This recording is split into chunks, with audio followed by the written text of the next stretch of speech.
most important thing for anybody to learn is that if an opinion has to be silenced for another idea to flourish, then you're in a psyop. I've seen a lot of that in the past couple of years too. The interesting thing is what that does with our social media kind of hacking that tribal part of our brain. If all of us were in a room and we see someone get pulled up in front of the crowd and then smacked in the face, embarrassed, and then tossed out of the room, and I was about to go up on stage and do it, I'm like, yeah, I'm gonna be quiet now. I don't want that to happen to me. Yeah. So now we're using that tribalism as, I'm going to take this person and I'm going to everybody from step. I'm going to increase fear associated with being socially outcast.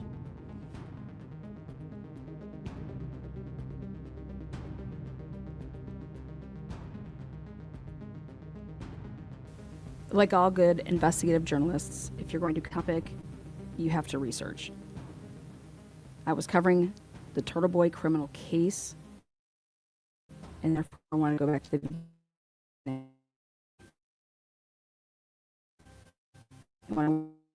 with Murphy in November of 2021. Turtleboy proudly says that he has a Facebook account titled Clarence Emerson. Well, this Clarence Emerson account, he has group chats, and this one is blog.dat, D-A-T. I'm guessing it is a mod chat with his mods. And unbelievably, I'm able to see that this mod chat shows Turtleboy directing his mods, or who's ever in this chat. He fabricates evidence to make a fake account on Facebook to threaten himself using his own children for the purpose to get a restraining order or a no contact order, or quite possibly for witness intimidation criminal charges to be pressed against another person.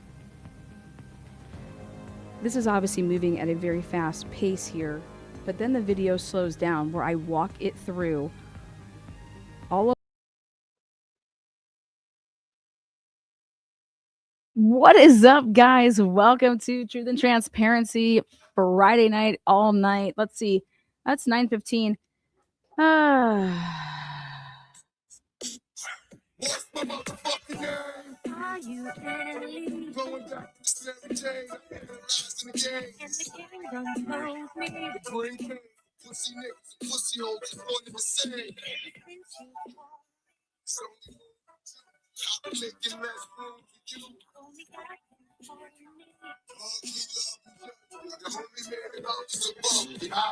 I met so many men. What?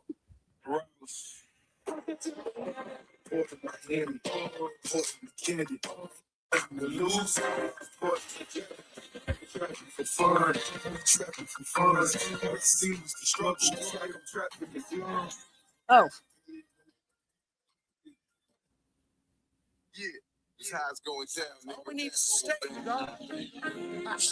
Only God can judge me. Okay. Oh, my bad. Are we live? Uh-oh. Oh, we're going to use Hector tonight. We're going to jump right into it.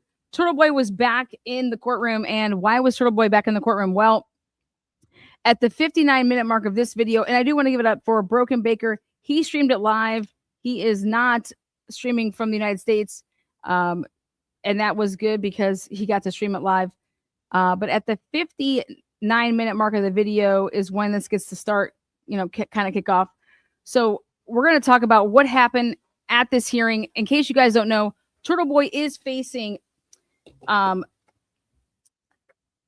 16 felonies, okay? 8 counts of witness intimidation, 3 counts to conspire to commit witness intimidation, and 5 counts of picketing a witness. When you add up 8 plus 3 plus 5, that's 16 total counts, okay? Now, I'm going to tell you what I think is going to stick. Like I've always told you guys what I think is going to stick. But I'm going to make it very clear right now in the opening statements of both the defense and the prosecution, because this is going all the way. The judge has come out and he said he wants to push this to trial. He's like, I'm ready to go now. Wait, what do you mean you're ready to go now? Yeah, he wants to get this in front of a jury. Why? Because he said this is not your typical whodunit type of a case. That's not what we have here. We don't have Aiden Kearney saying that he didn't do it. We have one of the most unique cases, which is Aiden Kearney press play. He recorded himself doing the acts. Here it is. Watch it. What do you think? What does it amount to? The jury, the judge is like, I want his peers to, here we go. This is what this man did. Now the jury's going to come in and say, is it witness intimidation? Is it conspiring to commit witness intimidation? Is it picketing a witness? Or is it the First Amendment? Okay. Now, today's hearing. Well, first of all, in the opening statements, if I was the prosecution, first thing I'm going to do is I'm going to explain what Turtleboy does for a living, and I'm going to show his YouTube channel. I'm going to get that approved by the judge to use these lovely props if I can get them in. And then we're going to talk about witness intimidation, picketing a witness, and then conspiring to commit witness intimidation. And I'm going to talk about the intent. I'm going to focus on what the intent was. I'm going to show this man and show him where he was back in 2022, maybe even 2021, 2022, and showing his little antics, and then showing, okay, in 2023, and then showing what came about, what he employed and how he went about running his YouTube channel, or whether you want to say it's investigative journalism. I don't give a shit. Independent journalism. This is how Turtleboy went about doing his, hey, this is how he did things. So much so that we're going to focus on the intent. Okay, what was the intent here? We have to be able to prove intent, that his purpose and his intent was to do X, Y, and Z. And I think that you can then show the growth of his channel, a monetary, what he is making, where it was and how it got there. And yeah. So also, I think what's going to be crucial in this is if you can show Turtleboy uses obviously electronics, and a lot of times people use, I don't know, texting, I don't know, messaging. Is Turtleboy's own phone and computer going to be like, here's my intent because I'm talking with people on how I'm going to go about this, right? But if you can't get it across to the jury what his intent is, which is to do these things, and now everybody's like, okay, well, what is picketing a witness? What is conspiring to commit witness intimidation? What is witness intimidation? Well, in Massachusetts, you guys, it is literally bare bones. But I'm going to tell you something, and I'm going to only use one example because then we're going to get into it. Colin Albert is the example. Colin Albert is the example. Colin Albert was on his way and off to college to play college football, go to college. And Colin Albert just up and leaves, going and playing football at his college. And that was totally not the path that he was on. Well, Colin Albert, why'd you do that? Well, according to Turtleboy, a slew of people that he says, you know, Chris Albert, Julie Nagel, Jen McCabe, Matt McCabe, Michael Proctor, the Alberts, all of the lists of people that he says they do not deserve to live peacefully anymore. Okay, you don't have the right to live peacefully anymore. What? Yeah, actually they do. And his goal was to disrupt that. Was it to influence testimony? Or was it to, if you can show that it was to disrupt their everyday life, that's problematic. Okay. That's not what he literally is going to get up there and testify that he left his university, his college, the football program, because Turtleboy was saying, I'm going to come to every practice, every game. I'm going to be here, blah, blah, blah. Which means what? Embarrassment, a humiliation, right? All these things. He's going to say that, hey, you committed murder, and he's going to spread it out to the masses. He stopped this kid. And I say kid, he just started off going to college, right? He did not go forward with playing football, going to college. Why? Did Turtleboy impede in that? Next person I think that you're going to really want to focus on here is Juliana Nagel. But like I said, we'll get into all of that. At the 59-minute mark, though, again, oh, wait. If I was the defense, how I would go at it. Well, they're going to argue First Amendment. First Amendment. I'm covering the Karen Read case. And the stuff that I was given, it was court filings, the docket, and I can have anybody as my sources. Well, here, Turtleboy better say it loud and better say it proud that Karen Read was his source. You best believe he's going to bring in Karen Read in this case, because Karen Read is everything to be able to say that he has a credible source. Karen Read is his credible source. Karen Read was acquitted of murder. Aidan Kearney received the majority of what, if not everything, from who? Karen Read and all the filings. There's an innocent woman, okay? My client was and still is supporting an innocent woman. If this is not Aidan Kearney's defense, he is a fucking idiot. I'm telling you, it's going to drag in Karen Read, but if I'm going to be fair on both sides, this is how I would go about it if I was the prosecutor. This is how I would go about it if I was on the defense. That you need to show, and you need to literally hone in on the jury and play at the heartstrings here. And to say that my client was and always has been supporting an innocent woman. We already know that phrase that they're going to say, which he was targeted because he was taking down corruption. You guys, he created, if you go on a timeline, and if you actually use the timeline and don't lie to yourself, Karen Read is the person that's saying that she was framed, okay? That the government did X, Y, and Z to her, and that citizens basically did it as well. Or did citizens really do it and they lied to law enforcement and they just think that they're following the path of all the evidence? If it wasn't Michael Proctor that actually, I don't know, sprinkled all the taillight all over the yard, and it was actually someone like Higgins or Brian Albert, right? Law enforcement isn't actually the ones that were framing Karen Read. It was the citizens, due to the relationships and due to the nonchalant investigation and how they didn't rope off anything. And we can go on and on for days, right?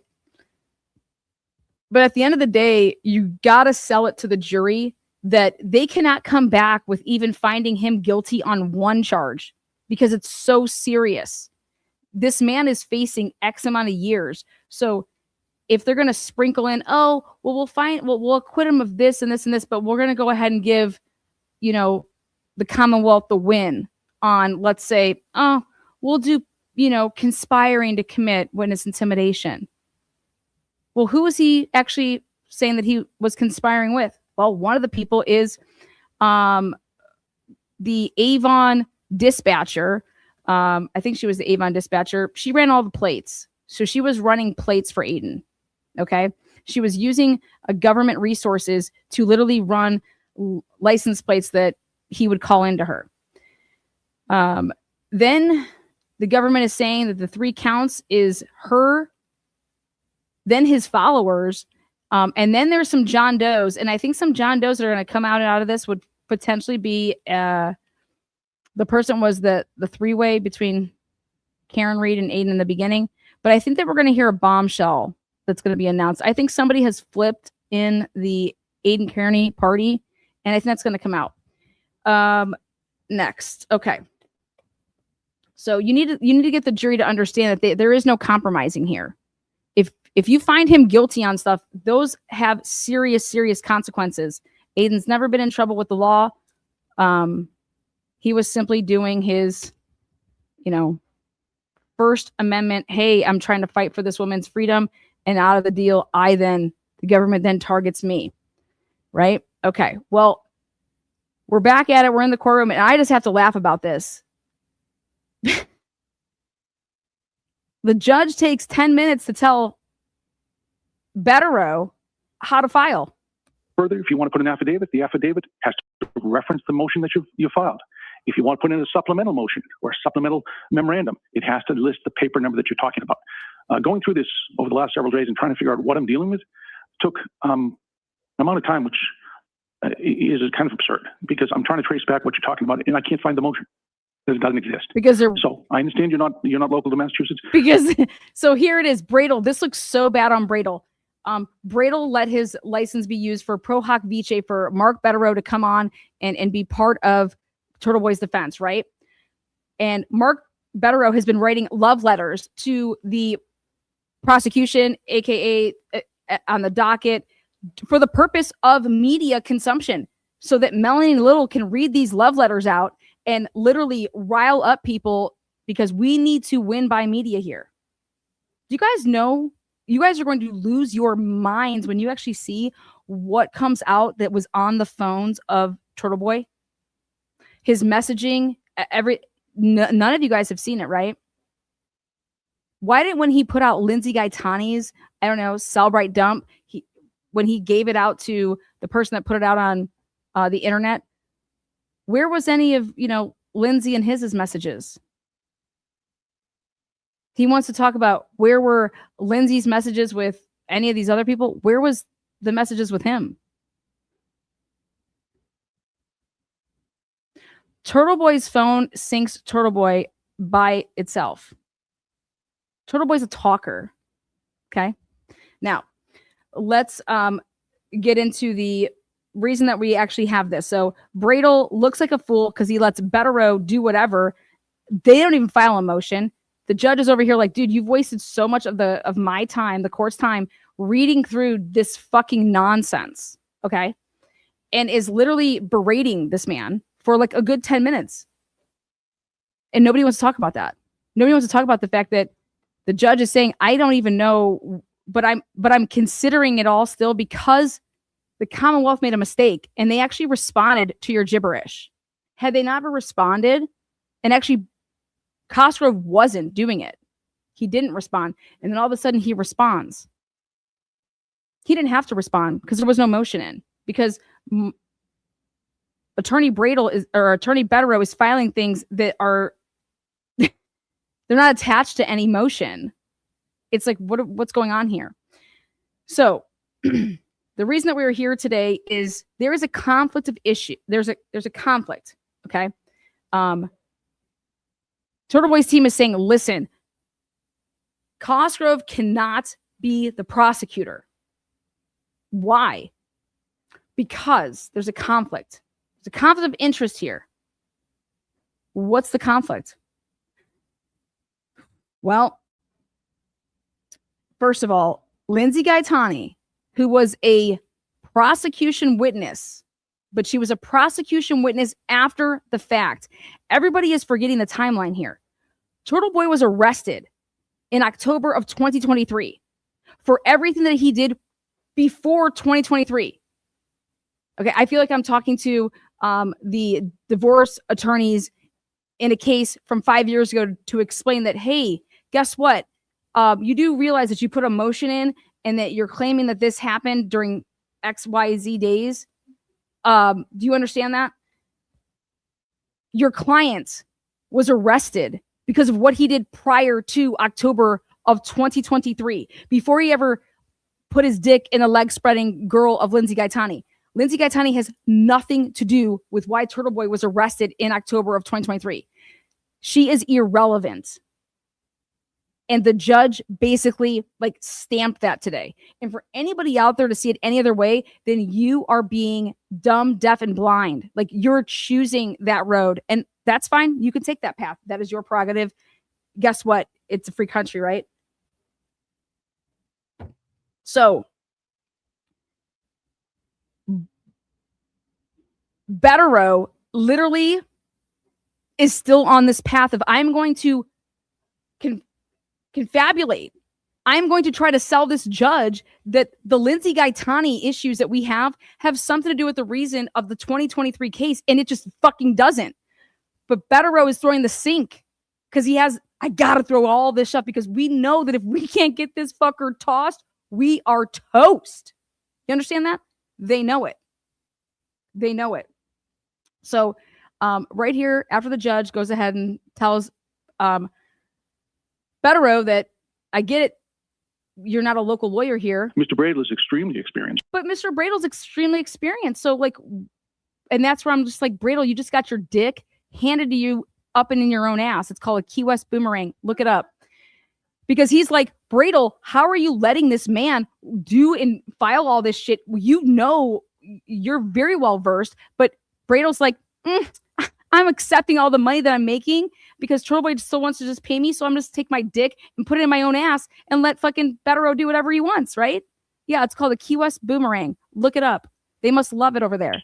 And quite good at drafting this thing. So, because I was going to say, that's my fault. I'm local counsel. I should have made sure that was that way, and we'll make sure that going forward. And I note that paper number 127 is more in the form that we used to in this court. So, and then look at Bradle. He's just so happy to accept responsibility for another lawyer. Like, awesome. Like, woo, yay.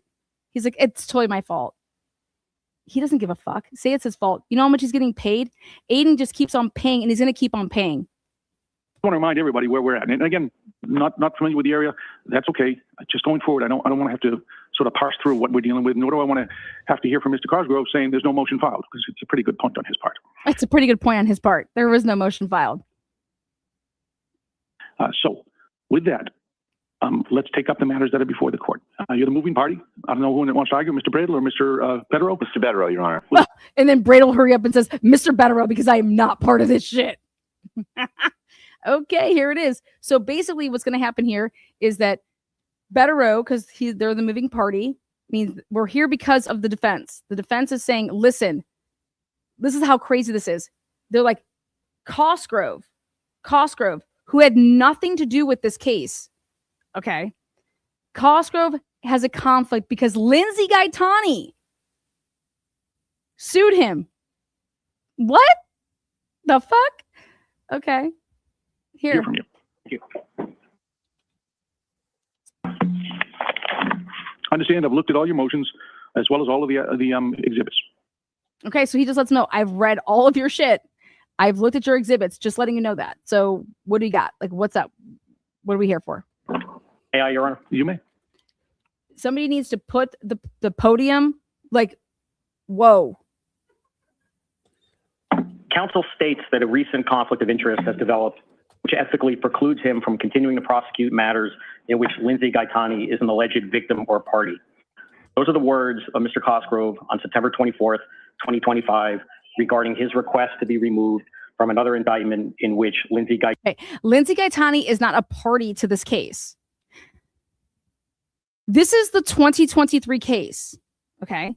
Lindsey Gaetani has nothing to do with this. Turtleboy was arrested, okay? Was arrested and indicted. He was arrested in October of 2023, okay? He was indicted.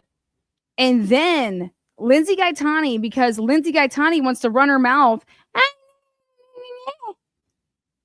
Okay, well, geez, you want to give us all this? So everything that has to do with what Turtleboy is facing here, which is 16 felonies, has nothing to do with Lindsey Gaetani. Nothing. Nothing. Get that through your thick skulls. Has nothing to do with her. She is not a witness to any of that shit. None of it. Absolutely none of it. None of it. She didn't testify to a grand jury about any of that shit. He was arrested in October of 2023.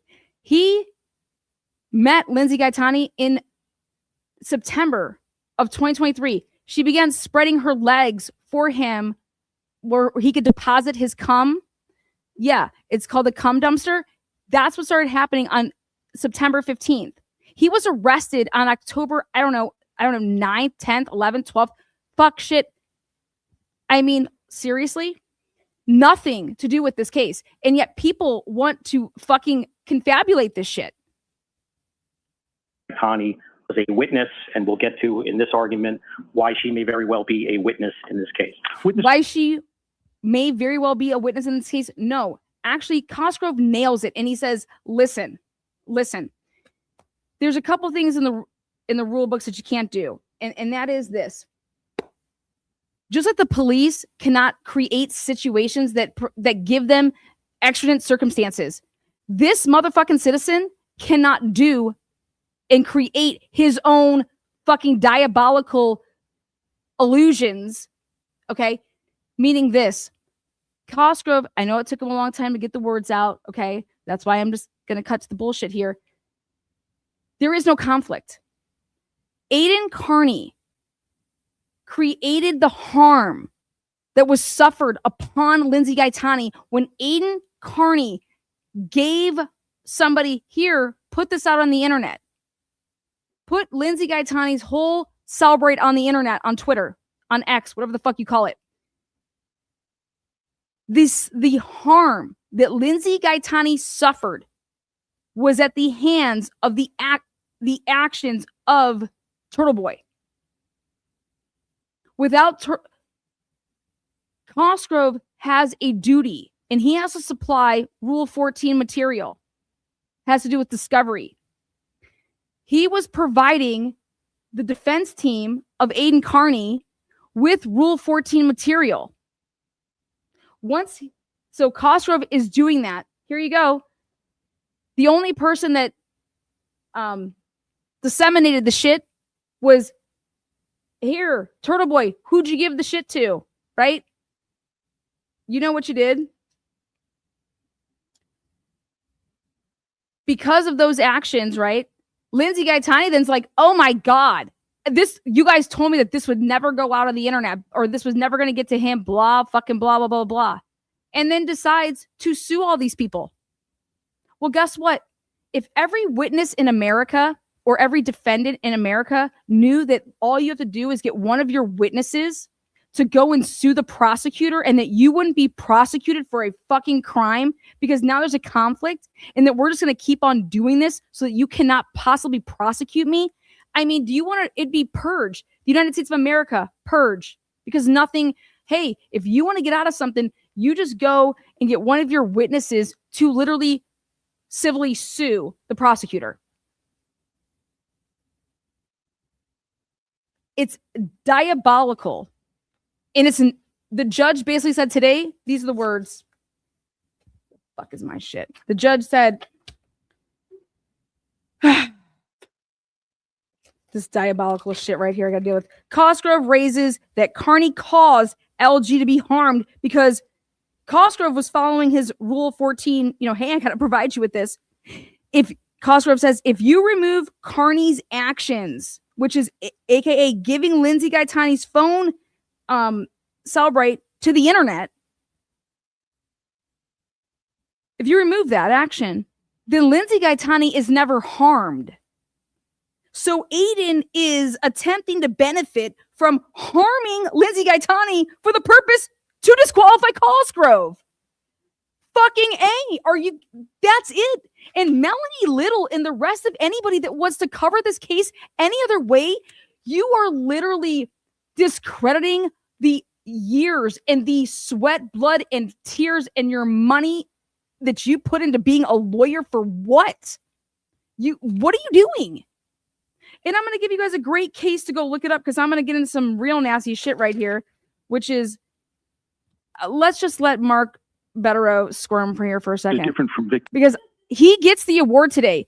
If there is a participation trophy that goes out, Mark Bederow gets that participation trophy. He is getting my award for the participation. He literally is all in and passionate and doing everything for his client. So he does get that award, guys. Do not give that to him. Correct? I'm sorry? Witness is different from victim, right? Of course. But as we'll get to, Your Honor, if a prosecutor or anyone has a personal interest that may differ from Commonwealth's or to a defendant's right to a fair trial, that's something that has to be factored in. The point of that... This would never affect Aiden's right to a fair trial, because basically Lindsey Gaetani, who would... She spoke at a grand jury, you guys. We read the shit that she said, okay? We read it all. She is an absolute fool if she even marches her fucking ass up in any courtroom and tries to say anything other than what she said at the grand jury. She's an absolute fool if she tries to do that. But the defense is trying to say that they're going to use Lindsey Gaetani to discredit fucking Jennifer McCabe, and I about fell out of my chair. I fell out of my chair. Comment, Your Honor, is that Mr. Cosgrove acknowledged that there was a conflict arising out of Ms. Gaetani's claims against him. She has accused him of unprofessional and unethical conduct and has sued him. He draws the line. I note that the last docket entry in that case was in the process of being settled. That's paper number 15 on that case that was filed just last week. Judge, whether... Welcome, Cupcakes. Take a seat next to the muffin tops. God damn it. I love you, Baker. I don't know who wrote that shit, but I have to stop midstream. Welcome, Cupcakes, because Melanie was like, oh my God, I'm not allowed to be streaming. And she ends the stream and she's like, go to Baker's. Welcome, Cupcakes. Take a seat next to the muffin tops. Well, who are the muffin tops? Because I see them in the courtroom.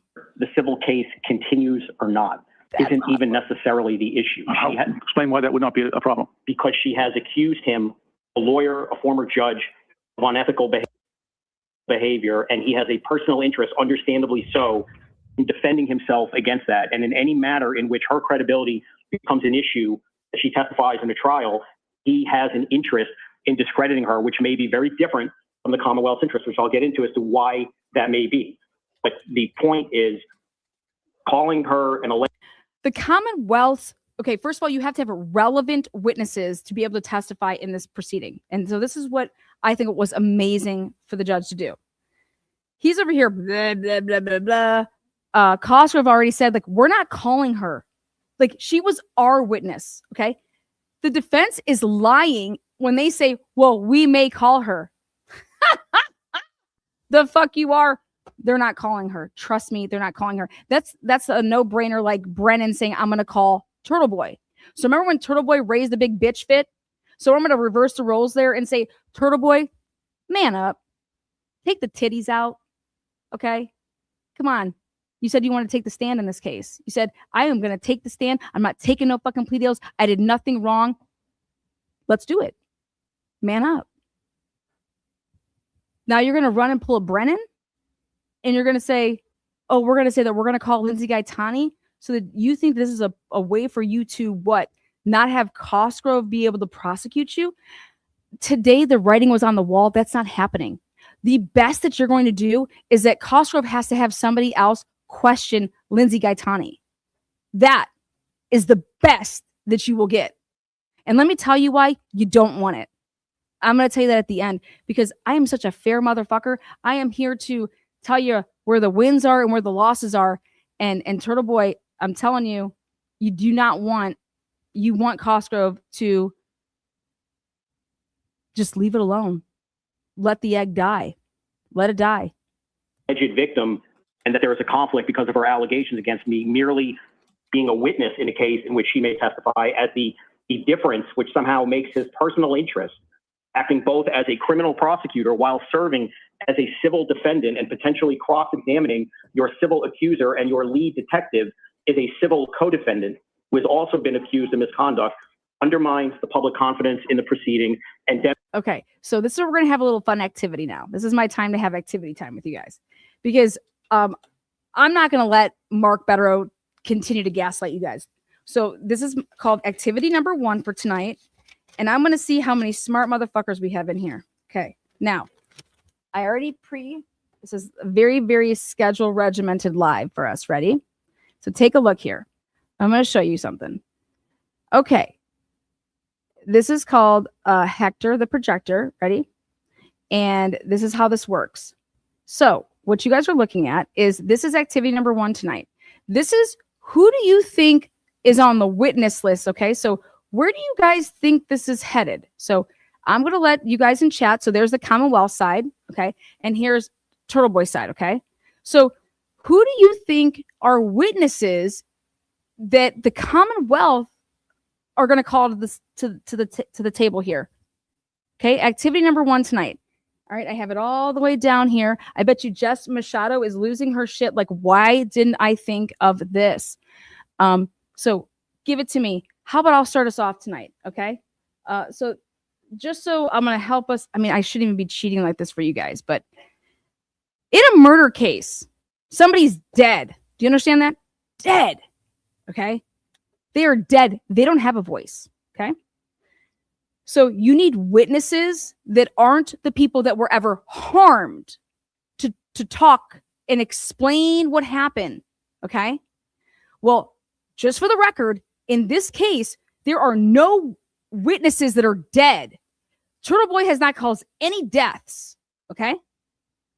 So nobody needs to be talking for any of the victims. They can talk for themselves on what has happened to them, okay? So this isn't something where we got first responders down here and that we're securing the scene and, oh my God, somebody's planting evidence. We got a shoe that is not the right color shoe. It's a Nike shoe. We got snow that was blown away with a leaf blower. None of that is occurring here. In fact, the judge comes out and he says, defense, we're all on the same page here. Like, this isn't a whodunit case. This is your client press the button play and recorded himself doing the act, okay? And now the jury is going to decide if the act is that of the charges. Here, the jury gets to decide, did this man commit witness intimidation? Did this man commit picketing of a witness? And did this man conspire to commit witness intimidation? Your client recorded himself with everything that he did.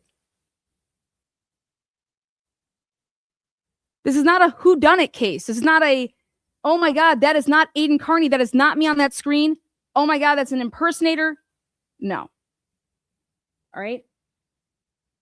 So I'm going to help us out here. Your heavy hardball witnesses are the victims, are the Juliana Nagels of the world. The Brian Higgins, who else? Oh, I don't know. All the names, right?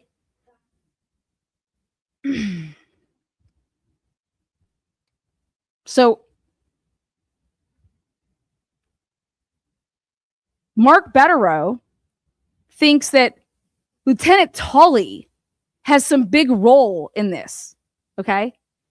Lieutenant Tully doesn't even have to fucking testify because Aiden's videos are self-authenticating. Can you imagine that? Do you know what that means? When you go and you get self-authenticating records, you go and you hit up, you get like subpoenas and you get search warrants and all that good shit. Do you know what that means? Yeah. So not only do they have self-authenticating records of him like in the act, like live, but then he reenacts, or I'm sorry, not reenacts, but he does his own reactionary videos to his own material. Yeah, he has his own reactionary videos to his own material. Oh my God. Like, wow. Okay. So these witnesses here, they just think that like Lieutenant Tully is like, he was like going out there and like collecting evidence that's just not evidence. No. So after we get past these victims, right, that should be all listed here, you guys were saying the names of like Chris Albert. I saw Jennifer McCabe. I saw Julie Nagel, Colin Albert, Brian Albert, Nicole Albert, Michael Proctor. Wait, ready for the good ones? His co-conspirator. This is going to be a really big name here. And we're going to call her JP. JP, put her down. JP is going to be huge in the conspiring. Okay, JP. Now, all of you guys that are mods for Turtleboy, do you guys know that you're going to be on the witness list? You guys were in the DMs with Turtleboy as the moderator chat. Conspiring, the John Does of the conspiring world. Vanna, how do you know so much about this? Yeah, you'd be surprised. Now let's get to this. So let's go to the Turtleboy. Okay, let's go to the Turtleboy section of this. How is Turtleboy? Well, you're going to have a phone expert. And I guarantee you it's not going to be what's his name? I mean, if the Commonwealth uses him, by God, it doesn't matter. Your phone expert, because you're going to start talking about, which we're going to get into a minute, about what all that's going to be, entail.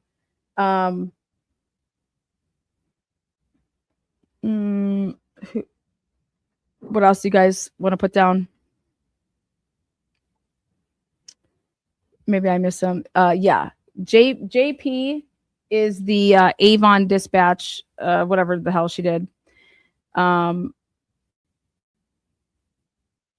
people have been saying, well, what do you think about Meredith? We'll get to that. Okay. No, I don't think Paul O'Keefe will be a witness. I'm trying to go back. See what you guys have. John. Do you guys kind of see where this is headed with that? Okay, good. Now let's go to Janelle Webb is not her name. Just so you guys know that. That's not her name. Maybe that's her. Is that her fake name? Okay. Janelle Webb is the Avon dispatcher. I don't believe that it is. I think that may be her. Is that the name that she just uses via the interwebs? Do you guys know what that means? Okay. So let's go to Turtleboy now. Okay. Who is going to testify? Who is, according to Mark Bederow today, he's like, we don't have to call anybody. We could fucking take a nap out here. I loved it. I was like, yeah. Okay. Absolutely. The defense is not their burden. Okay. But let me tell you something. They're going to be putting up, we looked it up today because I was very interested in finding out if it's called a, should I say it? Can a victim advocate, can they be called to the stand to testify in Massachusetts? It's very rare that they do it. But I was really looking this up because of a very crucial situation here. And I have no problem helping whoever this helps out. But let me tell you something. If Lindsey Gaetani thinks that she's going to testify, did Lindsey Gaetani have a victim witness advocate on her behalf? Has she ever spoken to one? We know that she has spoken to a grand jury, but the question is did she ever speak to a victim, a witness? They have advocates, okay? Who was hers? Because I know that she had one. No. I know that she had one for the case with her ex-husband or baby daddy, whatever. But did she have one in this case? And if she had one in this case, all of those, what they call notes, okay, we'll go look it up. And there's a case called the Commonwealth versus Day, D-A-Y-E. Okay, I'm helping you guys out. Go check out that case. And if I'm the Commonwealth, I really go ham on the fact that if the Turtleboy defense team even slightly thinks that they are going to call Lindsey Gaetani, I am ripping her tits off. Literally. Because I'm going to expose all of what she told because this is when you can bring it in. If her testimony changes in the slightest, you can impeach the living fuck out of her. And how far you can go is everything is going to come out with the victim advocate. All of those notes, fair game. Then obviously you can go ahead and move for the courts and the jury to only consider her what she testified to the grand jury. But we'll get into that another day. So let's go back to Turtleboy. Who is Turtleboy going to call that can talk about his intent? What's Turtleboy's intent? Because it's all about intent. Okay. Well, I hope and pray, because I really appreciate the work that Microdots does. But if that's Jimmy who's following him around all the time, Richie, I don't know why I said Jimmy. I don't know why I said Jimmy, but Richie, what are you going to do? Call Richie to the stand if you're Turtleboy? To say this is, hey, what was Turtleboy's intent?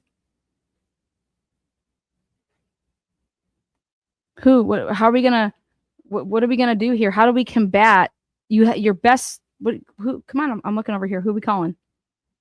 You got Turtleboy. So you think that what have they put in the papers? Who we calling?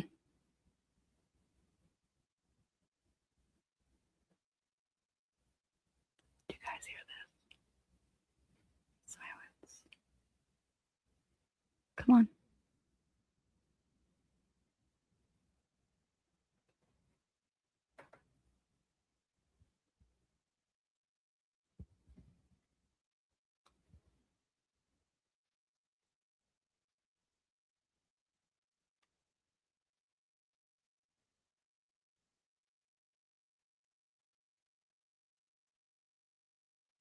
Natalie's going to be called over here.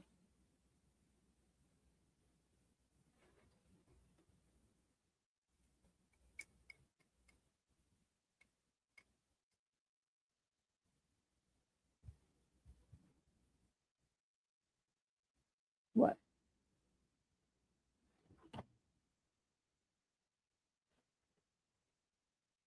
You guys want to get real with shit? Let's get real. Who's Turtleboy going to call to the stand?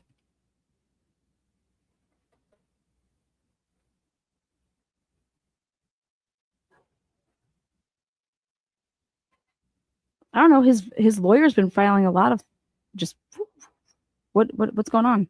Who's Turtleboy going to call for his defense here to prove that he didn't do it? Right? Remember this? Remember I just said at the beginning of this is not a whodunit case. Turtleboy has done everything that he has recorded. It's just, hey, this is what I've done. Right? This is what I've done. But it's the First Amendment.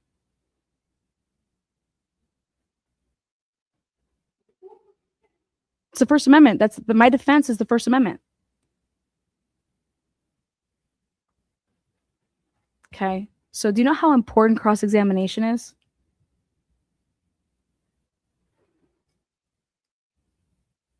Do you know how important cross-examination is in the Turtleboy case? Do you know how important it is to have somebody that knows the case literally inside and out? But not only do they know the case inside and out, that they can actually, articulate that and facilitate that with a lawyer, or if the lawyer's going to sit there and you really have to listen to what the person's testifying to, right? But this is going to go towards his actions and the rise that it caused to the person that's going to sit there and testify in the stand of what this did to them. Okay. So for example, like, who was going to get on? How are you going to cross-examine Colin Albert to say that this didn't affect you? Your life didn't change, or you weren't intimidated. You ready for this? Nobody said this name. How about Brennan? How about the fact of him being called and asked why he completely didn't call any of those witnesses to the stand in trial number 2? How about for him to be able to authenticate and put into evidence all the emails that he received, okay, during when he became prosecutor for the case, that all of these people that were, the victims saying, we're not testifying. We're not testifying. Okay. So is Brennan going to be called to the stand on the behalf of the Commonwealth to talk about all those emails that all of these people were not testifying? Everybody that did not testify. Who testified? Carrie Roberts and Jennifer McCabe. Everybody else, this isn't a stretch. I'll bet you a fucking steak. Send me your information in my email. If I'm wrong, I'll buy you a steak. Listen, guys. In trial number 1, all of those people testified in trial 1. In trial 2, everybody did not, except for who? Jennifer McCabe and Carrie Roberts. That's it. Colin Albert left school, left playing football. Why? You're going to be able to sit there and say to the jury that he really didn't leave for those reasons? Next. How about Lally? Does Lally get any love potentially here? And this is only to authenticate whatever he was receiving. Okay? Because now it's just not trial number 1, but it's trial number 2. It's trial number 1, which who was having issues, okay, with the fact that, hey, what's going on here? Get him to stop. Even though that's not allowed because it's freedom of speech and all that stuff, it's still the fact of the matter is that all of this can be used to show that there was issues here. We're getting harassed because of this case. Okay. If we weren't witnesses in this case, this doesn't happen to us. So are we moving to the bounds of, okay, this is potentially affecting the way that you would testify. It's interfering with that. You're being humiliated. You feel it's mentally. Then you talk about the family members are feeling it. At the end of the day, we're still looking over here at this Turtleboy.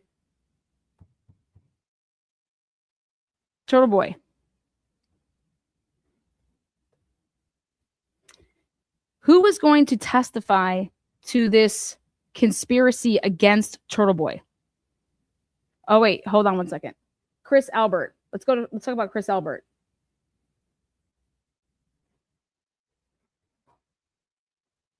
People are calling in for pizzas, not picking them up. People aren't even buying food anymore from his pizza place. Are they going to bring in financial records to show that, hey, before this happened, this is after this happened?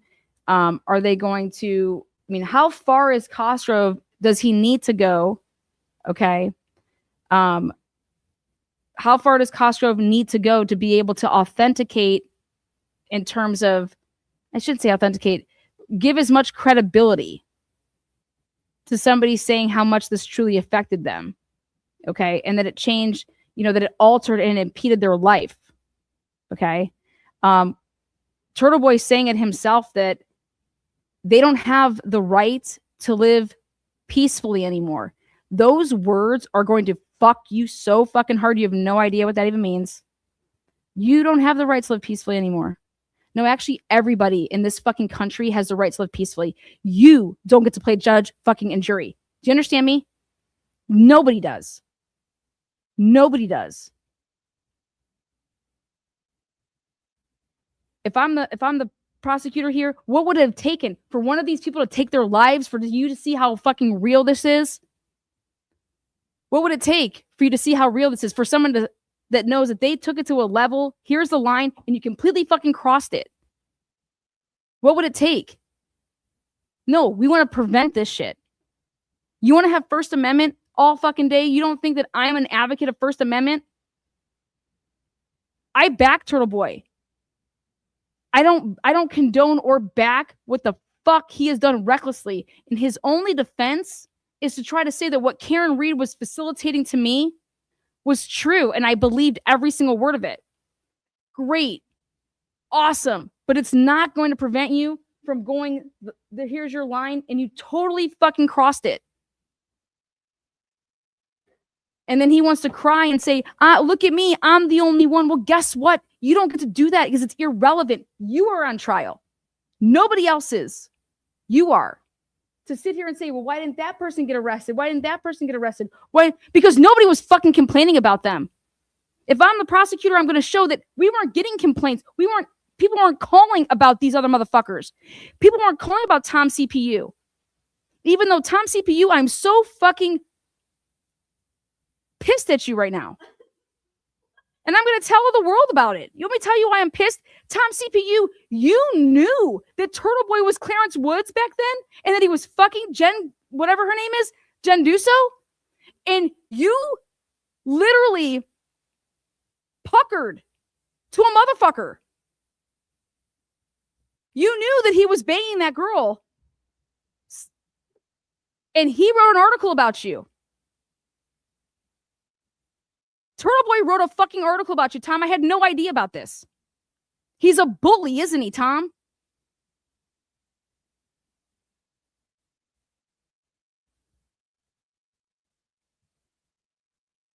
Tom, you showed up every single fucking day.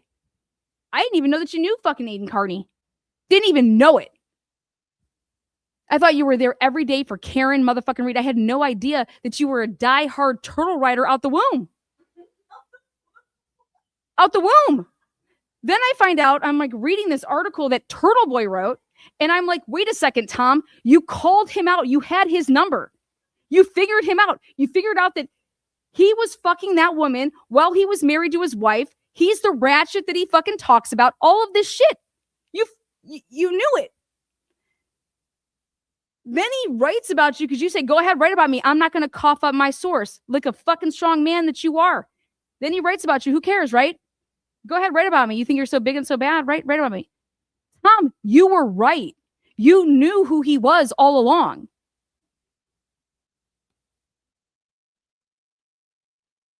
How do you come back into the arm of being a turtle rider?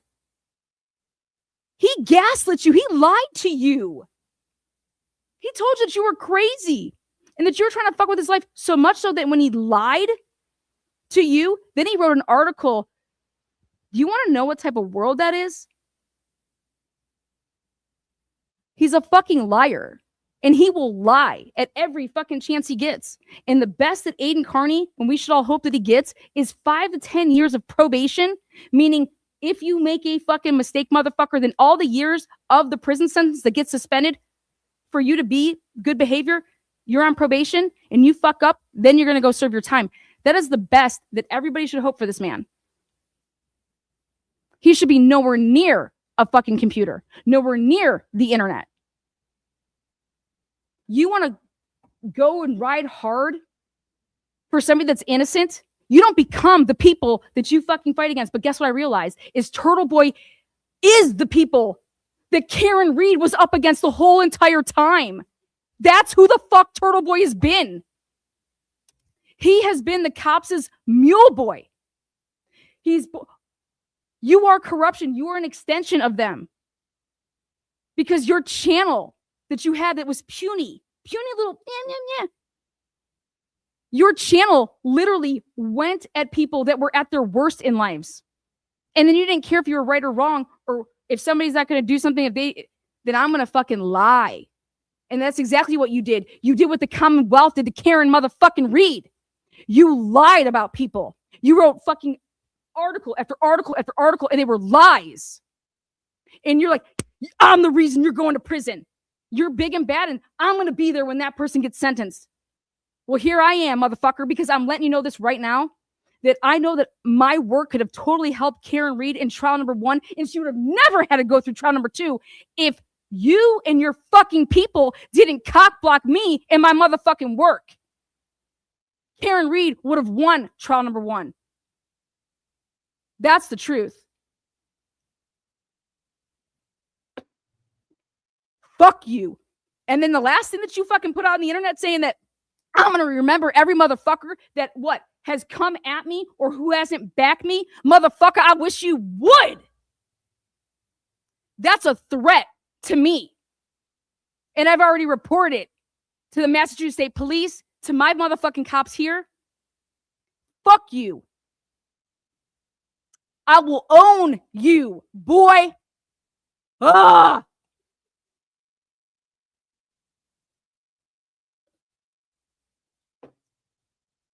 You in the glare, literally on my motherfucking pinky, your fucking IQ is right here. I could fucking sleep and own you and your fucking pretty little fucking yellow teeth, wobbly motherfucking ass sidekick.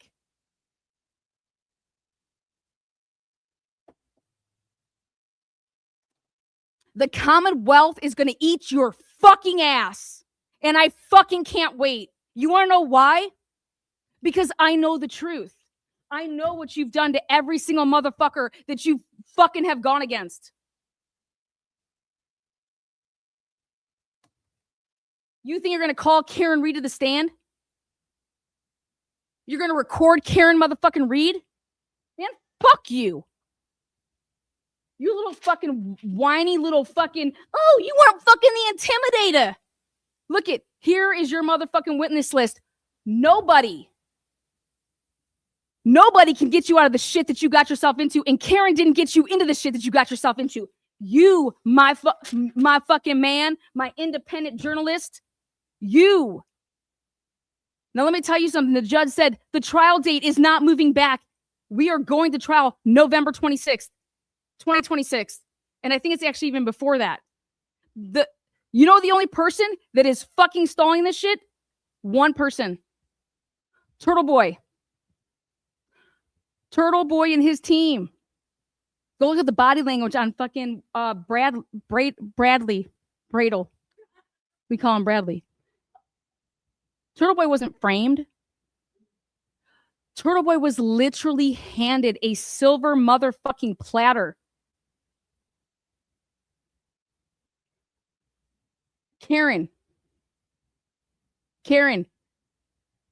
my work 1000% not only frees your fucking ass, but it will win you every single fucking penny that you are fucking owed from all of those motherfucking people. Everybody. It's not moving back. He wanted to move it up. Guess who? Oh my God. Oh. So, Turtleboy's last Christmas and last Thanksgiving that just happened, I firmly believe that if he doesn't literally get on his knees and figure out a way to cut a deal, he will not be out. He will be in prison for Thanksgiving and Christmas in 2026. The best that I see for Turtleboy obviously is not guilty across the board. Do I think that that's happening? Absolutely not. It is not happening because he is guilty of what he's done. And what's going to be sick is when they're going to show the intent. Okay, you guys, the intent, the messages and the intent of that man. It's disgusting and it's there and he knows it. And the jury, when they see that shit, when we see that stuff, when you want to talk about how disgusted we were when we heard about the Proctor text messages, saddle up. Saddle up. I believe he's probably going to get 2 to 5 years. And I think the worst he's looking at is 5 to 10, but I have no idea how Massachusetts does it. And are these going to be served consecutive? Are they, concurrent? What are we dealing with? Didn't care to look any more into that. Next topic here is, this is not a whodunit case. The judge says it is very simple. Turtleboy pressed play. He recorded the content. It's his conduct. Now, the question is so is it witness intimidation or is it freedom of speech? And I'm going to tell you this right now. Number one, Colin Albert, no fucking way is that freedom of speech. You affected that boy's life. That boy did not go to college anymore, and he did not play football anymore. And because of you, 1,000% that happened. Everything with Colin is on you. Next, Julie Nagel, everything that you fucking said we're going to get her neighbors to put pressure on her, those words are your words. And guess what's crazy is that the Commonwealth fucking let me do their fucking exhibits. You won't be out for fucking 30. Jen McCabe, you think that Lindsey Gaetani, a woman that spread her legs for you, that I am about to prove that y'all conspired about that Jane account? Don't fuck with me. That Jane account, everybody thinks that it was Lindsey Gaetani. Right out the gate that was Lindsey Gaetani. You guys truly think that? Turtleboy needed to get in front of what the fuck he knew was coming his way.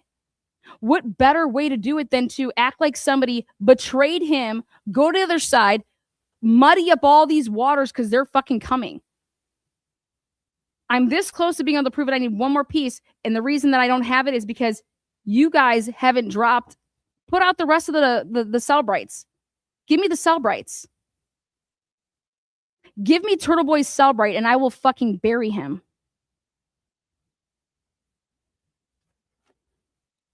Brian Albert, Nicole Albert, Chris Albert.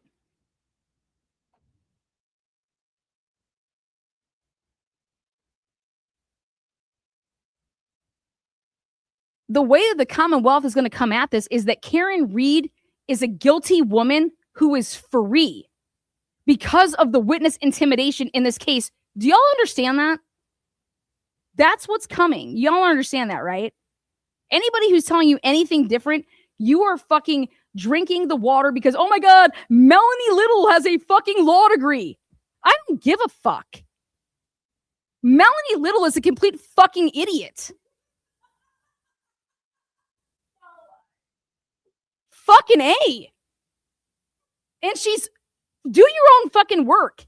Melanie Little should have been approved to fucking roll stream today, but she's too lazy to go out and get the fucking approval. What, Melanie Little, how much money have you made off of this fucking whole endeavor, this new endeavor of yours? You can't spend one goddamn dollar to get one fucking FOIA request? You can't spend one goddamn moment that you're not live so that you can actually get the fucking the receipt that you need so that you can stream?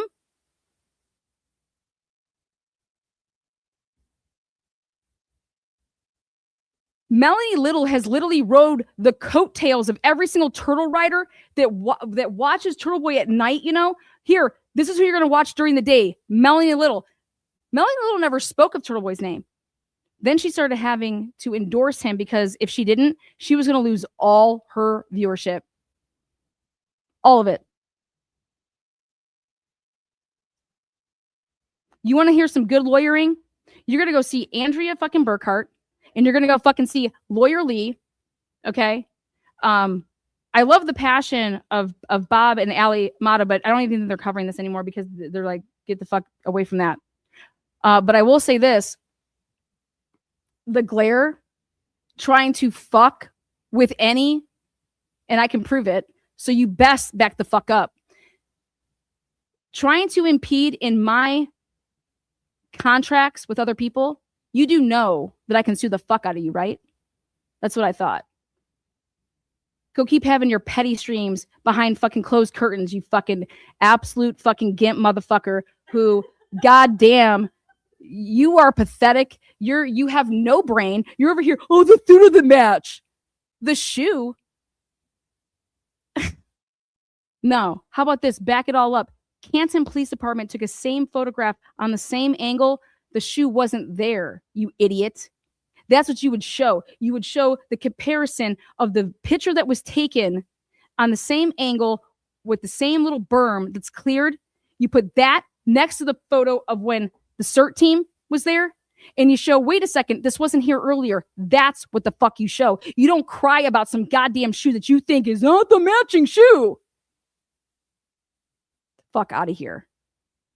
Stupid fuck. But go ahead. Keep fucking dancing with little fucking dragon arms and, I don't know, playing fucking Adele and shit. Yeah, who the fuck knows? You're going to see all these police reports, guys, and the constant reporting and the actions that did not stop of Turtleboy. Or did they? You're going to see what? Lindsey Gaetani testifying about Jen McCabe conspiring to get Turtleboy on charges on a timeline that's after what we're even here for, that's irrelevant. Objection sustained. The fuck. And guess what? Mark and Bradel know it. And they're over here just taking this man's money. That's what's happening. Melanie Little wants to cry and say, oh my God, Lana cusses. Yeah, I fucking do. And just ridiculous. She's over here. We're going to prosecute you because you're trolling me. Dumbass. Complete dumbass. But we're all about the First Amendment, right, Melanie? Stupid fuck. Yeah. Oh my God, if you troll us, we're going to prosecute you. But over here, go Turtleboy. Harass people. Melanie, come on, man. That sounds just so idiotic.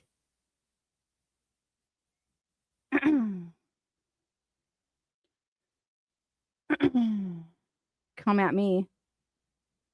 I work hard over here. We work very hard over here. So the victim advocates, are we gonna, are they able to testify? Are they only able to testify during the sentencing phase? What's going to be their role in trial? Can you use them to bolster the credibility of the witnesses? Can victim advocates be bolstering credibility of the witnesses that, yep, these are all the times they came to me? Can they waive privilege? In Massachusetts, can you waive privilege to say, yeah, I want my victim advocates, they can testify to everything I said to them. I'm not lying here. This has been going on in my life since fucking Nam, and I've never made any statement to the witness advocate that I've never said I wasn't lying. Turtleboy's been telling us that, yeah, Lana, you do work hard, but others do too. Yep. And I didn't say that they didn't. Who am I saying that doesn't work hard? I just called out a fact. And Melanie Little has made a ton of money, a ton of motherfucking money. And I'm saying that we've needed to get, we were over here talking about ways to be able to get into Karen Reed's, what do you call it? The transcripts for they were not going to give the transcripts for you had to order everything. And what were we quoted at? $26,000 for a case that I do not cover nowhere near. And Melanie Little can go and get it. Fuck you. $26,000. Why aren't we crowdsourcing to help Karen Reed pay for the $26,000 that it costs to get those transcripts? Unbelievable. I laughed. I'm like, this is sick. When I'm talking about a ton of money, I'm going to tell you guys what I think she's made per month since at least $30K a month. I mean, at least. Potentially 40 to 50. Did you guys hear that number?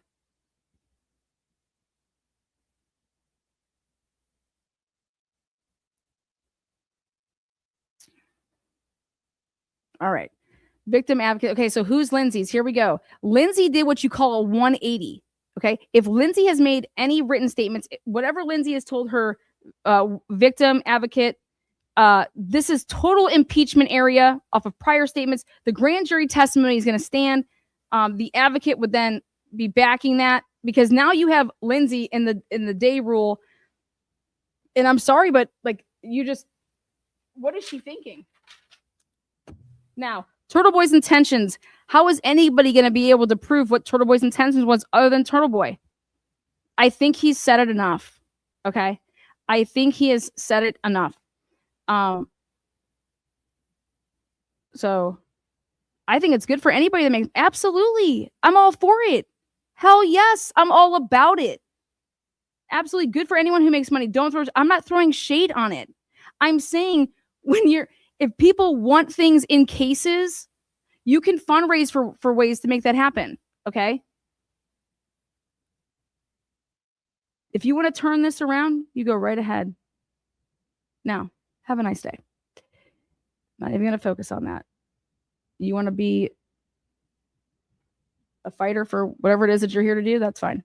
Now, Turtleboy's intentions, Commonwealth best evidence is what? It's going to be Turtleboy's own phone, computers, digitals, because it's his, right? And it's his. Now, messaging, texting. How about GPS locations, Wi-Fi? Where was he when he was doing things? Do they even have any of that? How about now? We're going to get into the relevancy of the fake accounts, okay? It's been going viral about Turtleboy having all these fake accounts. And I told you guys this, the number one way to troll somebody is that you have to take the account and you got to troll the shit out of yourself so that people think that it's not your account because look at this person. Look at them. They're putting my kids out there. They're doing this. Oh my God, all this crazy shit. You have to go ham on yourself to let people think that it's not you. You have to be willing to troll yourself. And who does it better than anybody? Fucking A. Turtleboy, check this out. AKA Aiden Kearney with the members of this mod chat showing how they are meticulously going through the steps in which to make this fabricated evidence real. So much so that it gets in the hands of Aiden's attorneys who were working on a case for him that this is what he did. He literally took pictures that he had of his kids, okay? And he wants to say that this has all been debunked because I proved that this account was fake. Dude, I'm letting you know. That's not true at all. You guys are aware of that, right? None of this has been debunked. In fact, it's anything but debunked. And the Commonwealth has this. And this is what Cosgrove is talking about when he is going to bring in prior bad acts. He has provided manipulated and fabricated evidence in cases for other people where he was a witness and ones that he himself has been a party.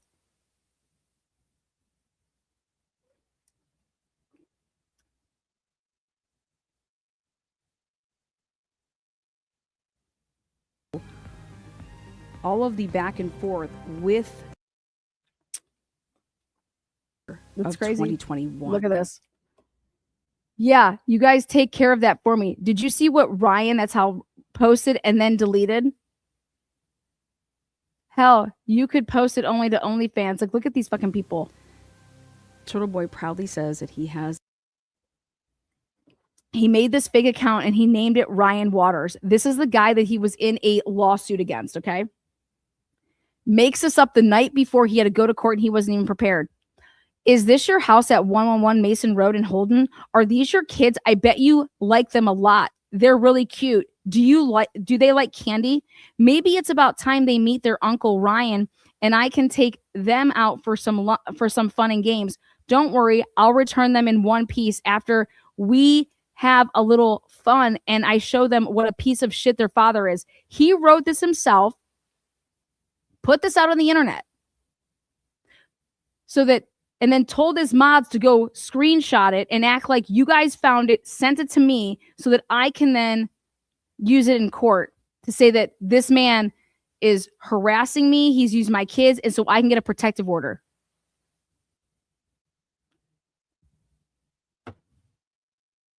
Where's Melanie Little now? Why won't she cover this? How about take this shit, give it to all you people that fucking go to any of those other channels, say, come and debunk. Hey, I'll come to your channel. Give me the link.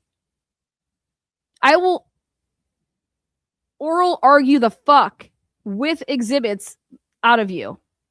And we can talk about whatever you want to talk about in this case, the Karen Reed case, any case I cover, I will own your ass. Period. It's just the truth. Why do you think people don't want to fuck with me? Oh, because Lana's going to realize that I'm a lying piece of shit. Lana's going to realize that I can't gaslight Lana, so I can't have her on my channel. I can't. No. I offered. You want me to put out the text messages, Aiden? When I thought that people were fucking with his kids and fucking with his livelihood like they did to me, I was, hey, Aiden, what do you need help with? I will do your timeline. What can I help you with? You want me to put out those texts, Aiden? I'm the best in the biz. I don't want anything. I truly thought that this man was being fucked with. Said I wanted to help him because of, oh my God, this is crazy. What do you mean the Commonwealth is, oh my, everything that he's tried to sell his little peeps on, right? Well, I just do my homework. You know who else can vouch for? I didn't fucking blow up any of his shit. I was only I think I cared about was I told him to be careful who the fuck he trusted. And I said he needs somebody that really do a good timeline, because if you were framed, like you said, and all this crazy shit, you need to put all of it together. You know who could tell you exactly the truth about that? Would be Meredith. Whoever the fuck was answering the private, whatever the hell it is, the Turtleboy thing. I was simply trying to help somebody who I thought, when he was crying over and over and explaining how I got arrested and all these things, and I got arrested for Karen Reed and all this crazy ass shit. But I was like, dude, I know what it's like for people to come for you, to come for your kids, to come for your relationship with your kids.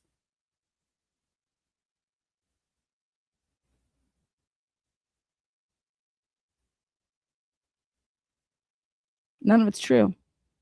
In fact, it's the opposite.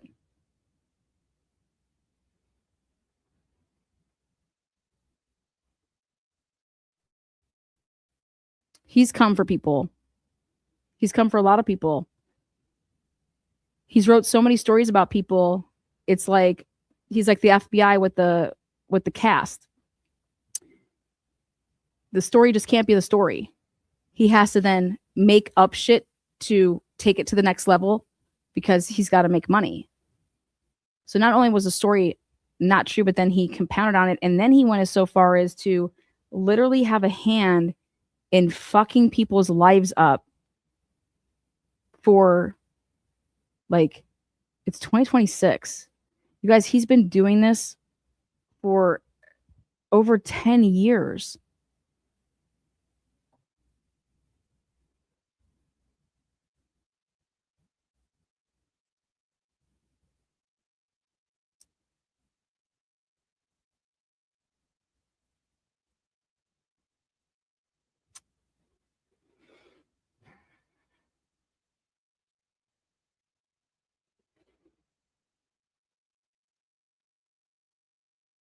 Well, this Clarence Emerson account, he has group chats, and this one is Diane blog dat.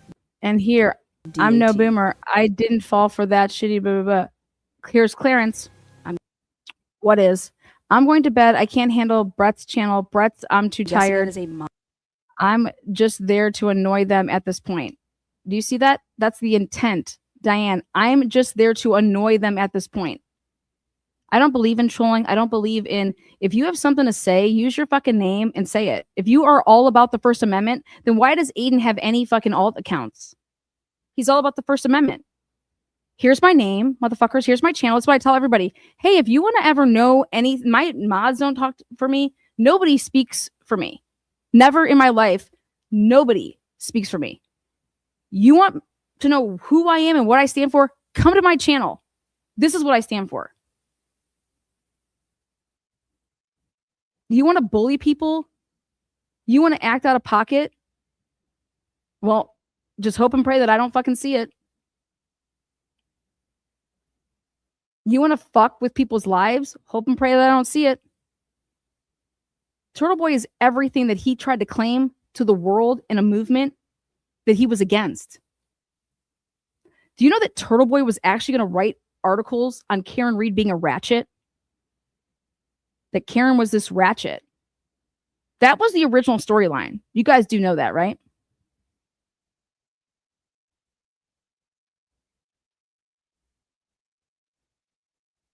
No? That's the storyline. That Karen Reed was the ratchet. I mean, think about it. He has all of his friends and all of his hookups are all the cop shit, right? The cop stories. Like the cops give, he has, that's who's pumping him. Like he's able to get shit. Right? Well, Why would anybody do a 1E? Do you want me to tell you why? Or do you guys already realize why? Ready? Cheddar bitches. Money, motherfucker. Money. Money.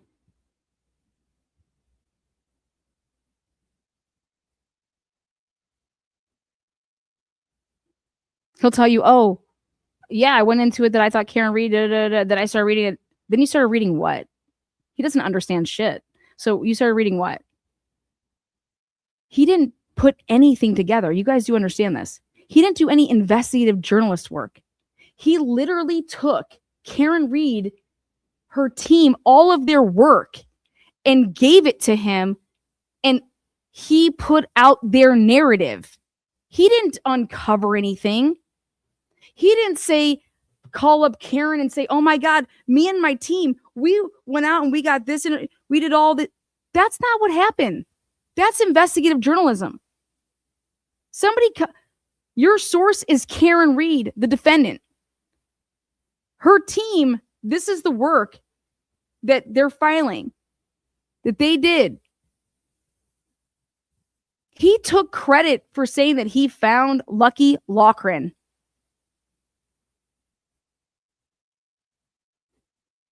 Karen Reed provided him with the motion, that big motion that was filed with Alan Jackson's affidavit back in when he did a story from April of 2023 that came straight from the fucking. I had the same thing he had. I was covering the Karen Reed case literally in the spring of 2023.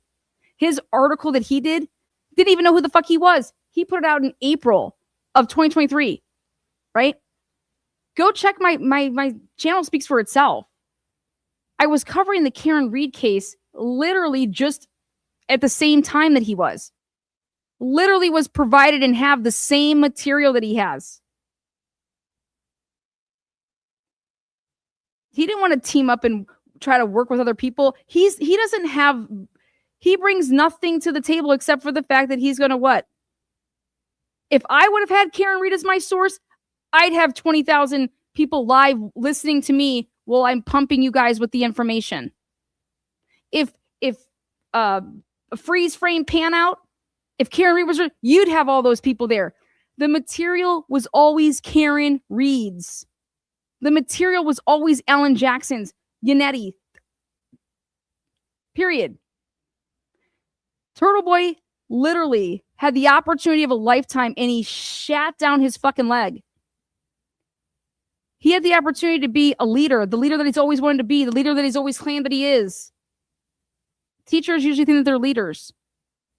You know what he did with that opportunity? He made it about himself.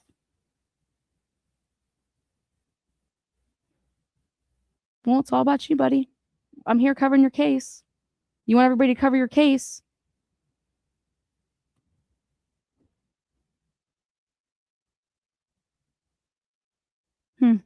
Is that right? Mod chat with his mods. November 19, 2021, way before fucking John O'Keefe was dead. Clarence, I just turned it on and Brett's crying. He thinks he's dying. Don't say anything. I'm sorry, but he's sick enough. You know, Brett was like his ex-business partner or some shit like that. Like, this is what they do. This is what they do. Like, grow up, women. This is sick.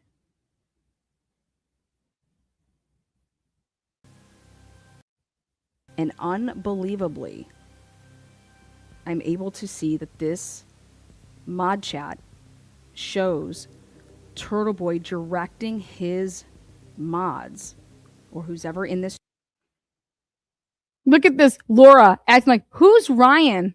I'm just so dumb. My lawyer in this Ryan case. Look at Ryan emailed him that yesterday.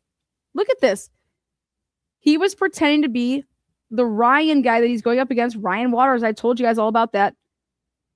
He made a fake account in Facebook, and then so that he could use it to say, look at to the judge, look at what he's doing. Chat. Ryan is threatening your kids. What the fuck? Clarence, LOL. Let's put it this way. He fabricates. Did I miss something? Laura says, obviously, like, no, Laura, I know that you're playing dumb. I get how you roll. I know who you are. Evidence. I can't stop Ryan from filing lawsuits and harassing me that way. But if he started threatening me and my family, I could get an order against him. So I'm going to go ahead and make up an account that's in his name. So, Andrea Burkhart, please, where are you? Cover this case. Cover it from both sides. Come on. I saw what you did in Delphi. To make a fake Turtleboy has been doing this his whole entire life. He will continue to do this. account on And he said Facebook. he's coming with vengeance. To threaten himself. Yep, as far as I know, he made those comments, then thought better of it and deleted the evidence. Look at, he's having a conversation with these moderators. That mod, you don't think that you'd be a witness to what's going on and you're going to lie? You're going to lie under oath in a courtroom when all eyes are on you? And you know who the worst moderators are that come into little chats and want to be like, oh, they're the housewives whose fucking husbands travel so much and they're bored as fuck. And if somebody says that their husband travels and they're a housewife, okay, run. You want nothing to do with them. I don't care how nice they are. I don't care how many fucking sweatshirts they buy for you. Run. How do you know that these are Aiden's burners? Who? This isn't Aiden's burner.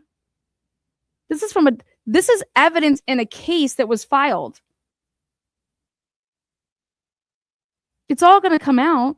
Aiden's been working overtime and he acts like nobody cares about this. We already debunked that. You didn't debunk shit, motherfucker. You didn't debunk shit. I just can't wait to hear who these witnesses are that are about to testify to some shit because I know what's going down. And he thinks and he tells the world that it's this Kate Peters woman. That Kate Peters is doing all this stuff to me.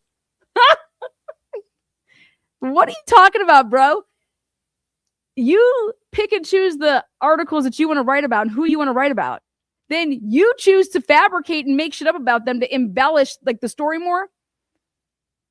And then when people are like pissed off at you, and they come at you, then you fabricate and make up and you manufacture evidence. It's fucking absolutely disgusting. It's crazy. If I wanted to right now, I can call Brian Waters right now. I talked to him last week. Hey, Commonwealth, call me up. I've seen you post helpful tips to him too, all the time. All the time. Because if I see something, if the Commonwealth was doing something that was absolutely crazy, you guys, the judge said it best. Aiden hit play and recorded his actions. That's all it is. So we're going to show the jury the actions that the Commonwealth thinks this is going past the line. And then the jury decides if they get to decide if he's guilty or not, right? Why is Aiden's team telling the world that this is some complex case? This is not a complex case. Nobody fabricated evidence against Aiden Kearney. You guys understand that? Aiden was arrested in October of 2023 for the rolling rally, the shit that he did up and until that date. Kate Peters, guess what? Guess what? The world, hello. Do you guys know what the word CI is? Do you know that the police can use anybody they want that wants to point them in a direction to say, hey, you might want to watch this guy's YouTube channel because he is totally committing crimes. And this is Aiden's army. She's fucking crazy. All she does is watch him. Wait, what? What? That's what you got from that? Okay. If that's what you want to take from it, I am on fire. LGO, I am on fire. Keep fighting the good fight. Oh, this is Leah. This girl, let me call you up. What's suck good. I am so sorry that fuck shit everything that man's done to you, girl. You ever need a timeline, queen, let me know. And I get it. You're like, I could be a petty bitch. That's, I've seen some of the text message and I get how people can get to that level.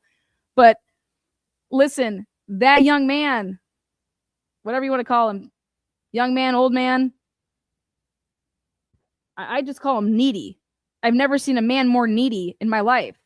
Like, holy shit, women, how do you deal? Like, you might as well date a lesbian. He is the equivalent of a lesbian. Turtleboy is literally a lesbian. Like, he would get a U-Haul and move all of his shit day one. That's what lesbians do.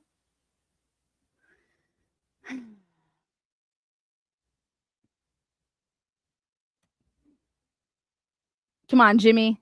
You know that's right.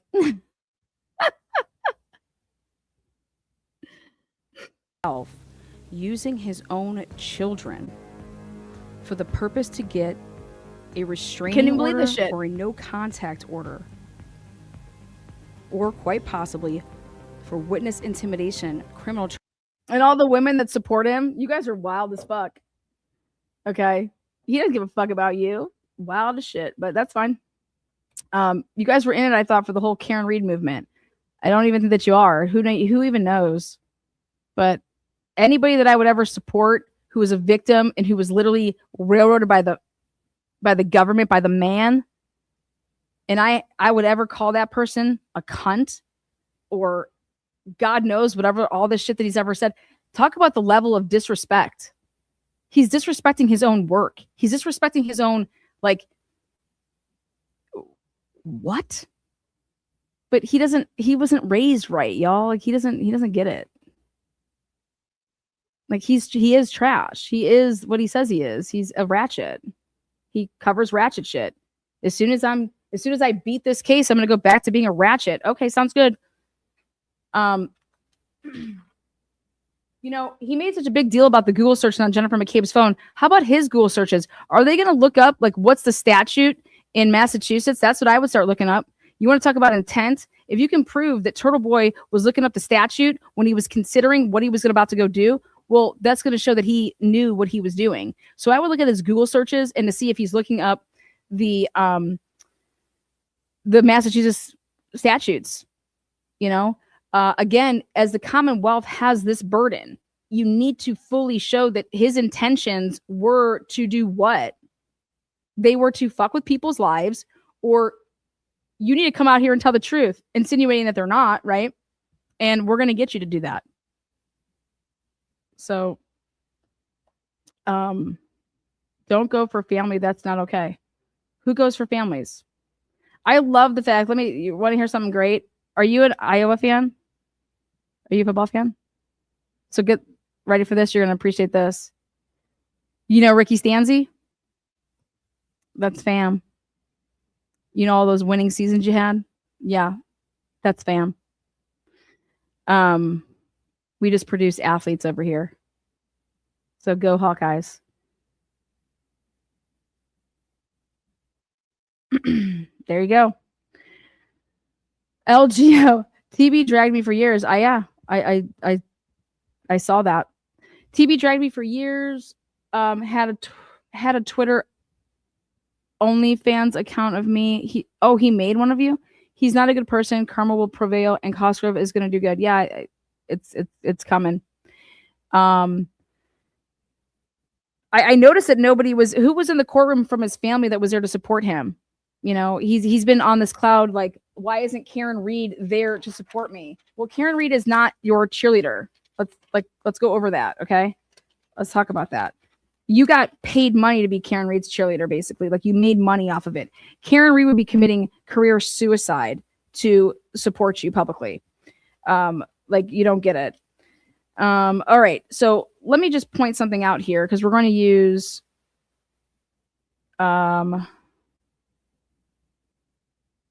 basically the bottom line is, if Turtleboy wants to prevail, does he have a chance?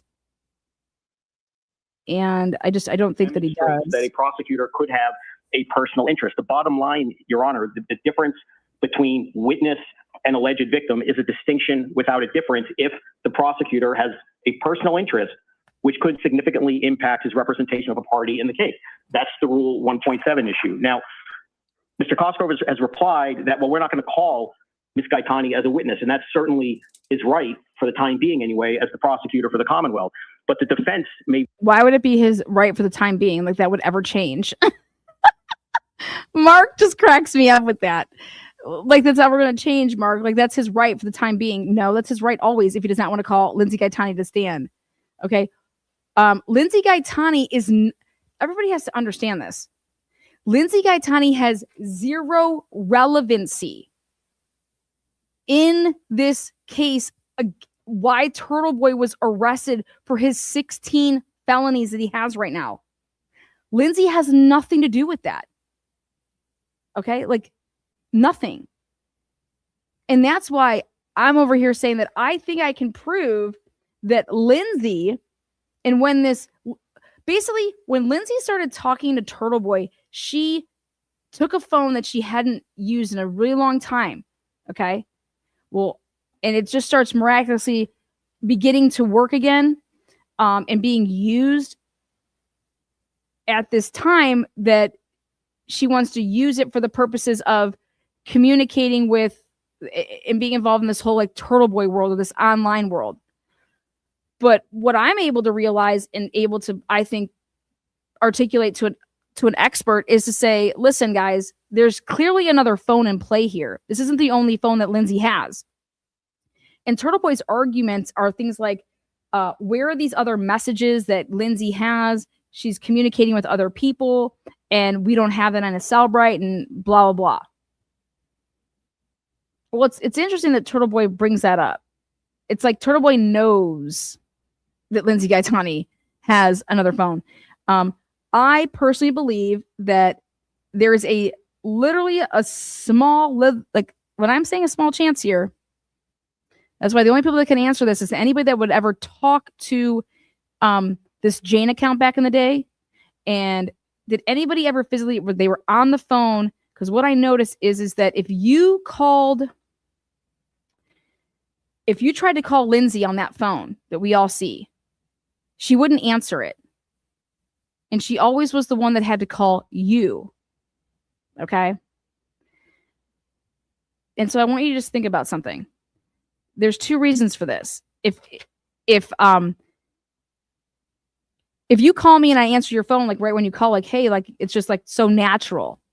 But if you call me and I'm never answering it, but then I turn around and I call you, let's say like a couple minutes later, it's like, and that's always happening. Well, it's a lot easier to phone record, like record calls, like, oh, hey, I wasn't ready for that call. So now I got to get my, device out so I can record you. Okay. Number one.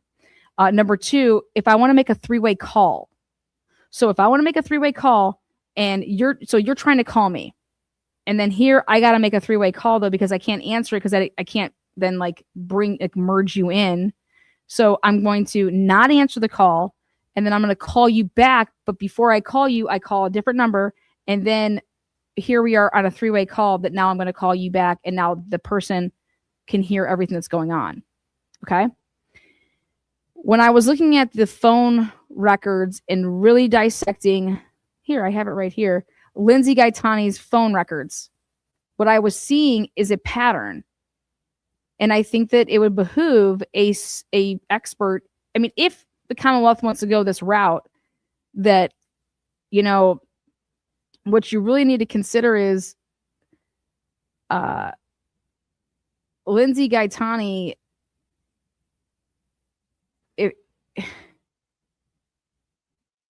Turtleboy needed to muddy the waters in his case. Turtleboy needed to more or less do everything that he's doing right now. Like eliminate people, disqualify people, all of these things. And this whole Jane account, the way that it was portrayed is that Lindsey thought that Turtleboy was cheating on her, but yet they just started talking. And it's like, what?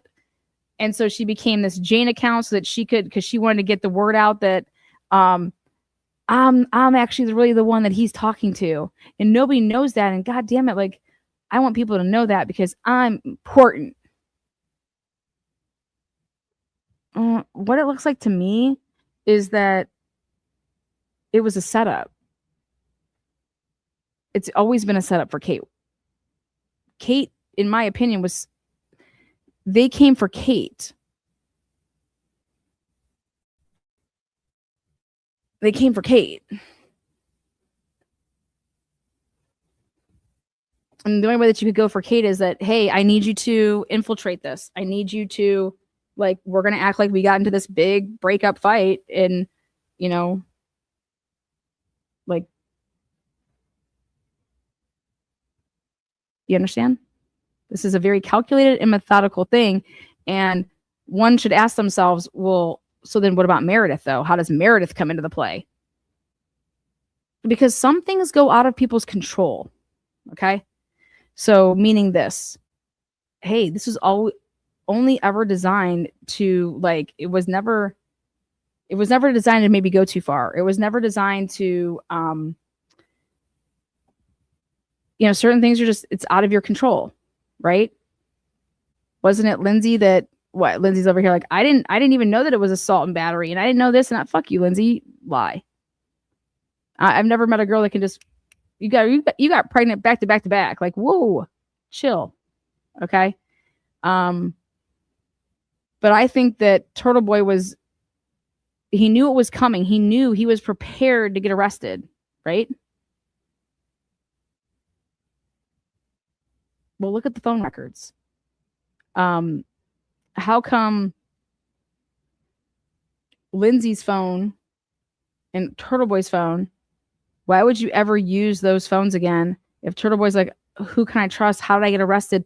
Why wouldn't Turtleboy think that Lindsey Gaetani had anything to do with his arrest? Okay. He starts talking to her supposedly when he did in September on the 15th, and he's literally arrested in 3 weeks. If he's paranoid and thinking like who could have set him up or who was involved in this arrest. No, because he knew why he was always being arrested, and it had everything to do with what he did way before boning Lindsey Gaetani. Lindsey Gaetani comes into play, and now one should ask themselves, Lindsey Gaetani was from the Ratchet days because of, she knew the Mike guy, the Mike Giannetti guy. Mike Giannetti was a storyline of Turtleboy. Lindsey and Mike Giannetti were cool. Okay. So why is Lindsey Gaetani and Mike Giannetti was the storyline of Turtleboy. Like, he went at him. Lindsey and Mike are cool. And according to Turtleboy, it's that Lindsey actually came at me, but it wasn't with Kate Peters. It was with him, but then she caught feelings, right? Isn't that the storyline?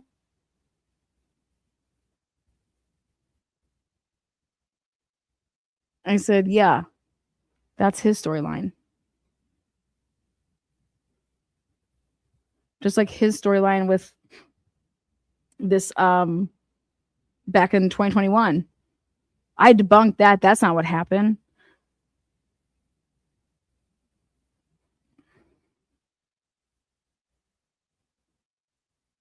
If I was the Commonwealth, I would go and get Lindsey Gaetani's other cell phone. And maybe they already did.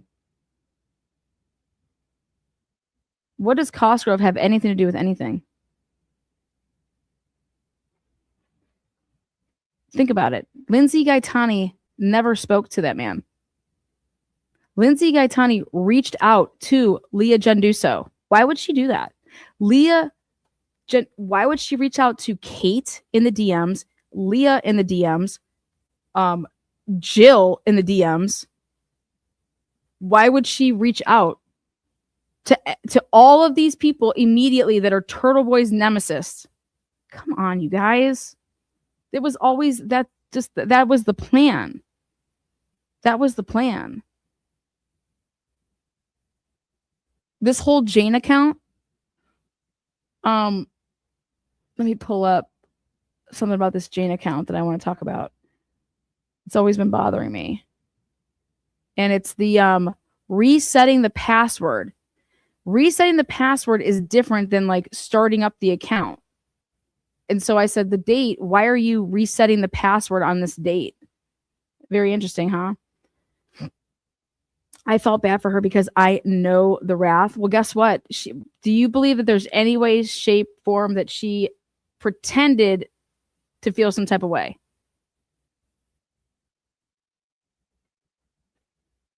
Listen, when your life is on the line and you're facing 19 fucking counts, you will do, if you're going to do anything and everything without that type of, so think about it. I just do anything and everything without that type of pressure on me, right? Boom, 19 counts. You don't think that he is going to do whatever? Meredith was total collateral damage because Meredith was, hey, yep, we have to totally sell this that me and you are not together any way, shape, or form, Lindsey. Okay. I said, what type of strong-headed Italian woman who has all these kids by all these people says that she's so all about her kids? This man has literally disgraced you and has talked more shit about your kids than anybody else out there. Lana, are you talking to Jen Altman? I don't even know who Jen Altman is.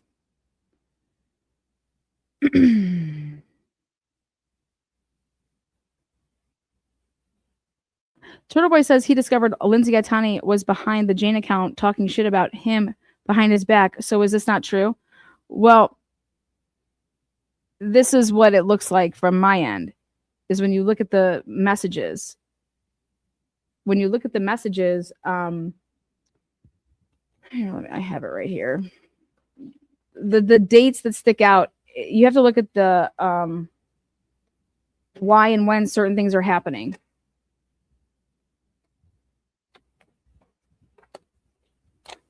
Why would, like, well, let's be honest. If Lindsey Gaetani was just a nobody and was like, oh my God, I just was following the Karen Reed case, and oh my God, I like just happened to, oh, okay, yeah, I'll go with my friend to this like Halloween party thing. She invited me. And like I bumped into Turtleboy. No. Lindsey lied about when she actually first started talking to Turtleboy. She said, oh, on the 15th, that's the first time I ever talked to him. Well, I have a date of the 9th or of the 5th. So I find them talking on the 5th.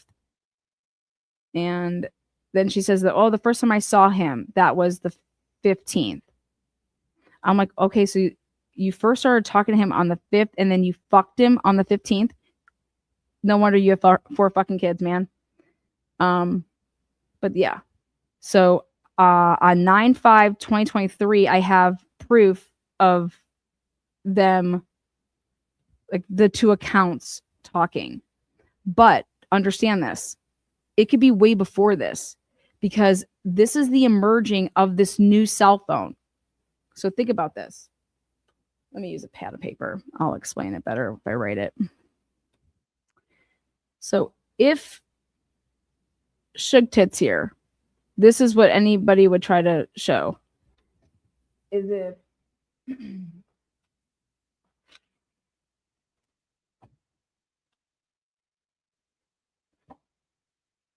Lindsey Gaetani, obviously she has a phone, okay?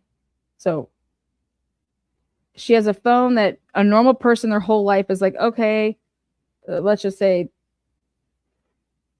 you can even go back to like, I don't know, 2010. Like you have your same line. Like you just keep getting a new phone. So whatever your phone number is, like it should just be running for all that time. Okay. Like Lindsey should just have her phone and she meets Turtleboy and it would be no different. Like, here's my phone. Right. Well, when the Cellibrite that we have, it goes like this. It's like she went to a closet, grabbed a cell phone that was in a closet, and literally starts using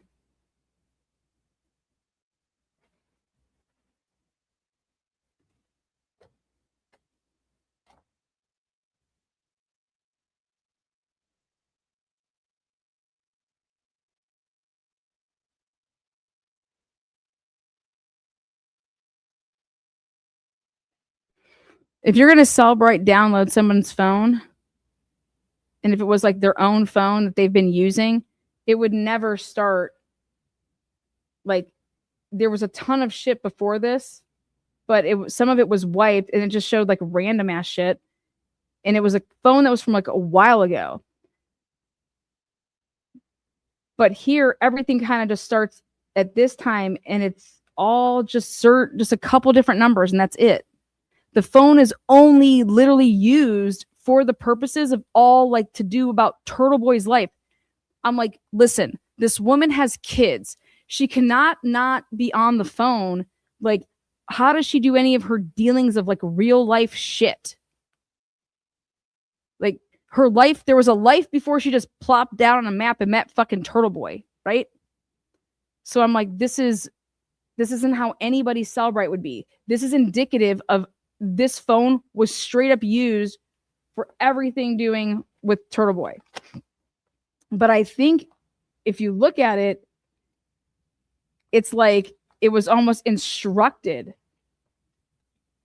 to be used for the purpose and at the instruction of Turtleboy. Like, here, we're going to use this phone, and you're going to help me muddy the waters.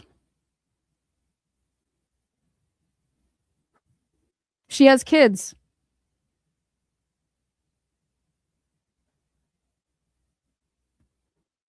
The other thing is that she has so many text now numbers. Do you know what text now numbers are?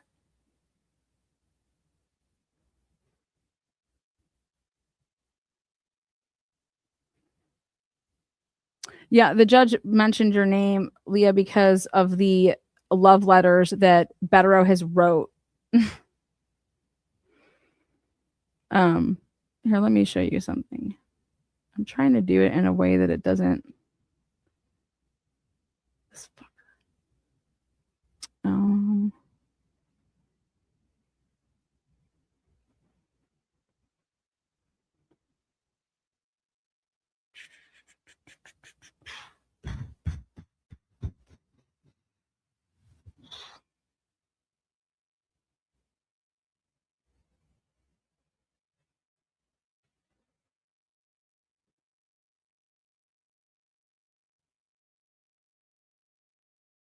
Okay.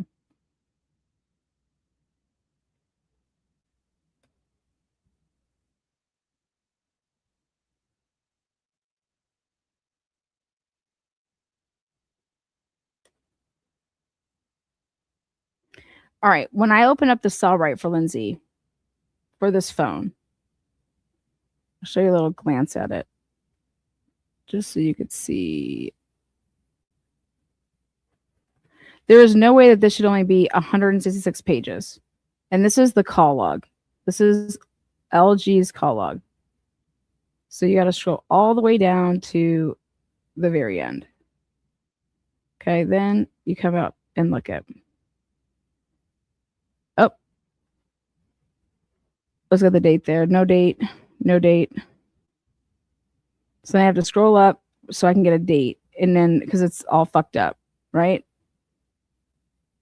And I can't even get a date yet.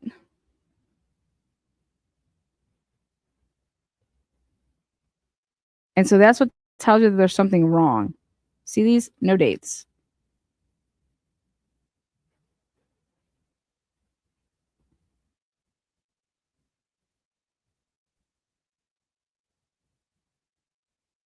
See all this shit right here?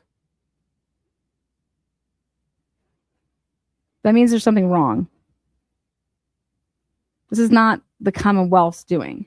And if the Commonwealth actually even wanted to even entertain what the fuck they're talking about, I could help them with that. I could fast track it, because all this is that Lindsey Gaetani straight up used a specific cell phone that she was not using before the dates that are going to be on this cell phone. Like, you should have, if you were to take my phone right now, because I had to turn it over to you, here, you're going to download it. Everything that's in my phone, anything that would have been like, you're going to be going back years. Years. That's not what this phone is indicative of. This phone is indicative of such a short amount of time. Like this big of a window. And it was literally used for the purpose of, in my opinion, to get intel on what the fuck is going on the other side. And now, does the Commonwealth even want to entertain that? I don't know. Do I think it's relevant? No, because Lindsey Gaetani is not relevant because that case is over with. Okay? Do I think the Commonwealth possibly knows this? Absolutely. Okay? But you're going... Just throw that other case out. Who gives a fuck about Lindsey? We don't fucking need you. We don't care about you. We don't care what he did to you because he didn't do shit to you because it was all made up shit. Okay? But it was designed to muddy the waters. Get rid of it. Okay? So that's why you don't even go down this road, is because it doesn't matter. Because this is not why Turtleboy was arrested. But what Turtleboy was trying to do is muddy the waters with what... When Lindsey Gaetani is over here, hey, I got a fucking subpoena. Lindsey, what do you mean you got a subpoena? You knew you were going to get a subpoena because you went out and fucking told Kate Peters and all these fucking people all this shit. Of course you're going to get a subpoena. That's what you wanted. And that's what you fucking told Aiden Kearney. Hey, I got my subpoena. Okay, good. Now you're going to lie your fucking ass off.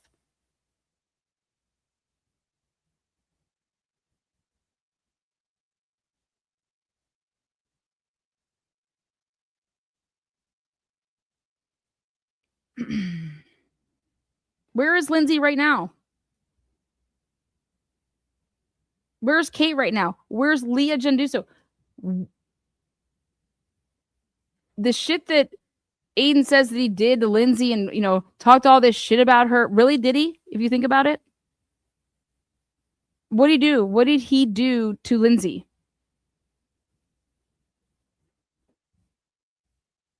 Oh, I'm going to sue Lindsey. I'm going to sue her for saying that I'm a rapist.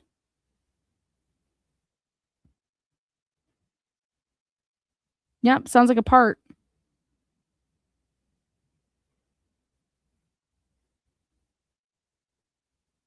Literally, Turtleboy's plan was this, and it had to be this because he was trying to confabulate things from back then.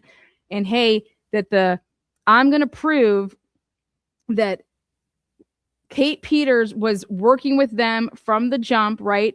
And I'm going to use Lindsey to prove that this has all been, that I'm set up just like how Karen Reed was set up. You weren't, though, Aiden. And we all know it. And anybody that literally wants to sit there and tell themselves that you were, then they don't know how to put things in chronological order. You were arrested for what you did in the months of May, June, July, August, September, arrested in October of 2023.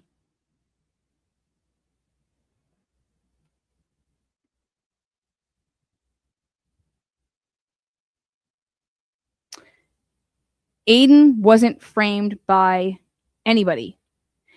Aiden's actions got Aiden arrested.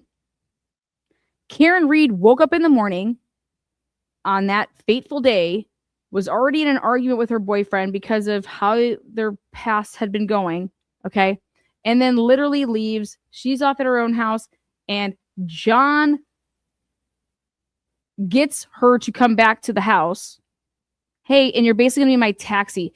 He leaves the house before he even knows that Karen is coming and will be his taxi that night. Karen Reed's only mistake, and it's not even a mistake, it's a choice. She made the choice to go and hang out with John that night. John had already went to the pizza place and had run into Chris. And that's the first time that Chris actually got his number, right? Karen Reed did nothing. Nothing. Aiden is like, okay, in April, I get Karen Reed as a source. Karen Reed's giving me this information, which there's nothing wrong with that. You're allowed to get information from a source. Karen Reed would be the best source. Any type of client of a party in a case and there's no gag, they're allowed to give you whatever the fuck they want. There's nothing wrong with that. And you're allowed to protect them. And you're allowed to present the case to the crowd however you want. And then he's like, okay, I'm going to do what? Well, what's he normally do? How does he cover other cases? Well, I'm just going to call people and interview them or whatever. Call them up on the phone and say, hey, I'm covering this case. Yada, yada, yada. There's no gag in it. But guess what? In Massachusetts, it's not like Ohio or Idaho or Florida, wherever the case, there's rules. So Massachusetts, there's rules. Like you can't record people without their knowledge, you got to let them know. There's wild stuff in Massachusetts. Like you can't even be out at a game and you can get wiretapping. I mean, you can't record it. There's wild ass, you got to know what you're doing. So where did the wheels fall off this fucking train? Like what happened? Well,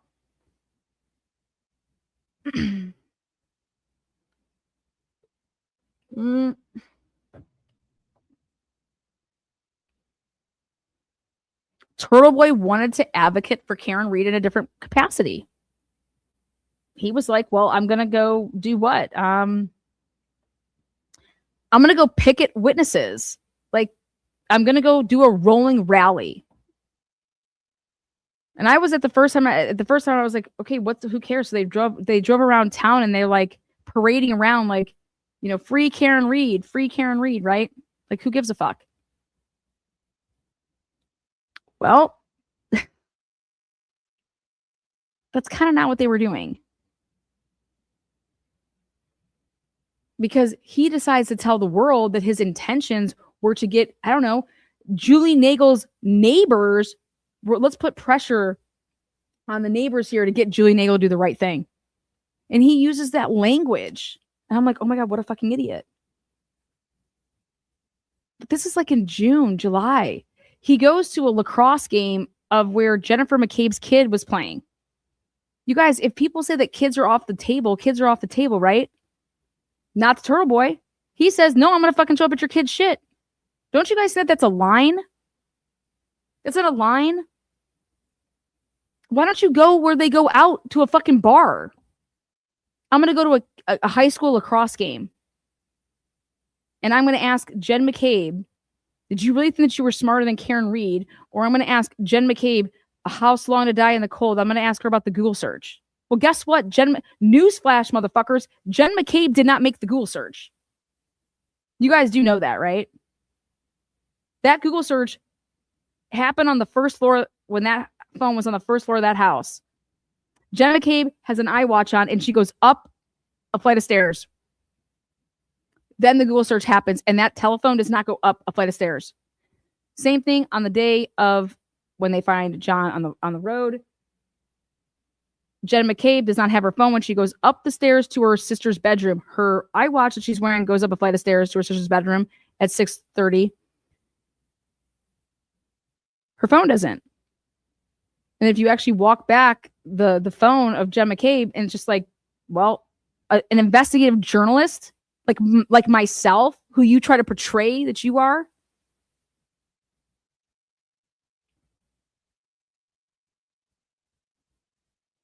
and any good expert, and if you read a report, will always tell you that the phone is doing something, not a person. A person will never be behind the phone's actions. You always have to refer to it as, phone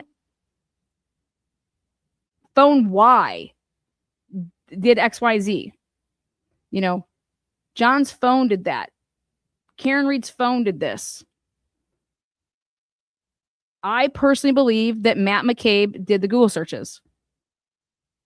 If they are, in fact, Google searches. I think it's rather interesting that Aiden says that Lindsey Gaetani's phone wasn't properly dumped and that there's some big conspiracy about that, and that it was Tully that deleted these fucking messages. Oh my God, you guys. No. If that's the case, go get Cellibrite to come out here and prove it. Go use Cellibrite. Go use Axiom. Go use one of these experts. But again, what does that have anything to do with anything? Nothing about Lindsey's phone means a goddamn thing in this case. Nothing with Lindsey means a goddamn thing in this case. And they keep pounding all of this shit, and he is just literally wasting all of his money. When I say wasting, he's wasting it. He should go to trial immediately. The longer that you give the Commonwealth time to put together a case against you, the worse you will ever be. He should be telling his lawyers, he should be sitting down right now, and he should say, let's go to trial. Like right now. Clear your schedules. Let's go to trial in 2 weeks. Let's go to trial in a month. I mean, what do you guys think that we're waiting here for? You think there's going to be motion lemonies? You guys think there's going to be motions to suppress? What are we trying to suppress here? Anything that's after the October shit, like at this point, it's interesting to me what Cosgrove is, the whole Karen Reed cell phones that came from this whole, God damn it, Aiden, your girl got my cell phones because you did X, Y, and Z, and because Lindsey went and said X, Y, and Z. Okay. Lindsey went and said X, Y, and Z, and that's what got my fucking phones taken. Because Lindsey went and told the grand jury that I am conspiring with Aiden. Think about that. And everyone's going to be out there saying, there's no way that Lindsey and Turtleboy are in cahoots, and that Lindsey went and said that. I said, are you stupid? That's his insurance ticket. That's his insurance ticket, because he needs to be on the same rock in the boat with Karen, because he needs the same protection that Karen's about to get. He needs the same type of advocacy that Karen would get. Because what is Turtleboy going to come out and say? I'm going to take the stand and I'm going to say, listen, I was doing everything at the direction of Karen Reed. Huh. He doesn't have a defense. His defense is the First Amendment, and it's going to fail. Because the First Amendment does protect us of our opinions and how we want to cover something. Great, awesome. But it does not cover us. If every single person in the United States of America could come in, and I can go into your workplace, and I could just go into your workplace while you're working and literally say, or stand outside of it, or come on my YouTube channel and say, I'm going to come to your workplace, and then I'm going to go to your kids' games, or I'm going to stand outside your workplace, and I'm going to do X, Y, and Z until something happens. What do you think that is? Until what? I'm going to go to Colin Albert's practices and humiliate him and chant stuff at him and his team. That threat of him doing that is exactly what Colin Albert's going to testify to as to why he quit his team, why he left college. And if you guys think that that's okay, then I think you are fucking crazy. You are morally corrupt, because that's not okay. If you think that the Commonwealth is protecting in an investigation that, hey, he really killed somebody, and it was him, and it wasn't Karen, there was a fight and all this crazy shit, right? And look at his knuckles and blah blah blah. You can just come out and say that. But who the fuck do you think you are to think that you have the right to go to a 19-year-old's dorm area or where they practice for football or anything like that? Who do you think you are?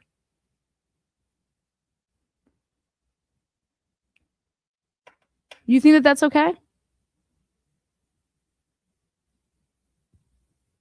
For the purpose of humiliating somebody. Like, that's what the statute says. You think what's your purpose? What is your purpose?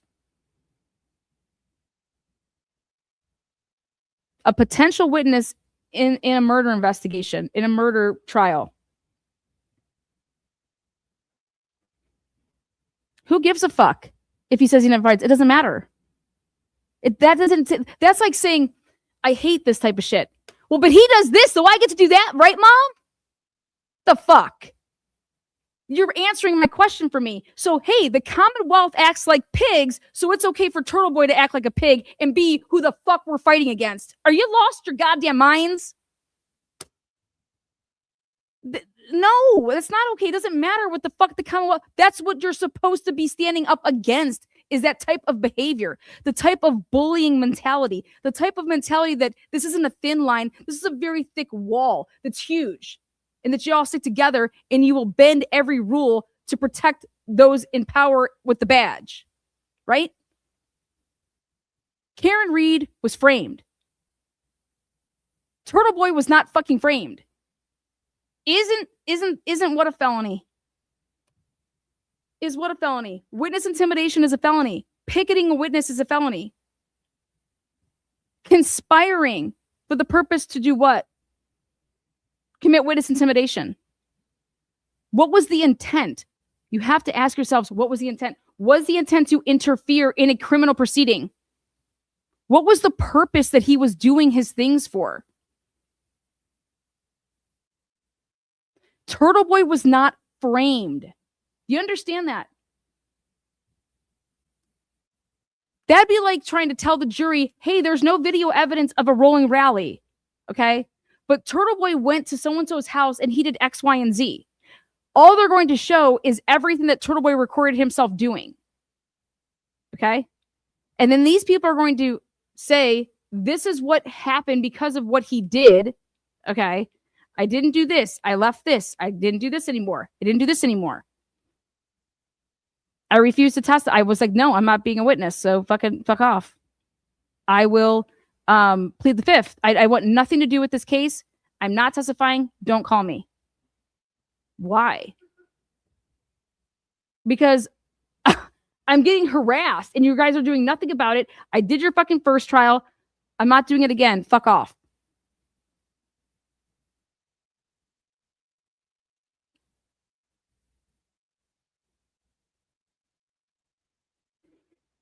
Ask Turtleboy why he did what he did. It's all about intentions. What was his intent? What was his intent? Well, here, we don't got to ask Turtleboy. We're just going to use the fucking exhibits. Here, you guys want to know what this is about?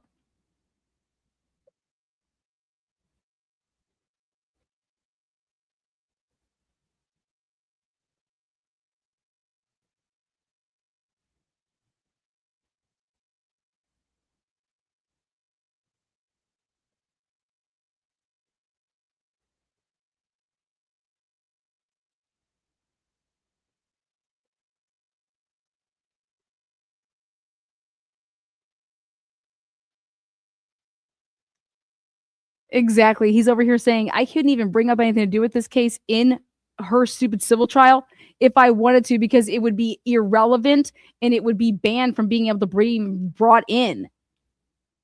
It's like fucking. They also say, listen, Turtleboy cannot go and claim exigent circumstances when he created the circumstances. He created this.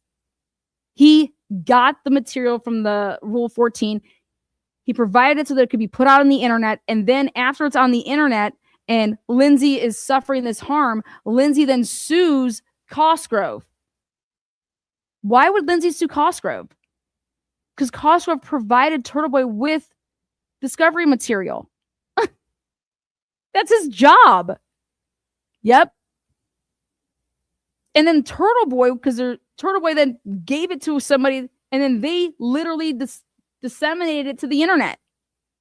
And Lindsey is being harmed by the actions of not Cosgrove, but of Turtleboy.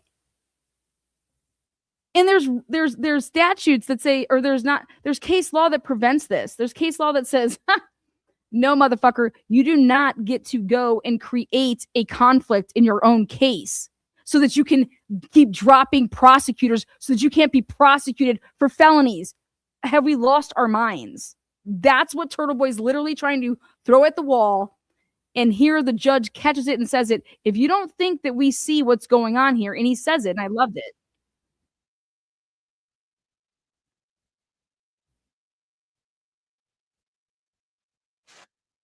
Look at Bradel standing up there like, oh my God, you want this to go to trial when? Yeah, he's like, I'm ready for trial. Like, let's go. And oh my God, what? Bradel's like,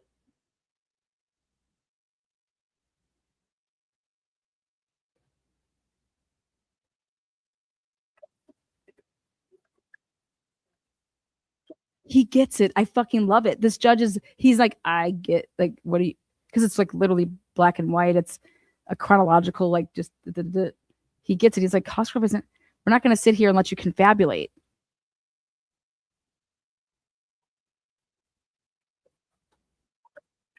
Thank you. God, I loved it when he said, we're conflating two. This is what we put out fucking 6-7 months ago. I said, if you really think, you guys like how I did that 6-7? If you really think that you're going to conflate the issues. Oh, wait, was it not even playing the whole time? Oh, sorry. I was watching something that wasn't even playing. Let me play this. If you're going to conflate, if you think that you're going to come in my courtroom and conflate this shit. I'll agree with it. It is all. Here. Confidence in the criminal justice system. Must have confidence. Part of the analysis of a conflict of interest is the first sentence of the brief that he just cited from, is that the public must have confidence in the criminal justice system. And this latest conflict is a pile on conflict after conflict after conflict in this case. And if the cherry on the sundae... But let's just, let me slow you down. Yeah, he's like, let me just slow your total fucking horse and carriage, okay? Because we're conflating two different issues. We're conflating two different issues. That's what they've been doing this whole entire time. They're trying to make it seem like Aiden Kearney was arrested in October of 2023 and that had something to do with goddamn Lindsey Gaetani. And it didn't. And I hate when people fucking write in my comments or come out here and talk about, he was set up, man, Lindsey and all that. Dude, you're a fucking fool. Lindsey has nothing to do with why he was arrested in October of 2023. Lindsey was leg spreading for her fucking like livelihood, okay? Like, woo, let me just fuck once a week. Like, I love it. I love it. Fuck me in the fridge. I don't know. Fuck me in the ass. Fuck me in the hot tub. Fuck. Woo! Like, she has, dude, come on. You think a guy respects you when he's like, I just fuck you? And then, oh my God, I got to fight with my wife. I got to sleep on your couch. Sounds great. I'll agree with you. There's all sorts of issues that have developed over the course of these interrelated prosecutions. Mr. Cosgrove's role, though, is a latecomer and really had nothing to do with any of these other issues. So I can't sit and say I impute all of those other things to Mr. Cosgrove. And therefore, if we look at that massive problems that have developed, he's out. Because the same logic would say the next person who sits in that seat, the same argument would apply. Let me be very clear. I'm not accusing. I didn't take it that you were. Fair enough. But my point is, all of those things are conditions which are already present in this prosecution. They are. So really the only thing that I'm dealing with is this one issue, because the rest of those things he had nothing to do with. Well, one of them, he had his other conflict, which he voluntarily sought. But that came out of the same exact issue. Yes. Well, that's our point. We think it's the same conflict. I agree with you. But what I'm trying to, the point I'm trying to draw and the distinction is, all of these other problems that arose out of the Reed prosecution, real, imagined, substantial, that's really not for me to decide, right? They're all out there, all right? And they're all going to be there no matter what. So whoever sits in that chair right there is going to have all of those problems. Difference, I don't mean to cut you off, Your Honor. The difference is that if it's not Mr. Cosgrove, the man who or woman who would be sitting in that chair is not being sued by Ms. Gaetani and co-defendants with DL. That's my point. Ready? Listen to what he's saying is that the difference is that the person that would be prosecuting Mr. Kearney isn't being sued by Lindsey Gaetani. That's what they think this big, like, oh my God, there's a conflict of interest because Lindsey Gaetani brought out a frivolous fucking lawsuit. An absolute fucking frivolous lawsuit. Why? She's never going to win that shit. It's a goddamn joke. She's committing perjury. She's a fucking joke. Why'd she do it? Well, let's start subpoenaing her fucking bank records. Let's start doing some cum tests. Do you like that one? That's the only thing I have to analyze. Okay, that point. Our point, respectfully, was that given the public's need for confidence in this case, not the Karen Reed case, that's a whole nother. The Commonwealth isn't calling Lindsey Gaetani for this case. You are trying to literally conflict Mr. Cosgrove out because you have no other plays. Just say it.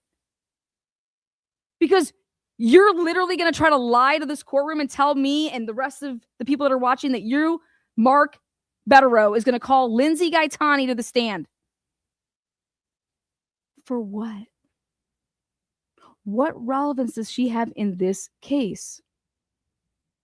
What knowledge does she possess in the case against him with the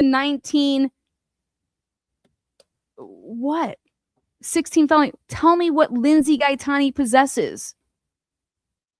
Oh, she's going to talk about how Jennifer McCabe has this vendetta against Turtleboy, and they were conspiring to take him down, and they wanted me to go to the grand jury. What? Your phone records prove, Lindsey, that your ass went to Leah Genduso and fucking Kate Peters under a fucking alt account in goddamn October. In October. Crying about this man cheating on you.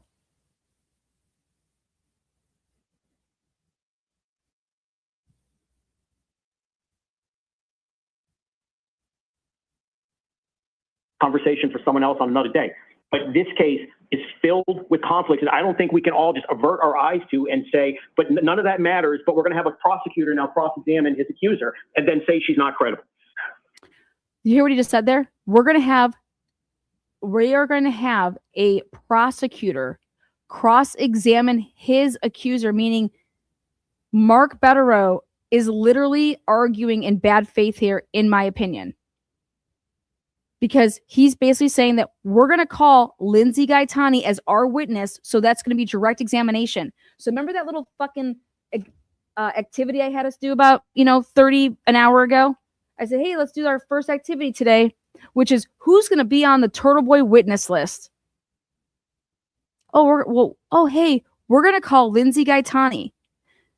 You're going to call a witness to the stand, and she's going to commit perjury.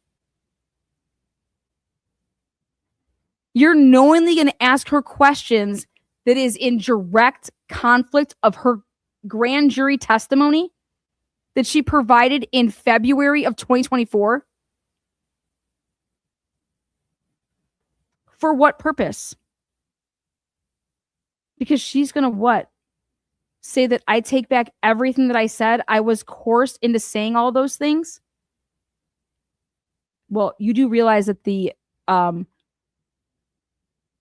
records, like he was arrested for nothing that Lindsey had anything to do with. He was arrested in October. She didn't testify to any grand jury that indicted him on these 16 felonies. Everything that he was put in jail for because of violating probation, everything to do with that hoe was dropped. A no bill, motherfucker. No bill. It's not even being it's going to be motion in limine. It's not coming into this court proceeding. You're not even going to be able to talk about it.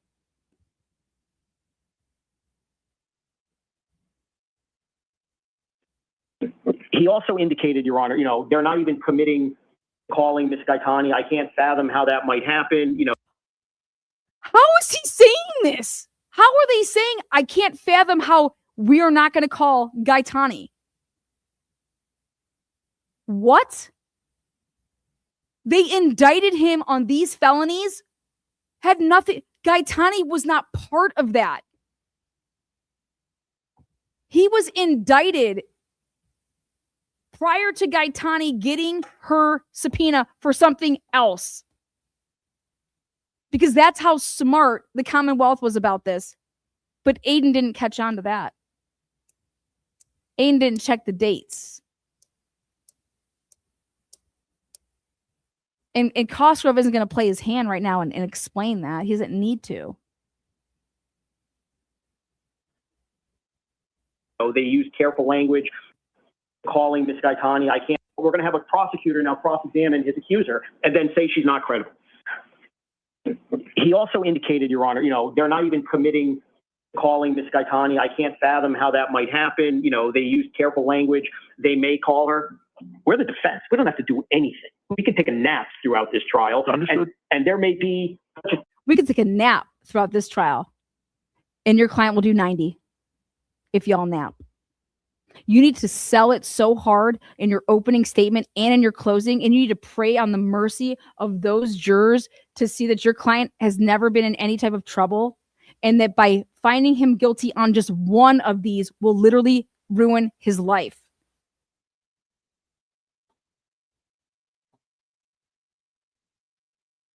To sit here and say that you can't fathom that the Commonwealth is not calling Lindsey Gaetani is absolutely fucking... That's an argument in complete bad faith. What do they need to call Lindsey Gaetani for? Lindsey Gaetani is irrelevant. There is nothing. These people, the rolling rally, picketing these witnesses, what does that have to do with Lindsey Gaetani in June and in May, June, July of 2023? What does that have to do with anything? Nothing. It has nothing to do with shit. What does, conspiring to commit witness intimidation? How does Lindsey Gaetani fit into that? Nothing. Absolutely nothing. Next thing. Literally, what would you ask Lindsey Gaetani if you were the prosecution? Hey, good afternoon, ma'am. Isn't it true that you testify before a grand jury because this man, forced you into having an abortion one night, and he also did... Irrelevant. Didn't you testify in front of a grand jury where you were talking about Karen Reed and him? Irrelevant. The Commonwealth is not bringing any of that up because it is not about none of those are the charges here. The Commonwealth will be stupid. You don't need Lindsey Gaetani. In fact, she's going to make this shit a circus. Keep her in the fucking cage that she came from when she was stripping. Bye. Do not bring her into this courtroom. Okay? Let her be on Dallas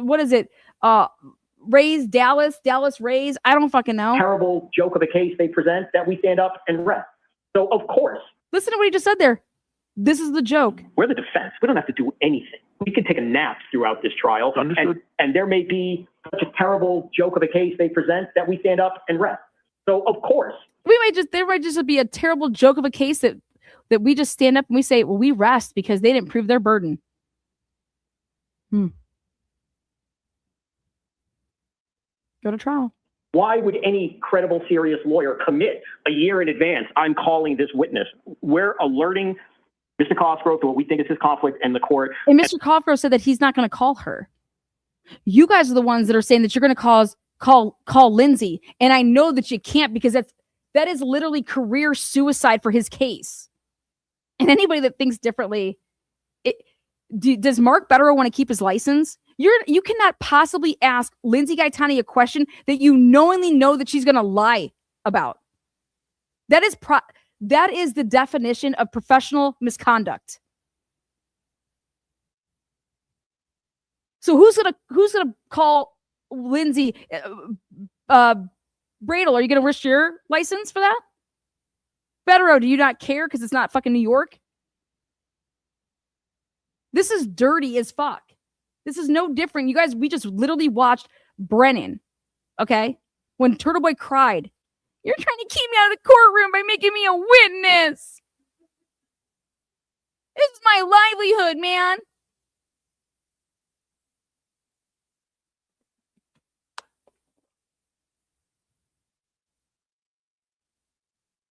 So we're gonna end with a bombshell. And the bombshell is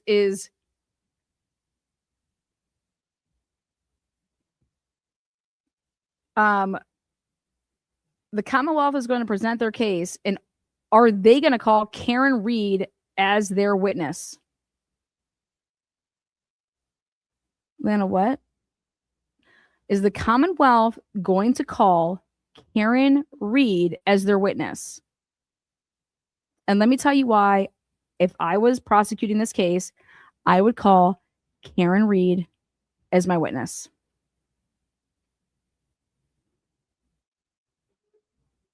Yes. Not the defense. If I was the prosecution in this case, I am calling Karen Reed as my witness. Let me tell you why.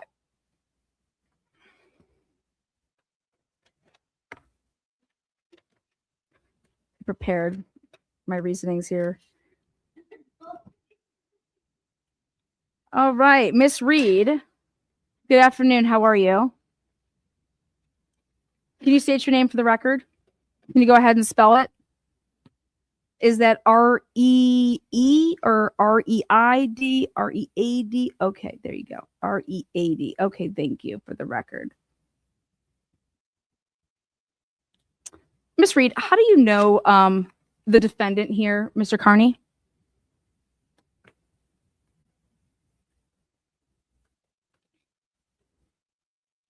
Let her answer however she's going to answer that. Miss Reed, you were on trial for murder in the case against your boyfriend, John O'Keefe. In 2022, you were charged with with manslaughter, and then it became murder. When was that? When did that switch over? Was that before or after the rolling rally? Are you familiar with the rolling rally? What's the rolling rally date?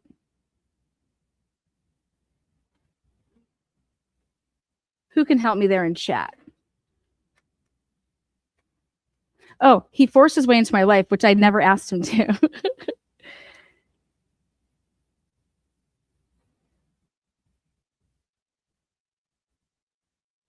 That was funny. I had this highlight that. That was funny. Okay. So Miss Reed, prior to you being in handcuffs and so vulnerable, did you ever watch Aiden Kearney shows prior to, being arrested? No. Was that not your cup of tea? You're too classy of a broad? You wouldn't be dead watching that? So you never watched Mr. Kearney shows prior to that? No? Sure didn't. Didn't know him? Okay. And when was the rolling rally? Was July 22nd, 2023. Thank you. So were you arrested? Were you rearrested for murder charges before or after the rolling rally?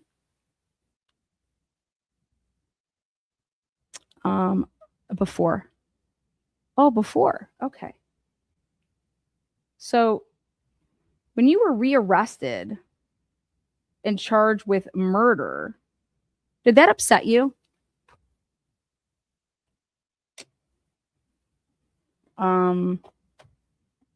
I mean, objection, calls for speculation.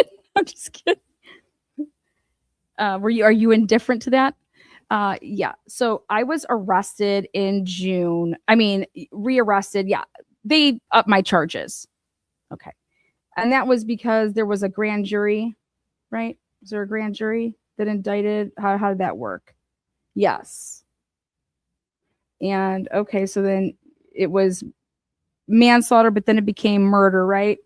And then the rolling rally took place, right? Okay. And did you have any contact with Mr. Aiden Kearney? When did you start speaking with him? And did you use who did you use, like a friend to talk to him? And you guys used the Signal app, is that correct? Is it because you didn't trust him? What's Signal? Can you tell the jury what Signal is? I don't even know what Signal is. I'm old. My name is Cosgrove. Okay, so you guys just didn't pick up the phone and say, hey, hi.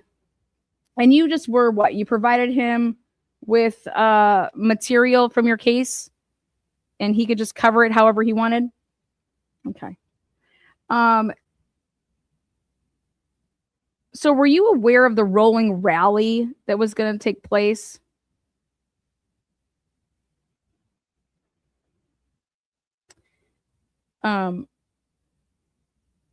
Now, you didn't write Aiden Kearney's scripts you didn't type up the episodes that he did and like hand him a piece of paper and like he didn't like you didn't teleprompt his lives, right? Or did you? I mean, can you explain? Did you ever provide Mr. Kearney with instructions to this is what you need to say, this is how you need to do it? Did you ever provide him with addresses to witnesses'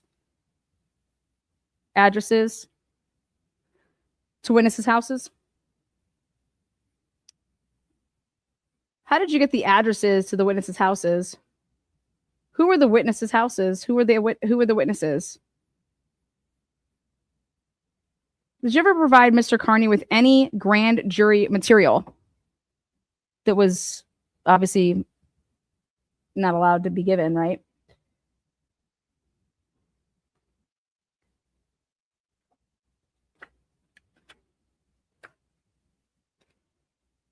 What was your understanding with who was it? A Jen Altman that reached out? How did that work? Somebody, Natalie, you knew Natalie from school, okay, and that she hits you up and says, "Oh, there's this woman.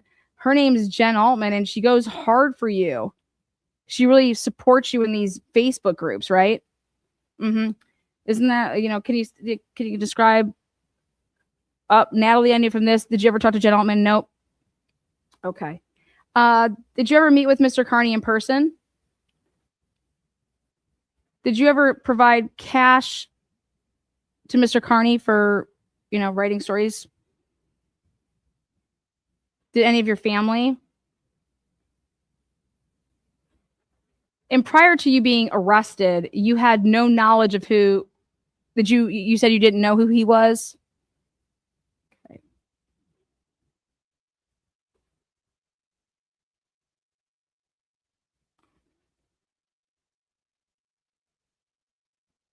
Miss Reed, were you ever in fear that Mr. Kearney would flip the switch and start blogging about you? Excuse me? Well, were you ever in fear that Mr. Kearney would start reporting on your case in a different tone if you did not do what he asked you or provide him with information? Was there ever a time that you didn't talk to Mr. Kearney and he threatened you or blackmail you? Would it help to refresh your memory if I showed you some Facebook messages between yourself and Mr. Kearney, or text messages, or whatever you guys, may have that we have that I could show you to refresh? Isn't it? I can't say this because it's leading, but what was your relationship with, like? Let me back up here. Were your lawyers aware that you were talking to Mr. Kearney?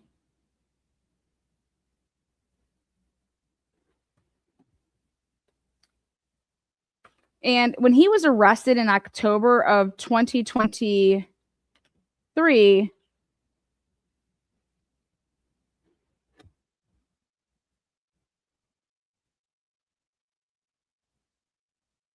did you throw away any of your phones? Did you throw away any of your devices? Phones, computers, laptops, whatever?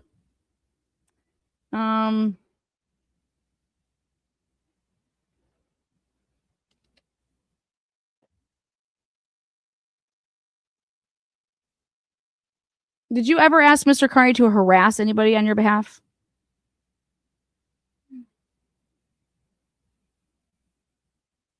She's not allowed to plead the fifth. Sorry. What's happening to her that she could plead the fifth? What interest does she have to plead the fifth? What criminal charges does she have right now?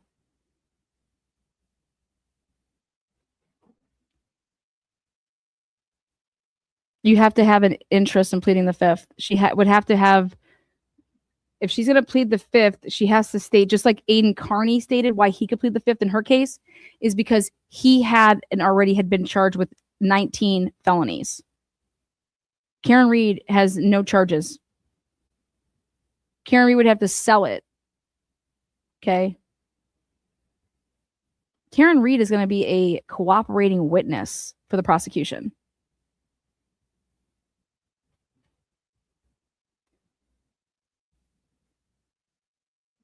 That's what y'all think. Trust. Let me finish where I'm going here, and you'll see it.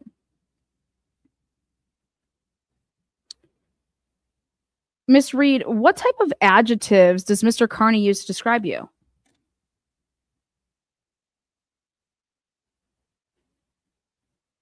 Cunt, bimbo. What?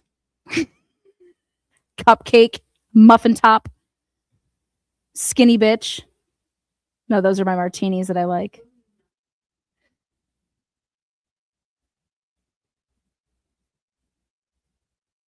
Karen Reed is allowed to be offered full immunity. The Commonwealth can give anybody they want full immunity. Full immunity. Yes, I was scared that Aiden would write. There was no control over Aiden. I thought that Aiden would, he said he wanted to support and mainstream media wasn't covering my case. So I wanted Aiden. He was like, I'll cover your case. Yep. Give me the material. And he was going to write stories on it. I did not know who he was before this. I did not know his tactics. I did not know anything and how he went about anything that he did. I could give my input, but I think we're all well aware as she looks at the jury that there is no controlling how Aiden would do anything. Aiden's his own person, and he covered the case. How I see it looking back now, well, it was a business financial transaction for him. Oh.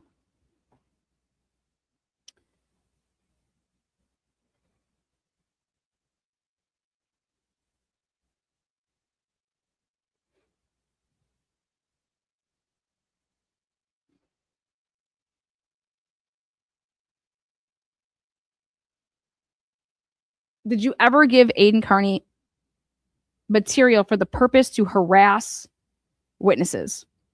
No, never. I provided Aiden Kearney with material that was publicly available. I made it easier for him to get the material because I just supplied it to him. There has been a lot of issues with people that wanted to get material in our case in terms of like the docket with like the filings. They were not being uploaded to the internet servers. It was impossible to get your hands on the material that was and should be publicly available to cover the case.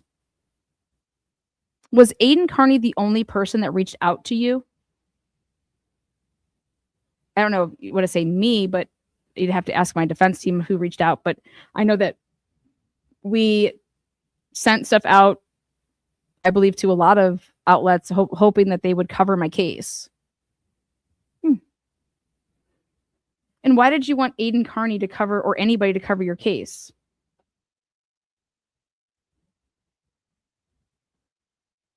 Because I was being labeled as a cop killer, and I'm not a cop killer. So you just wanted Aiden Kearney to cover what the public docket had. Yes.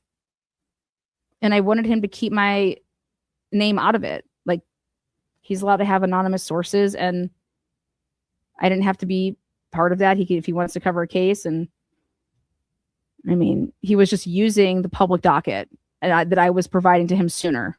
Then I guess you could click on the button, but it was after it would be uploaded.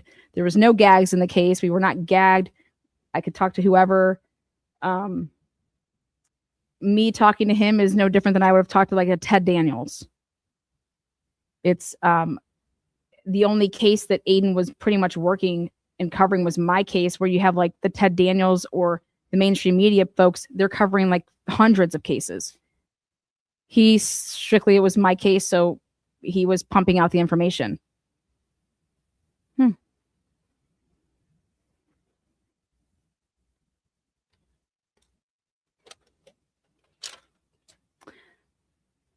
Miss Reed, if you would please turn to, I'm going to provide you a book here. If you could please turn to the first page, and we're going to just kind of go in chronological order. Have you seen those text messages before? Those emails?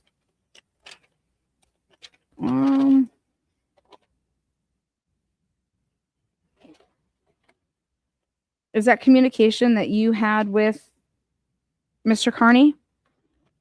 Yeah, it seems like it is. Mm-hmm. Okay. So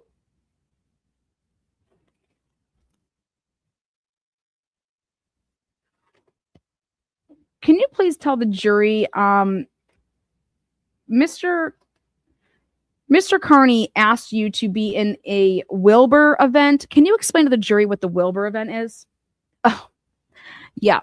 Aiden Kearney wanted me to basically make him rich and famous by going on a world tour with him.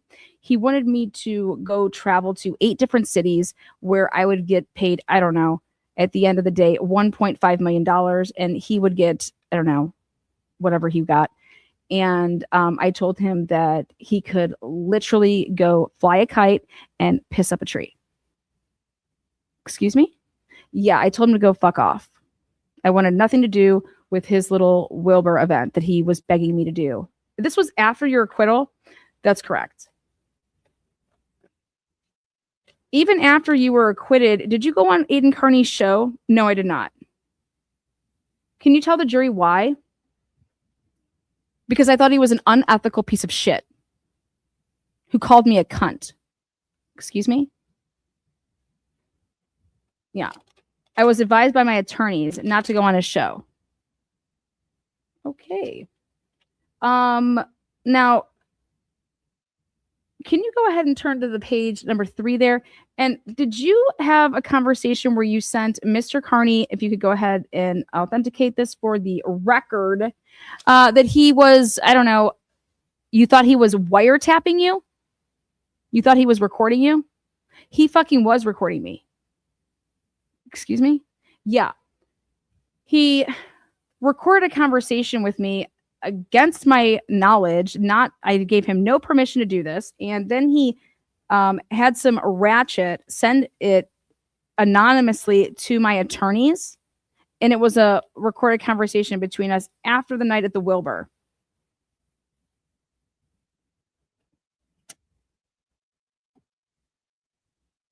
Did you contact the police? No, I did not. Why not? Because I was afraid of the retaliation of Mr. Kearney? Is it because you guys were engaged in any illicit activities? Like, you know, were you doing anything illegal that he was going to out you or something?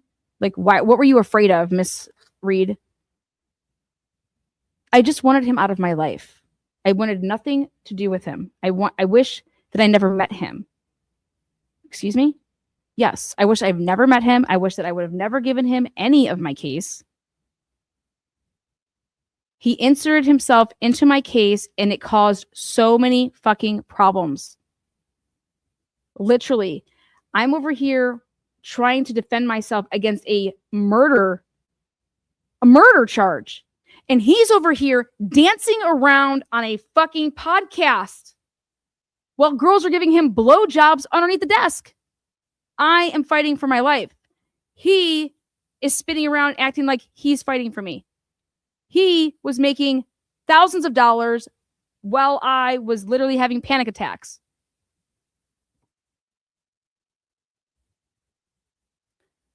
Okay. So, back to this whole he wiretapped you and you didn't call the police again. That was a crime. Yes, I did not call the police. I want nothing to do with him. I want my rotten tomatoes and my rotten mangoes, and I want to leave it alone. You want rotten tomatoes? You want those? Okay. Yeah, haven't you seen? Like, it's like 2 mil views. I'll fucking die. Okay. Going back to this wiretapping,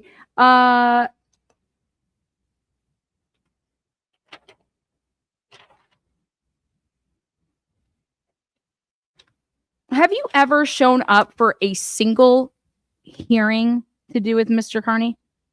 Have you ever, I don't know, done a rolling rally for Mr. Kearney? No.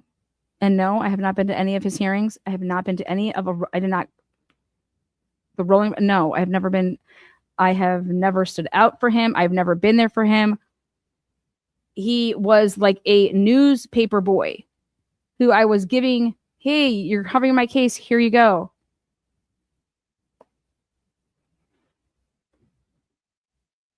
Would it surprise you that he was using your name up? Objection, leading. Okay, you started a criminal defense fund that people could donate to. Who started that? What was the purpose of that?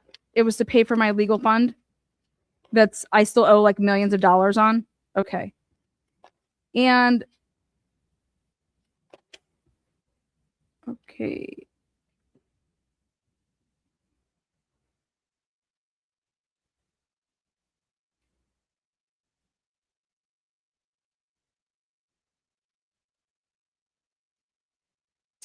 Did you provide any grand jury material to Mr. Kearney?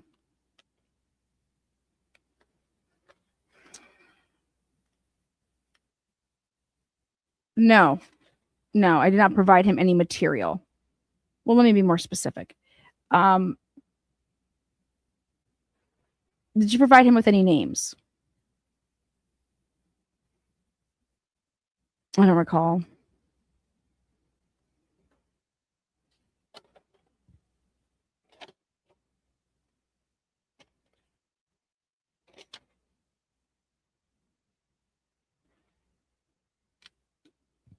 Miss Reed, are you aware that Mr. Kearney has told the public that he went to jail for you?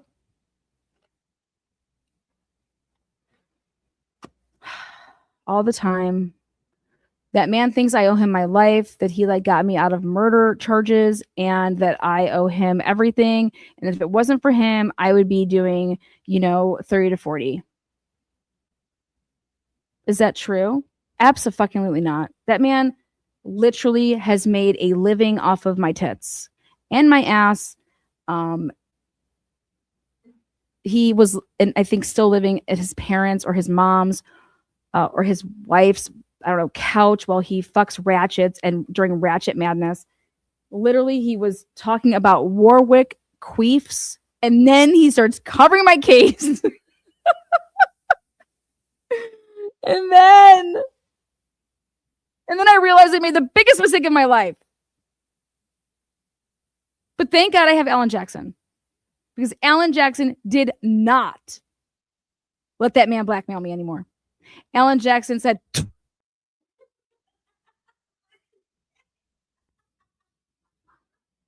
as he was shining his shoes,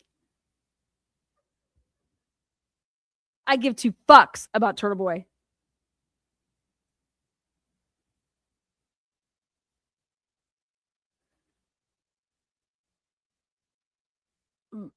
Miss Reed, did you want to be here today? Does it look like I want to be here today? But I do look fly, don't I? In my new suit, baby. No, of course I don't want to be here. I don't want... looking at this man makes me ill. I need to use the bathroom right now, okay? Everything about this man grosses me out, okay? He's absolutely disgusting. Okay, well, we have no more further questions. It's all yours, Bederow. All right, yeah, I've been waiting all day for this. Hi, Miss Reed, how are you? Do you know who I am? I'm Mark Bederow. Yeah, we tried to put you on Pro Hack Vice, but thank God it didn't go through. We may very well do that. The last point for this, he said there's no affidavit from Ms. Gaetani, or it's all just hearsay about, tampering with her phone. The best basis for that will be the posting online social media by a third party and longtime known critic of Mr. Kearney of messages which did not appear on an extraction report that we got from Tully of Gaetani's phone, and then we never got anything. Okay, see, Mark, I just have to blow up your spot right here. Exactly. So let me tell you why somebody like a Kate Peter would have something like that. Miss Gaetani would always take screenshots of her messages in real time and then like send them to people. Okay. So understand this, that if Kate Peters was to have something that isn't in Lindsey Gaetani's phone, I would believe, this is a really good bet here, just hedge your bets, people, that she has something because Lindsey Gaetani deleted it after the fact, okay? But she had already sent the screenshot to, lo and behold, ta-da, Kate Peter about whatever, okay? If Lindsey Gaetani doesn't have something on her phone that you guys think like, oh my God, we're over here seeing Lindsey Gaetani's Kate's posting stuff from Lindsey's phone, but where is that? We don't have it in Lindsey's phone. I don't know. Remember what Lana just said an hour ago, that Lindsey has two phones? That Lindsey has two phones? You do understand that if you download just the phone of something, you're only going to get what's on that phone, but you can have another phone that you're using that's portraying yourself as being on, like, it's just, that's like, what's going on here? Are these Facebook messages? Because I can get on anybody's phone to use Facebook Messenger and just log in, and they wouldn't be on my cell phone. They would be on whatever device I was. No? Right? No? If you're going straight off of the material that's on the device, you then have to go to Facebook if you want that. I don't know what material he's talking about, but who also downloaded your shit? Did you have a good expert, or are you using literally people from the fucking internet who are on their couch claiming to be in love with Aiden while they're 400, 500 fucking pounds rolling around being ratchet? From Polyphone, we got screenshots of what he claimed were messages. That's the basis for that. Thank you. The basis of this is because of, wow, Kate Peters' information that she put out to the internet is the basis of it. That how does Kate Peters have this information? It's not in Lindsey's phone. And then Tully's phone is missing all this shit. And I just want to know what they think is in Tully's phone. You think Tully's just chumming it up with Lindsey? Lana, we know that Tully's corrupt. Exactly. They don't need Lindsey. They already have that fucker. They already have him on all these counts. Lindsey is acting like she's a victim and is like, protect me, don't let me, oh my God, he's gonna do all these things to me, protect me. What? That's not what you call the Medfield police and get them down here. What the fuck are you doing? That has nothing to do with us. You claimed that you had all this information that you wanted to turn over to the prosecutors. But really, now we find out that that's not the case. That Lindsey was literally working with Turtleboy to muddy the waters from jump. That's the truth. But I don't even think that the Commonwealth needs to explain all that. But that's the truth.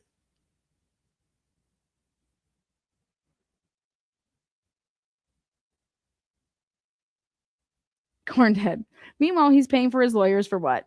Yeah, they're just going to run up a bill. They know that their asses are grass. Did they have their own expert look at the records? No. There's just no defense here, you guys. There's only one defense, and that is to put the hands in the jury, and for the jury, to ask themselves, like, does this? They're going to have to be super duper duper awesome on cross-examination. Okay, they're going to have to be super duper awesome on cross-examination. That's the only way that Turtleboy will prevail.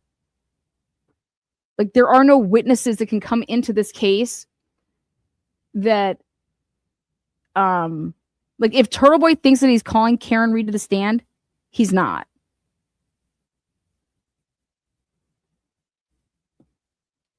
Turtleboy, Karen Reed, there's nothing that Karen Reed can testify for you about anything.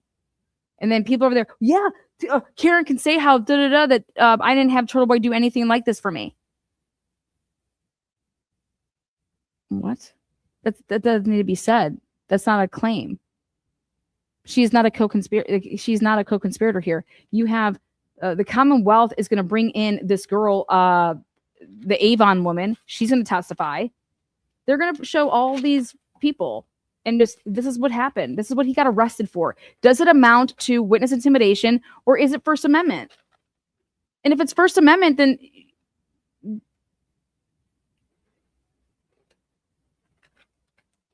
you can say whatever you want about your opinion on something.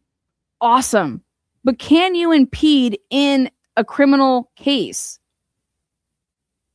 Is this impeding? Is this infringing? Is this influencing? Is this... And you guys, I said this so long ago. I said, oh my God. As soon as I saw when Brennan completely changed the way that they were going about trial 2, I said, Turtleboy is so fucked. It's not even funny. He is so fucked. These people are all going to testify that they did not testify at trial 2 because of this. And then Brennan, if they bring his ass in here, these are the emails that I was receiving. Yep. So, I did not call these people. And well, so was that. So that was a trial strategy? No, it was because these people were not. They were like, no, I'm not testifying. I mean, if you want me to, I'll just plead the 5th. And I felt like that wasn't our best chances then to win the case. So of course, then I don't ask them to testify. If there's proof of this, if there is a paper trail of this, if it's a true situation, I mean, then what? They're going to have to cross-examine Brennan to say that really wasn't your trial strategy. Like, your trial strategy was actually not to have them because all of these people were going to testify that they didn't see John on the lawn. They're going to have to go at that. I'm truly trying to help here, both sides, because I want something fair coming out of this. I don't think that anything that, Turtleboy didn't commit murder here, right? He didn't murder anybody. But do I believe that his behavior is absolutely dangerous and does it rise to passing First Amendment? Absolutely. Absolutely. Absolutely. If I was in that jury room and we get to Colin Albert, there is no way that I'm saying that he didn't do that. The kid left college and the kid stopped playing football. And you have Turtleboy saying that I am going to come every single day to your practices. I'm going to show up to the games, all of this shit. What do you think that is? That is intimidating. And if what? Hey, I won't do it anymore if you do what? They say, he didn't even testify yet. He didn't even make any statements yet. It was Michael Proctor that wrote up some report that this is, months later that Colin Albert was even questioned, right? Why are you going ham on Colin Albert? Why aren't you going ham on the prosecution of this whole thing?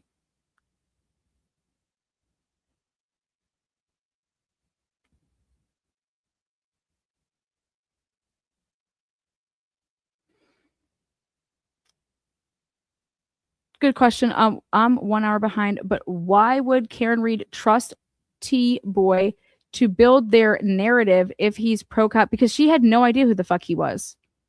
They didn't do any research. Think about it, guys.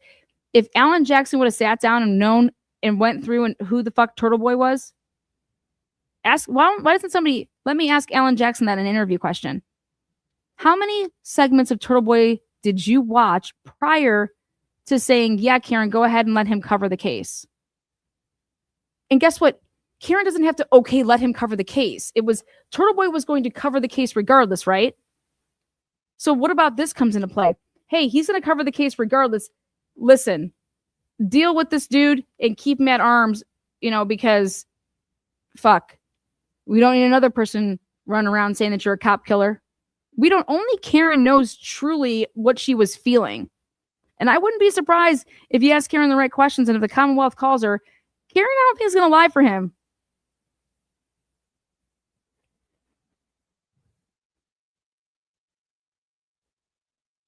He's reckless. He's dangerous. He's He's running off on tangents that he's getting it wrong and spreading the wrong information on lives that he did, and he would never go and correct the record. Because of Turtleboy's antics, okay? Because of his antics, and his absolute fucking obsession with Jennifer McCabe and women, because he hates fucking women. He hates women. He never goes at a guy the same way that he goes at a girl. Look at his shit. Insane at Jennifer McCabe. Insane. Insane. And in fact, he went more insane over Michael Proctor's wife, like going and like, I'm going to be your daddy and your kids are going to call me daddy and blah, blah, blah, blah.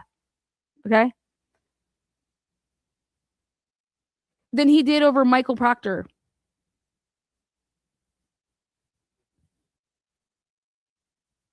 If Turtleboy wouldn't have been such a nah, we would have realized a long time ago, okay? Because I would have go look at my shit. In fact, I should pull it out right fuck now. We would have put it to bed a long time ago that Jennifer McCabe did not do the Google search. And we would have paid a lot of attention to the waterfall. Like what happened at the waterfall bar? Okay, what happened there? Like how does it stay so dead quiet about the fact that Karen and Higgins were texting?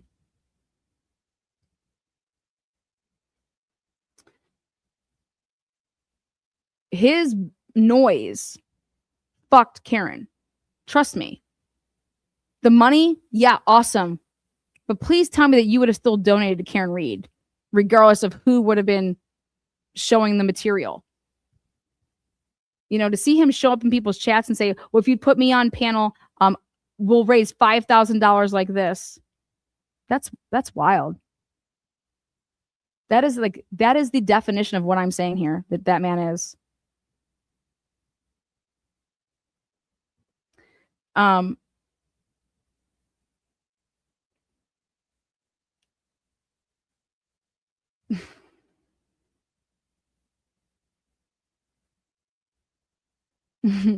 Good one. I like that one.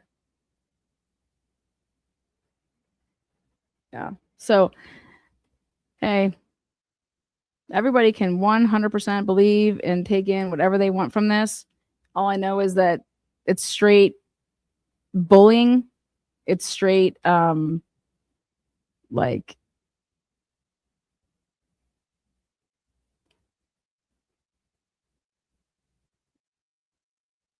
Karen Reed is totally thankful for the support and all the numbers that came up.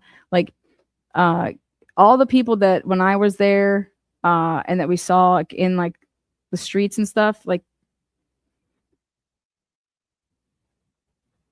those people, everybody that I talked to, there was nobody that I talked to that was like, I'm here because of Turtleboy.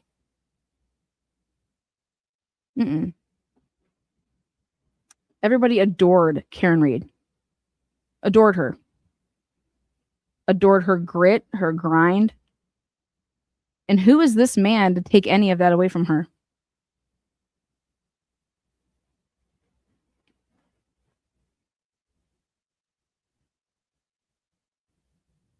Coming up in a chat and saying, hey, well, can't we all get along for the right reasons? Hey, I'm here for Karen. I always said that she was innocent. I always did this and I always did that.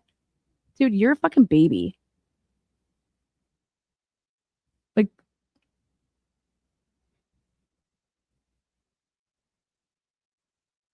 he wanted to be part of the case so much.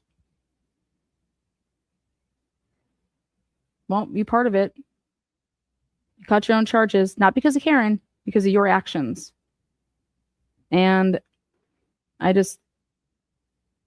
every argument that I made, and I said that the Commonwealth has the right to a fair trial because it's we the people is representing the Commonwealth, that the Commonwealth is representing we the people. And people are like, Lana, that is so not true.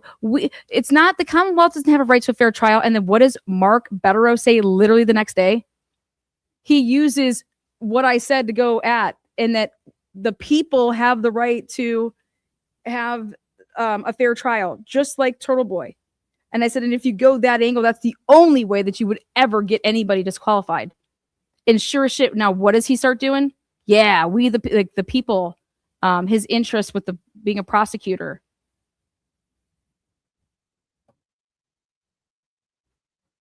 Mm-hmm. I'm on Twitter. You know, I don't tweet that much, but the cesspool. Oh, very much so. You're welcome. Yeah. Karen Reed knew her case 1000% inside and out.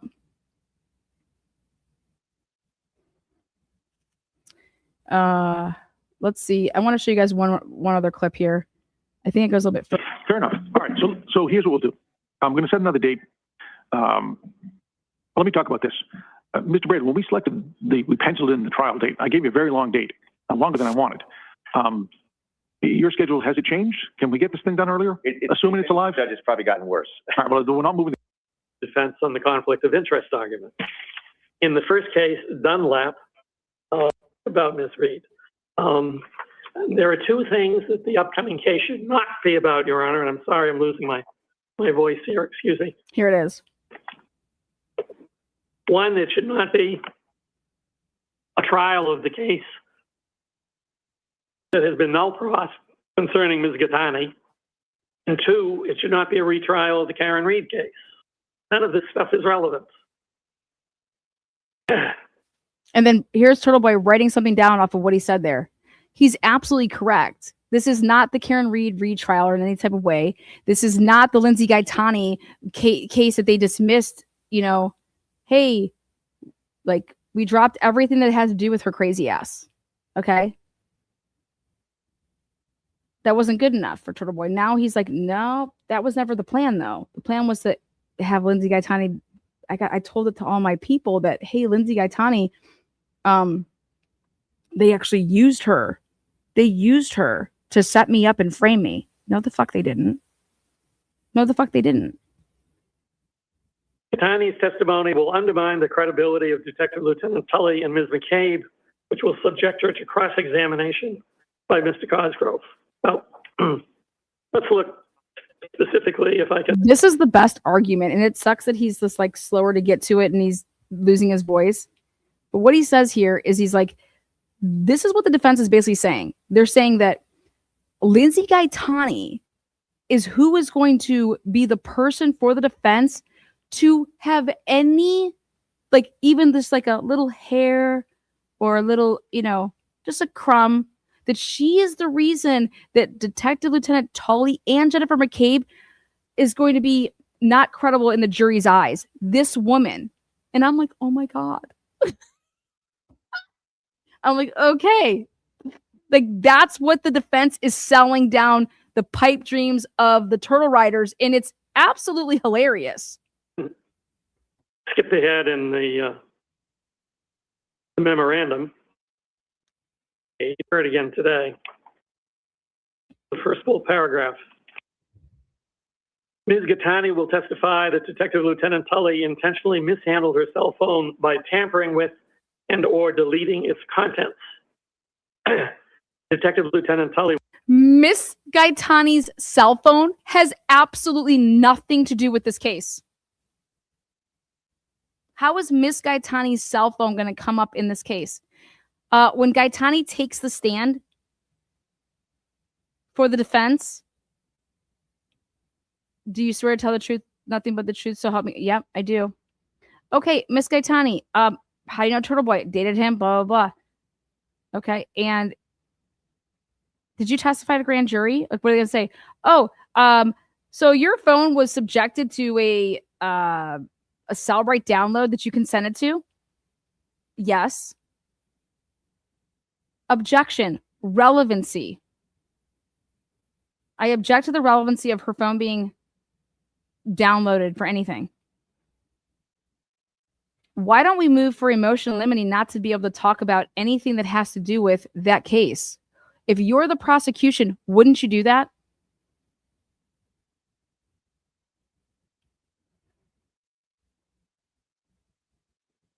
Will deny this. Mr. Cosgrove has accepted Detective Lieutenant Tully's explanation without any further investigation. Well, So listen to Detective this. Lieutenant Tully will testify that Detective Lieutenant Tully intentionally mishandled her cell phone by tampering with and or deleting its contents. Detective Lieutenant Tully will deny this. Mr. Cosgrove has accepted Detective Lieutenant Tully's explanation without any further investigation. Well, I don't know how the defense knows that I've accepted Detective Lieutenant Tully's explanation without any further investigation. Exactly, because all Mark Bederow does is pure conjecture and speculation in every single of his love letters, in every single fucking motion that I've seen him file, which he hasn't filed at all because he got reprimanded for 10 minutes that he doesn't file motions. He just writes love letters, and these affidavits that have no place to land because there is nothing on the record. Like, what does this go with? What is the motion that this goes with? What are you filing? So let's put this on a timeline. Let's put it on a timeline.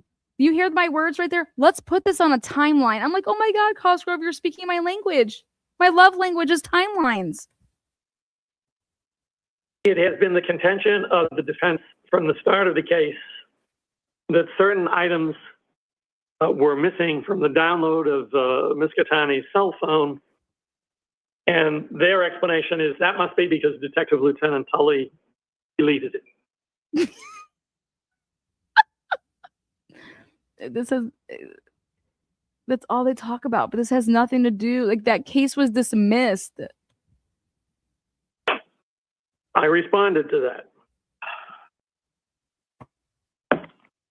Ms. Gattani is a latecomer to this discussion. She is only now, in the form of either public statements or representations by the defense as to her new position, suggested that this is because Detective Lieutenant Tully tampered with it or deleted its contents. By the way, I don't know how she would know that because she was not there during the download of her cell phone and the transfer of it. But at any rate, and these people must not understand how Cellibrite works, but go ahead and delete all you want. You have to, like, seriously do some type of scrub material. It's going to come up that's still going to be there, and it's just going to show that it was a deleted artifact, and it's still going to be there.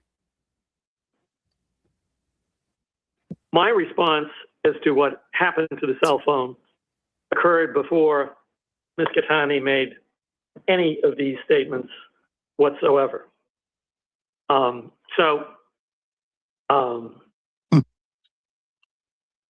don't know how it can be that I have been siding with Detective Lieutenant Tully over Ms. Gattani. Because he didn't. All he did was provide an affidavit of, this is what was told to me. He didn't say, and I think that this is the truth. I haven't seen an affidavit from Ms. Gattani. Exactly. Haven't seen anything from Ms. Gattani. Except she just goes on these fucking whore tours on Twitter, on X, on fucking Ray is from fucking Dallas or whatever the fuck it's called. She goes on these people's platforms and just gets drunk off of wine and talks like an absolute imbecile. Other than hearsay, which is just a representation. And certainly,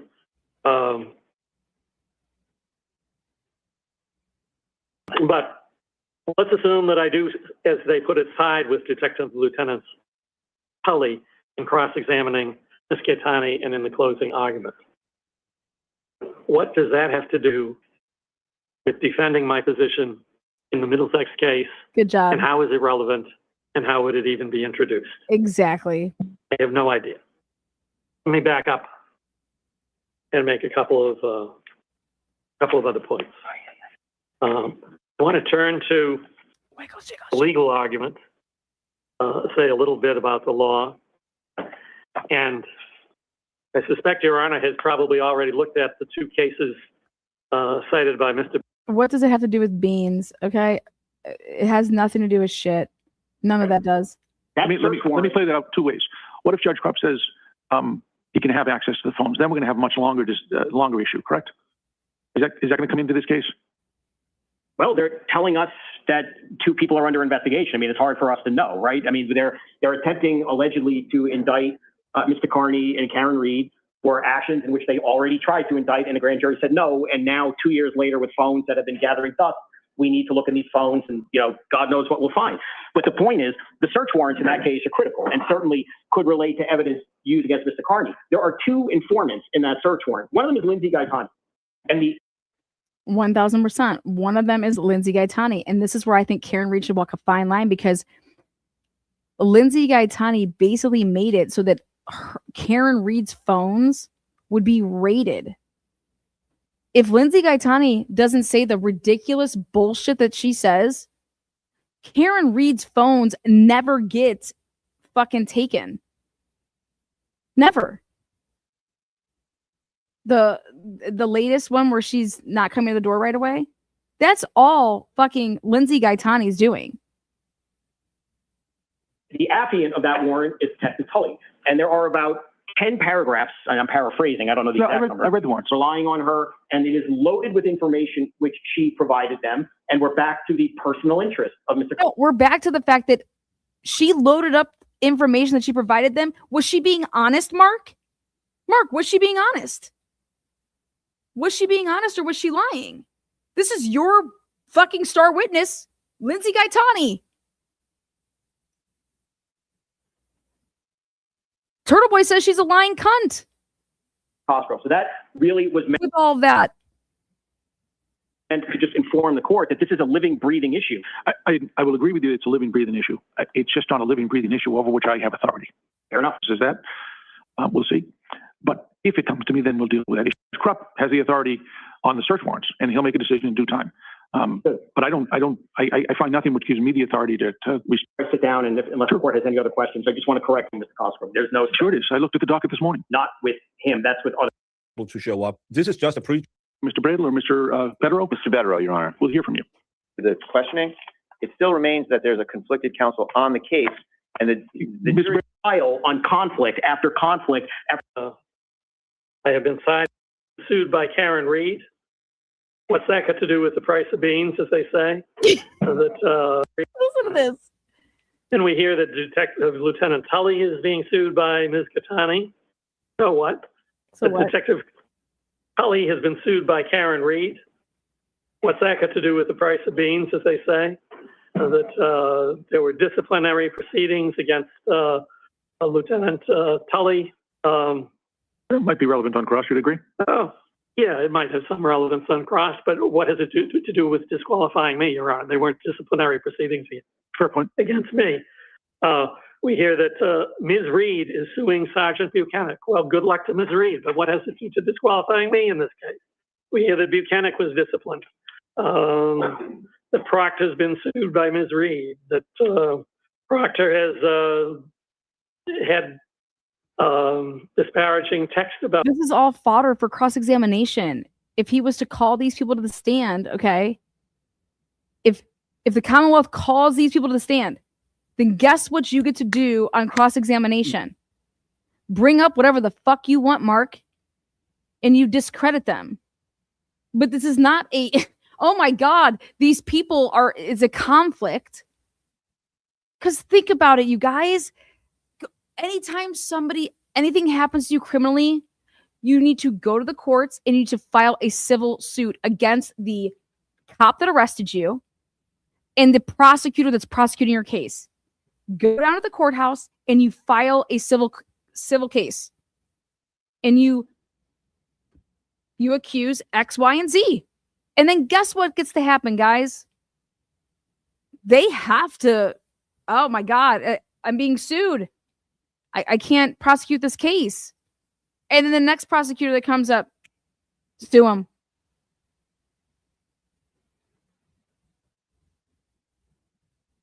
Sue him. Sue everybody. Ms. Reed. There are two things that the upcoming case should not be about, Your Honor, and I'm sorry I'm losing. You're not contending that the case goes away completely. You're contending that he can't deal with Gaetano. Unless, Your Honor, I understand what Your Honor is saying, and it sounds at first blush that the idea that if there's some kind of ethical screen, for lack of a better term, that just keeps a separate wall between Mr. Cosgrove and Ms. Gaetani. But if the issue of the lawsuit comes out in any way, whether it goes. Well, if he's not the one asking the question, I'd be hard pressed to figure out why the issue of the lawsuit would come out. It could. I don't know. But that is my job to control what comes out. But so Yes. Legally, let's think about it not from a witness point of view, but from a legal point of view. If Mr. Cosgrove's not the one examining the witness, I preclude that evidence because it's really not very relevant. I think we all. That's exactly what's going to happen. He's going to preclude that evidence. It's not coming in. And that the only way that it would come in, Mark, is if you tell Lindsey to mention it. Agree. Your Honor, I mean, look, it's certainly not for me to suggest what could happen. It's for the court to rule and the prosecutors to figure it out. I guess the first question is, why are we having this conversation and why haven't they done that? Why is this a one-man show when this is a serious issue that there could be peril? Well, that's why we're having this conversation. Right. Ahead of time, as you properly noted. The other thing, if I could just respond briefly, I don't know if Mr. Costa. I think he's not done yet. I just was raising that one point. I'll hold it. It's barely started, but go ahead. All right. So it would appear to me what you're saying to me is if there was a replacement for that issue, that would resolve this problem. Basically, the judge is saying, I'll make him have another prosecutor come in here to cross-examine Lindsey Gaetani. Okay? But I'm telling you this right now, there is no fucking way that Turtleboy is calling Lindsey Gaetani as a witness. I'm telling you that right the fuck now. I don't know that it would. It's certainly. And I think that if that happens, Lindsey Gaetani is going to plead the fifth. Like all you people think, like, oh, just plead the fifth. Just plead the fifth.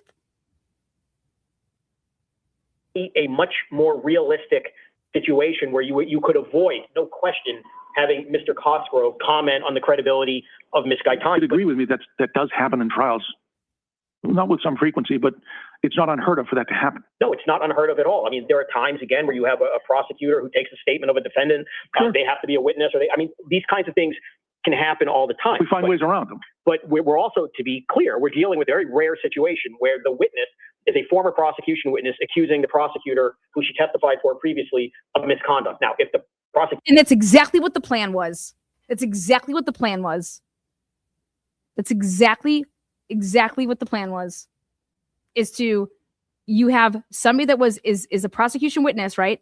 And now she's on a 180 and she's accusing the prosecutor of fucking giving Aiden my fucking Cellibrite so that he could put it all over the internet.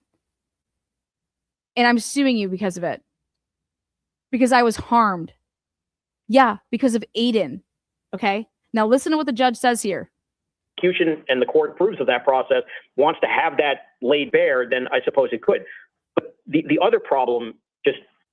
You can't go creating your own fucking explosions and then thinking that the courts are like, yeah, go create all these explosions to create all these conflicts. And then guess what? Oh, you're right.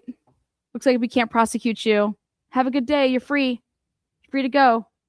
No, you don't get to go around creating these situations and that's how you are benefiting them from not being prosecuted. You don't get to create, it's the same thing with cops. You cannot create these exigent circumstances so that you don't have to do X, Y, and Z. Like that's a known thing that you cannot do. And if you can prove that that's happening, and here in this case, I'm sorry, but this is exactly what's happening. And this is exactly what the defense is doing. And it's like, if this doesn't show the world how scared you are to go to trial, that you are willing to do anything and use any tactic, like it's right here. If anybody thinks that today was a good day for Aiden Kearney, they are sorely mistaken. Just on this issue, we're not going to hijack the rest of the argument. Okay, just on the issue of replacement. I had a brief response. Yeah, he's not done. You want to get to respond when he's done. Yes. Mr. Cosgrove.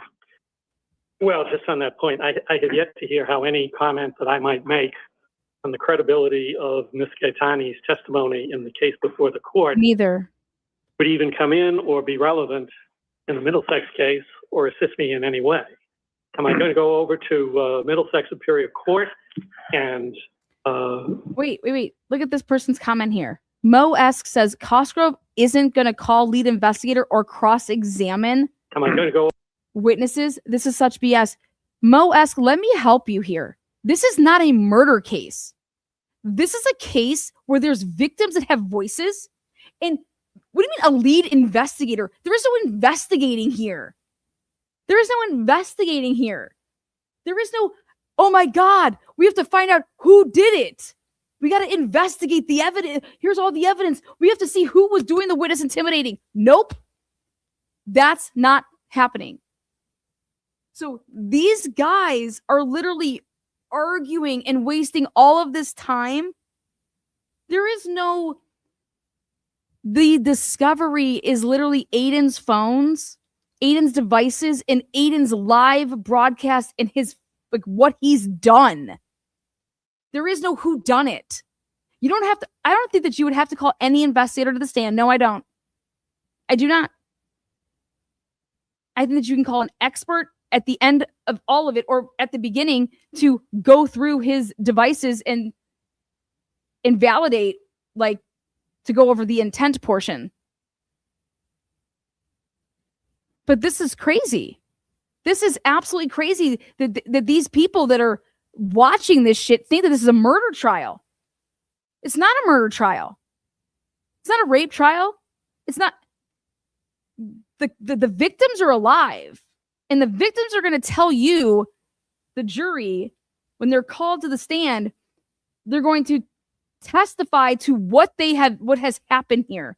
And then the jury is going to say, does it rise to the level of witness intimidation? Does it rise to the level of picketing a witness and conspiracy?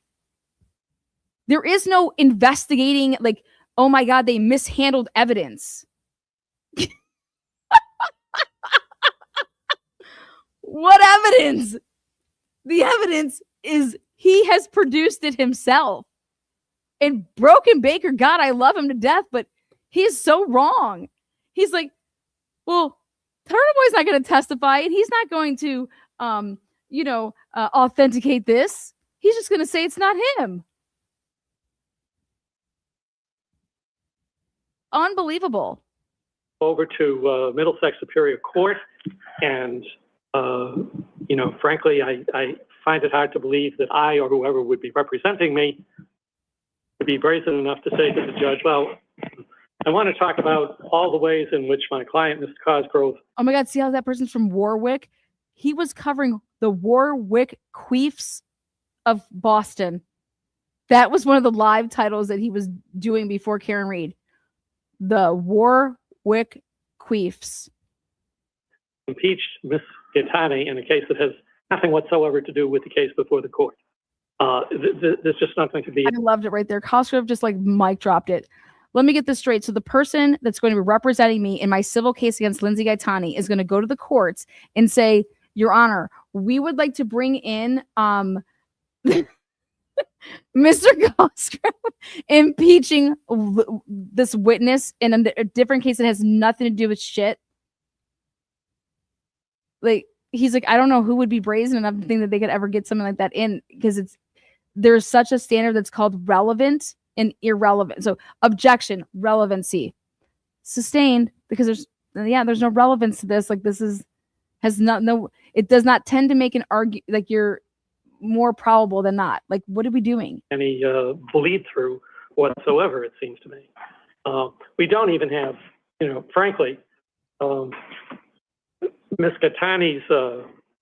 Why haven't they filed anything with a expert disclosure with an affidavit like Richard Green saying that saying that the information they were providing in the discovery it's been tampered with? The hash values don't match. Do you understand that? You want to know what's happened in the Karen Reed case back in the day? Is Karen Reed was filing things, okay, that actually made sense. Okay. Experts. Where's Aiden's experts? Who the fuck are Aiden's witnesses? Do any of you guys ask any questions when you watch this man? Do you ask him any fucking relevant questions? Let me just get to my super chats here. Or, hey, $5. Karen wants to suck my dick. Yeah, girl. Woo. Okay, next one. Thanks, Karen. Yeah, nice mouth there, girl. Okay, next one. Let me get it up for Shauna. Shauna says, yo, girl, what's up, Lana? Like, thank you so much, Shauna. $5, $25, $50. Woo! Next one.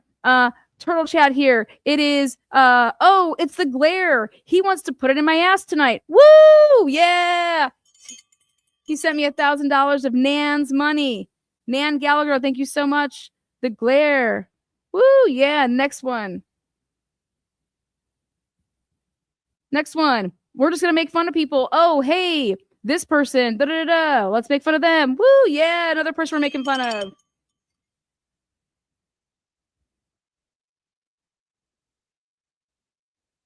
Now at the point, based on her public statements, I mean, I bet you he's using a coloring book right now. Where she has faced in so many different directions that I find. Listen to what Cosgrove says right now. Lindsey Gaetani has faced so many different directions with this case. Listen. He's now at the point, based on her public statements, where she has faced in so many different directions that I find it a little difficult to believe that either the Commonwealth or the defense is going to call her in this case. Mr. Exactly. You see that scratch head? Aiden, stop doing it. It's a tell of yours. The counsel has carefully said we may call her for the defense. This may be a contingency that doesn't even arise, but that's sort of a side point. Here's Cosgrove. I can't imagine where either fucking side calls Lindsey Gaetani, because it would be literally career suicide. You would not call her. Okay? You would not. Now, let me give some more shout outs here on my Turtle Writer chat app. Deanna, girl. Turtleboy, I just love when you make no sense and that you're taller than Mark. Woo! Then Layla, $25. Woo! Yeah, let's make fun of people. Amanda, thank you so much. Christina, Nash Tate. Yeah, woo! Lisa, Deborah, Mary, Heather, Jacob, MK. Woo! Ask the class any question you want. Woo! Why don't we throw some real questions in there? What the hell would you ask Lindsey Gaetani if you called her to the stand? And this is the best part. They think that, oh, we can just call her because then Cosgrove can't go at her. I already blew up Lindsey Gaetani's spot. Lindsey Gaetani lied. Lindsey had told these fucking idiots X, Y, and Z, and they wrote in a stupid filing that, oh my God, Kate didn't tell me that she was on three-way with Jen and Matt. And I'm like, here's the evidence right here. Like, those attorneys had the same discovery that I had, and I found it clear as day. Look at Lindsey saying, Kate texted you and said, hey, I'm with Jennifer and Matt. And then Lindsey calls Kate to then have that three-way conversation. I mean, what a complete, absolute abortion of a testimony that will be. Let me unintended. Let me just take a couple of points. I was going to ask Your Honor to take judicial notice of the pleadings in the Middlesex case. You take judicial notice. And the docket. What does this person say? YP says Cosgrove telling a judge that he thinks a witness is biased in this court or other, and that he will say she is unbiased in another case to the judge's face, should tell him all he needs to talk and know about it. What? Dude, the comprehension skills are lacking. What? Cosgrove telling a judge that he thinks a witness is biased in this court or other, and that he will say she is unbiased in another. That is not what he said at all. Dude, I just cannot get on this level. Like, I cannot fuck on this level. In the Middlesex case. So he's asking the judge, though, to take judicial notice of this case. Listen to this part. And And the docket, it appears you've effectively done that, but let me make an oral motion on the record. Let me just oral this up for you. Any objection, Council? No. Purpose. Okay. I'm surprised I didn't object to that. Agreement. I'll take those as judicial notice as to the Worcester Superior Court case. And one of the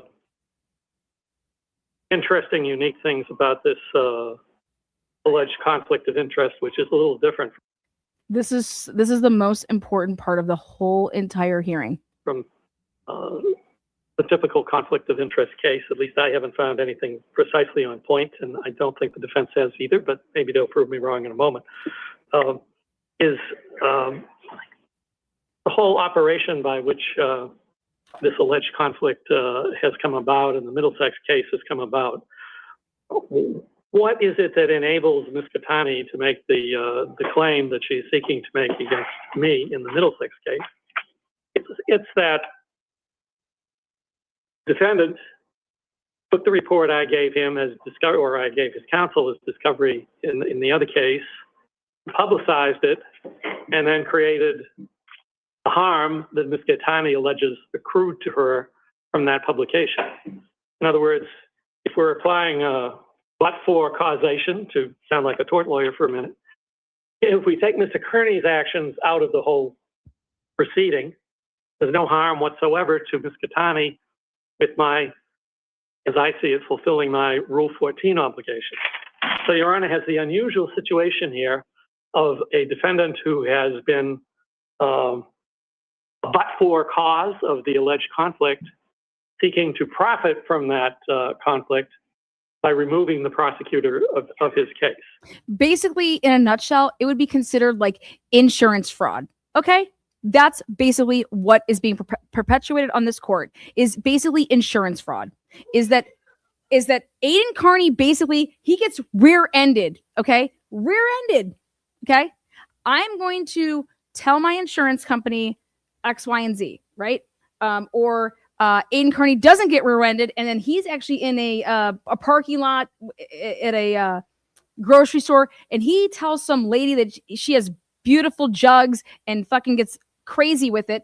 And then she takes her cart with all her food and comes out of the grocery store and just starts ramming his fucking Lexus with her shitty ass metal broken down cart with all this food, bananas going everywhere. Okay. And then he walks out and his fucking car is totaled. What happened here? Well, I'm going to call my insurance company and tell them that I got into a wreck, and so that they cover the damages, because I actually caused my car to be fucked up because I was harassing a woman sexually in a grocery store because I thought she really liked my show, and she was playing with the eggplants and doing this, and I was like, yeah, but really she was telling me to go fuck myself. But hey, insurance fraud, right? They are perpetuating a fraud on the court here, because what Cosgrove is saying is that, let me get this straight. He caused the damage to Lindsey Gaetani, and she wants to come and sue me for giving him the fucking Cellibrite that he then, hey, put this out on the internet, and then I'm going to make fun of her fucking loose hole and go on and on about all these lives about her ridiculous life and her pathetic motherhood, and she's just a complete ratchet, right? And then just puts her through the ringer and blames this all on Cosgrove. So Aiden is trying to benefit from him scamming. Hey, we're going to scam the courts. I'm going to give you the Cellibrite, or when I get the Cellibrite, I'm going to put it out on the internet through a friend. Okay? Through an enemy. It doesn't matter. And then once it's out on the internet, then I'm going to go ham on you, and then you're going to file a suit and claim that you are just so mentally fucking harmed and emotionally harmed and all this bullshit, okay? And here, this is what they want Cosgrove fucking tossed over. And Cosgrove is like, this really cannot be an argument that these two lawyers who claim to have so much respect for the legal process, this is horseshit. And guess what? The judge knows it. And this is why I said it was a horrible day for fucking Turtleboy. Which I think is worth some consideration. this is why he asked that please take judicial notice of the case. And they have no objection to it, like a bunch of idiots. They should have we object. What does that have anything to do with this? Although they can't say that because they're trying to make it this. Take judicial notice of what this argument is. And what it is Turtleboy is the harm causer. Without Turtleboy's actions, that ratchet is not fucking harmed. Turtleboy used the internet to go at this woman. Turtleboy put the shit out there. Turtleboy gave the information to somebody to put out on Twitter. And now Turtleboy wants Cosgrove off the case because Lindsey Gaetani sued him for giving him discovery that he was legally bound to give him. Otherwise, he would be held in, like, hello, contempt. Can you get him to comply? He needs to give us Lindsey Gaetani's Cellibrite. And then the moment that he got it, what did he do? Why do you think this asshole has had everything had to be impounded? Because he's a fucking idiot. To profit from that conflict by removing the prosecutor of his case, which I think is worth some consideration by the court. What I would like to do now, Your Honor. And Broken Baker, did you not understand what that, like, hello? Now, go back, a year ago when Brennan tried to, keep Turtleboy out and make him a witness, and he cried about it?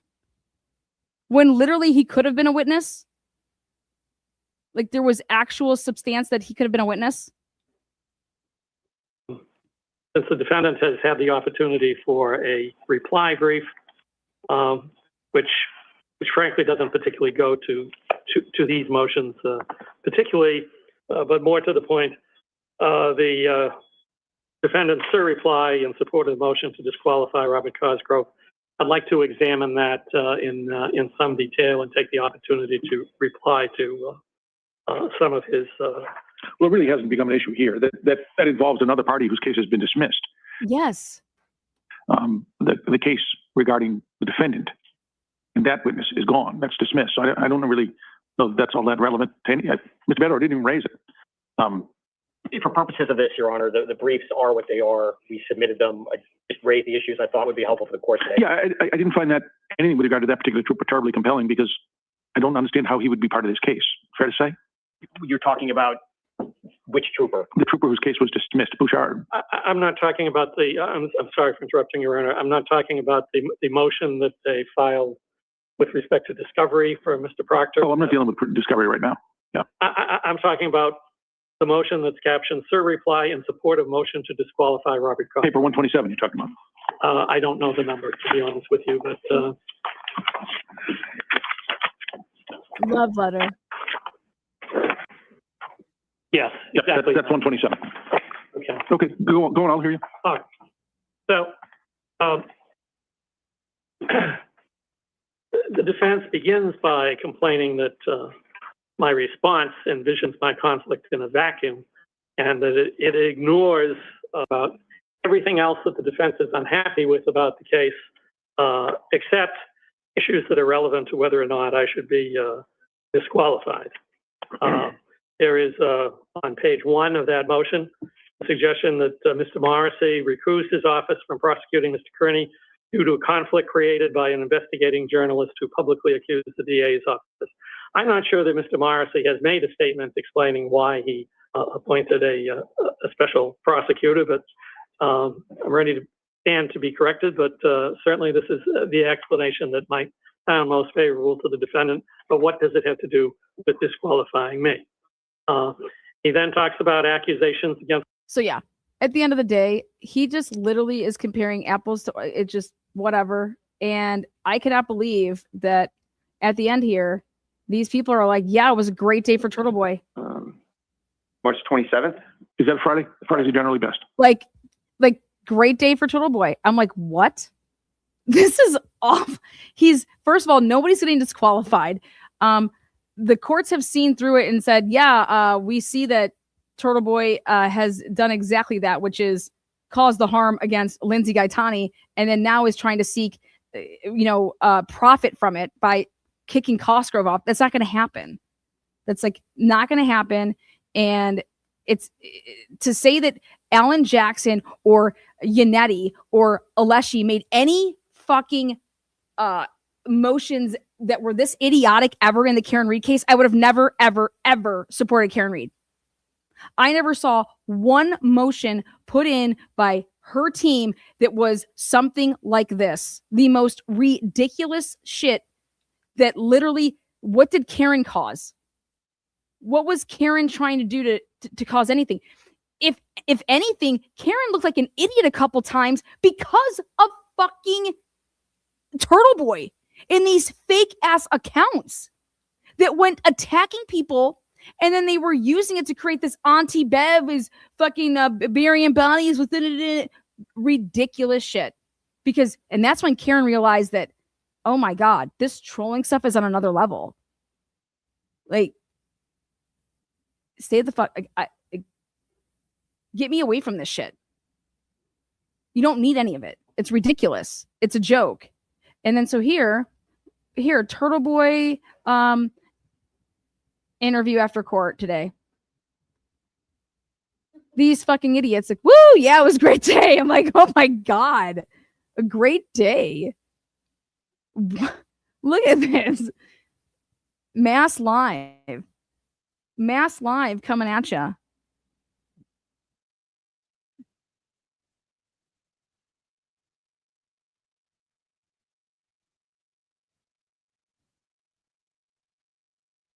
Settling that civil case that you filed, Aiden, how does that impact what's going on here with the conflict and all that? I don't think it impacts it at all because it's not almost settled with him, and he's the issue here. The court seemed to go into some great detail about the timing of certain events, and Cosgrove came to this late. After all, the fact is Cosgrove is the one being sued by a potential a witness, perhaps to be cross-examined or directly examined by him. What do you think about the court's distinction they were drawing there and the timing of all these things? I don't know that the timing per se matters. Our issue is that for one reason or another, the prosecutor, the only prosecutor on the case, we believe has a personal interest in discrediting. He doesn't think the timing of any of that matters. The fact that this had nothing to do with anything until, the timing absolutely matters, and the courts have said that it matters. Witnesses or a witness who has sued him and defending the credibility of witnesses whose credibility will be attacked by the civil plaintiff. Whether that happened now or before, his personal interest is to restore his integrity, his reputation. Anyone who is sued and accused of things has an interest in discrediting that. How do you do that when acting as prosecutor? We just don't think that that is appropriate. He will stay the case. It's a civil case. Why can't it be stayed? Why can't it be stayed? You want the civil case to go forward first so we just destroy Gaetani beforehand? There's an appearance of a conflict, and we do think it does matter that you cannot look at this in a vacuum. This case is filled with conflicts that long precede Mr. Cosgrove. The state police are involved in the conflict who should have recused themselves. The DA is not involved in this. The former special prosecutor, Ken Mello, was booted off the case for having conflicts with Ms. Gaetani. By the way, Mr. Cosgrove already had another conflict with Ms. Gaetani. I don't think you can look at this in a vacuum. The public confidence matters in a criminal proceeding, and it's flagging right now here. And she's not a potential witness. According to Brian Tully's 911 call on Christmas Eve 2023, he called her a witness, not a potential witness, 4 times. So she was a witness until she wasn't. And in his affidavit, he swore in his search warrant affidavit that she was a potential witness. Not even a potential witness, she was a witness. So, there's no question she's involved. In the case that got dismissed. In the case that got dismissed. In the case that got dismissed. You guys are gaslighting. This is total fucking gaslighting. And they know it. Look at their body language. That's why I gave Bradel the look at my thumbnail. He gets the Pinocchio, what was it? He gets the lying nose. The Pinocchio, the nose with, all that. And then Aiden gets he just loves penis so much that I gave him the peen. And then he gets the participation trophy down here. Like, there, guys. Wait for the court to decide. We think it's a very strong application. We think there's a strong motion to dismiss, also waiting in the wings if this one doesn't go our way. So we're pleased with today. We have a judge who's obviously very informed, very prepared, and we're confident in what the outcome will be, whether it's on this motion, the next one, or the final result. It seemed like the judge was leaning toward just, keeping Cosgrove on the case, but having someone else handle the Lindsey situation, I guess. Is that something you would be open to? It sounds like maybe not. We think there's a conflict that requires removal, but the judge wears the robe and decides. So what he decides will be. Did you get a sense of where he was leaning? It seemed like he was taking a, sort of active approach, poking holes, not just in your argument, but in the Commonwealth's as well. He was a hot bench. That happens from time to time. That's what lawyers deal with, and you deal with it. So I don't read into it one way or the other. You seem to give some credit to a strong motion to dismiss, which of course we now at least have a date for. Thoughts on that? It is a strong motion to dismiss, but first things first. We have to see if there's a prosecutor to even defend the motion to dismiss. If there is, then we'll come right back here at the end of March and argue why all the indictment should be dismissed. Absolutely. I think he's right. It used to be just the appearance of impropriety was enough to have somebody step aside. Would you step aside if you were in his role? If I were sued by a witness in a case I was prosecuting back when I was a prosecutor, I personally would take the exit ramp and get out of there. Yes. So why is he fighting so hard? So why did you want to get on Karen Reed's defense team after you've already accepted to be on Turtleboy's defense team? Don't you think that's a big conflict of interest? Get the fuck out of here. Hard to say on this case. That's for him to answer. I don't want to speculate. We have great personal respect for Mr. Cosgrove. It has nothing to do. Oh, it looks like it when you guys are writing in these love letters. A lot of personal respect. There's no respect. There's no gamesmanship here. Position that he's in because of a witness's accusations towards him, but I would not even pretend to try to read his mind as to why he's doing what he's doing. That's a question only he can answer. Do you think they would struggle to find someone else to join this case? Obviously, they couldn't find someone to prosecute the 24 case that they null-prossed. Would you do it? I'm not a lawyer. If you were a lawyer, that's their problem. That's a them problem, not an us problem. How do you like his response? I think that this is absolutely Cosgrove's response. Hilarious. Absolutely hilarious. That they think that this is hilarious. When comparing the case you conflicted out of with these cases, how is that different? To us, it's a distinction without a difference. I think we've made that point very clear in the written submissions and the oral arguments today. He disagrees, as is his right. That's how litigation works. But for us, if you're being sued by a witness, you shouldn't be examining the witness and summing up on their credibility. Exactly. So basically, Mark, we should just go out and sue the prosecutor. Whoever is prosecuting a case, we should sue them. You understand that? Or we're going to get witnesses that are in our case to sue the prosecutor. Do you hear this? And that's exactly what you used her for. Sex and sue. Started.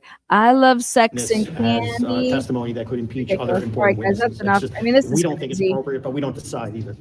What's the case in Middlesex we keep hearing about? I'm not sure. There's probably one there too. Middlesex. Anybody else? He did mention that you're close to, it seems, settling that civil case that you filed, Aiden. How does that impact what's going on here with the conflict and all that? I don't think it impacts it at all because it's not almost settled with him, and he's the issue here. It's not almost settled with him, and he's the issue here. Who'd you file it against? To go into some great detail about the timing of certain events, and Cosgrove came to this late. After all, the fact is, Cosgrove is the one being sued by a potential a witness, perhaps to be cross-examined or directly examined by him. What do you think about the court's distinction they were drawing there in the timing of all these things? I don't know that the timing per se matters. Our issue is that I cannot believe that he said that right there. The courts have distinguished this timing issue that Lindsey Gaetani has nothing to do with this 2023 case. Nothing. Okay. And the only people that are stalling here is Aiden. And you know what they say in like murder cases? You know what the detectives that we know would be telling us right now? Yeah, this is typical defense lawyer shit. And they will try to extend, and then try to get a plea deal at the end. That's the best thing that's about to happen here for Aiden. Otherwise, he's going to prison. For one reason or another, the prosecutor, the only prosecutor on the case, we believe has a personal interest in discrediting witnesses or a witness who has sued him and defending the credibility of witnesses whose credibility will be attacked by the civil plaintiff. Whether that happened now or before, his personal interest is to restore his integrity, his reputation. Anyone who is sued and accused of things has an interest in discrediting that. How do you do that when acting as prosecutor? We just don't think that is appropriate. There's an appearance of a conflict. And we do think it does matter that you cannot look at this in a vacuum. This case is filled with. Jen McCabe, go and sue Mark Bederow. Colin, go and sue Mark Bederow. Chris Albert, go and sue Bradel. Conflicts that long precede Mr. Cosgrove. The state police are involved in the conflict who should have recused themselves. The DA is not involved in this. The former special prosecutor, Ken Mello, was booted off the case for having conflicts with Ms. Gaetani. By the way, Mr. Cosgrove already had another conflict with Ms. Gaetani. I don't think you can look at this in a vacuum. The public confidence matters in a criminal proceeding, and it's flagging right now here. And she's not a potential witness. According to Brian Tully's 911 call on Christmas Eve 2023, he called her a witness, not a potential witness. Do you hear the date that you said that on? That was after you were already indicted. She has nothing to do with this case. She was a potential witness in the case that, oh wait, they dismissed. 4 times. So she was a witness until she wasn't. And in his affidavit, he swore in his search warrant affidavit that she was a potential witness. Not even a potential witness, she was a witness. So, there's no question she's involved in the case. It creates a What case? She was involved in the other case. How was she involved in this case? appearance of impropriety. If you guys want to involve her, then you guys are choosing to do that for the purpose to muddy your own case for the Hail Mary Doug Flutie bullshit when Buffalo won, right? It creates an appearance of a conflict. What, Boston College? We think that's all right? we need. So, this is a while we're here, fucking guys. Hail Mary. And it's going to end up the same way that, well, we won't go Judge there. Bederow said something very interesting that I want every member of the media to think about, okay? Okay. He said that he thought this case should be resolved by a jury, as the conscience of the community, if you will, to decide whether this is a First Amendment issue or not. Now, we think that a journalist, I think there's a few journalists here, shouldn't have to go through paying lawyers, risking their future. You hear this? This is so telling here. Listen, this whole time Turtleboy has said he wanted a trial. Listen, we don't think that a journalist should ever have to go through this. We don't think that witnesses should ever have to go through what they went through. That's why it needs to be decided on. This is a statute in your ass fucking state, man. In front of a jury. Listen to this. Member of the media. While we're here, guys, Judge Bederow said something very interesting that I want every member of the media to think about, okay? He said that he thought this case should be resolved by a jury, as the conscience of the community, if you will, to decide whether this is a First Amendment issue or not. Now, we think that a journalist, I think there's a few journalists here, shouldn't have to go through paying lawyers, risking their future in front of a jury. We think in this Commonwealth that judges should be a bulwark against this stuff. Judges should decide as a preliminary matter, should a journalist, should anyone speaking out, especially against the government, have to go through this to get to a jury trial, to spend. That's the thing, though. He's not speaking out against the government. He wasn't. The government is. You can speak out against the government. Jennifer McCabe is not the government. Matthew McCabe is not the government. Colin Albert is not the government. This is. I have a hard time with this because they're not the government. You can speak out. I speak out against the government all the time. All the time.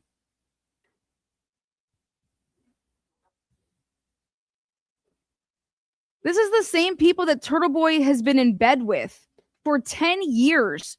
These were the people that were his sources that would get him things that he shouldn't have.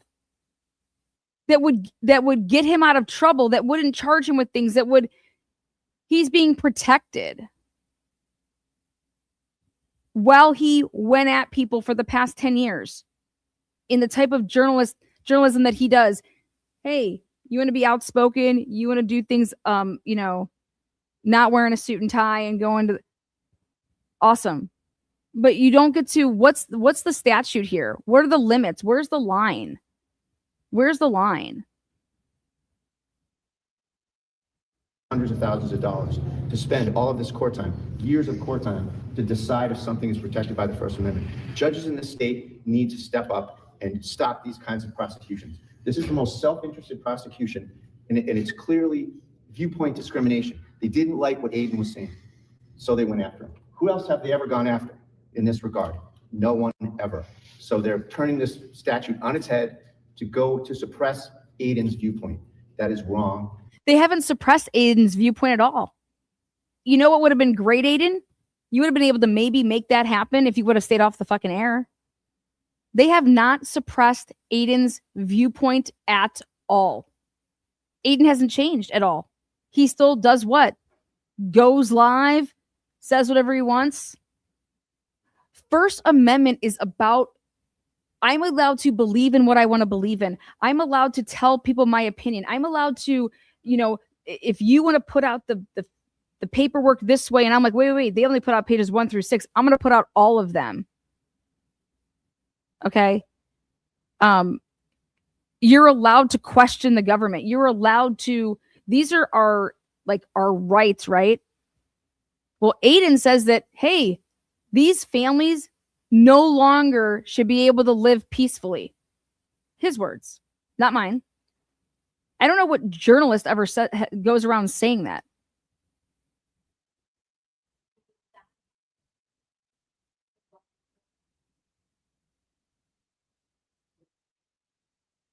I don't think I've ever said it in my entire life that I don't believe that anybody does not deserve to live peacefully. Everybody in the United States of America gets that right.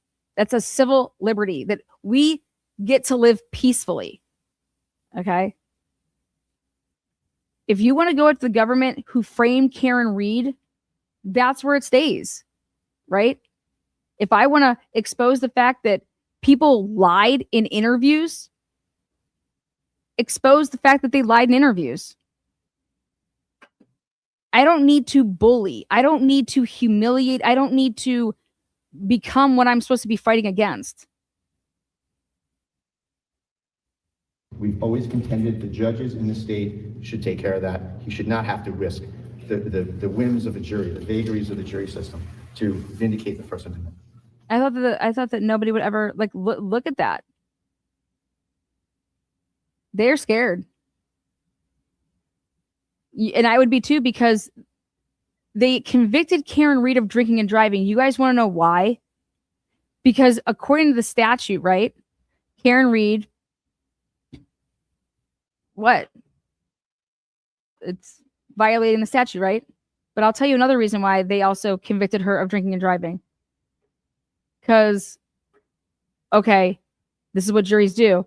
All right, we're going to go ahead. Okay, can we all agree on this? We'll go with guilty on this and not guilty on all of this. So let's go with, he clearly conspired with that girl that works for the Avon, talked to her and conspired here, give me this address or give me this plate number. Let me run this. I mean, what? Then he clearly... his intention was to get the neighbors to put pressure on Juliana Nagel, Colin. I mean, so are we going to say, okay, here, we're not going to what? Brian Albert, what really happened there?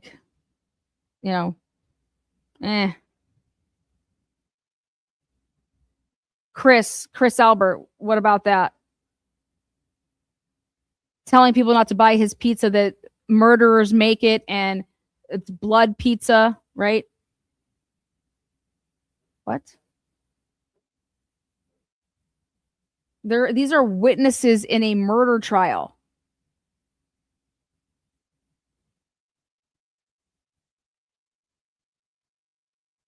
This isn't just these people that these are my coworkers and I fucking hate this bitch. I'm just going to rage on it and I'm going to do a rant. Okay. This is.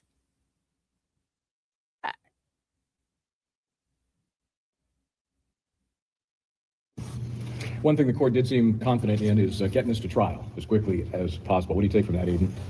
If we have to do it, we have to do it. I'm not afraid of a trial. The facts would come out, but we believe it shouldn't come to that because, like my attorney said here, time, money, still being on bail, these are things that no one should have to live with for doing acts of journalism. No one should have to live with this for doing actual journalism. Well, that's the whole point of why the jury is going to decide if it's actual journalism. Okay? If it's actual journalism. And when he said the other night, and he said, as soon as this is all done, I'm going to go back to being the old Turtleboy. Holy shit. Good night on that note. And I'm going to remember each and every one of you that didn't have my back. That's a threat. That's how I perceived it. That's a threat. Yeah. Roll around. Go ahead. Thank you guys so much. Jiggles and wiggles and jiggles and wiggles. Thank you there, jiggles and wiggles and wiggles and jiggles. You guys, we stayed up so late tonight. Thank you for another wonderful chat. Troy will definitely not be proven innocent on all. Do you think a jury will help or hurt? Troy. Who? Oh, what's up? Dina. I said Dina. Dina gifted 10 memberships. If you turn green because of Dina, let her know. Again, I would love to see that he gets just 5 to 10 years of probation, and that if you violate the terms of the probation, then you will, I'm not in the business of saying like, I want to see people go to prison type of thing. But I swear that's all he fucking talked about was over and over, and that he was going to put all these people in prison. And he always has said it like, I show up places and I tell people like, I'm the reason they went to prison. I'm the reason. Like, does that make you feel good about yourself? And then when I found out that it wasn't like he was outing these bad people or something like that, he was literally the reason they went to prison. He was literally fabricating and manipulating and making up and lying with evidence to help these people, like help the prosecutor prosecute a case, to make a case against somebody that there is no case against. It's like, it's there. And no, that's insanity. That's a crime.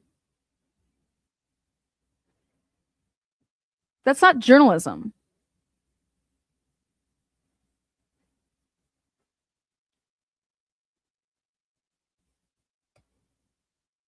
Go back to covering ratchets because true crime doesn't have a place for you here. I'll tell you that. Peace out.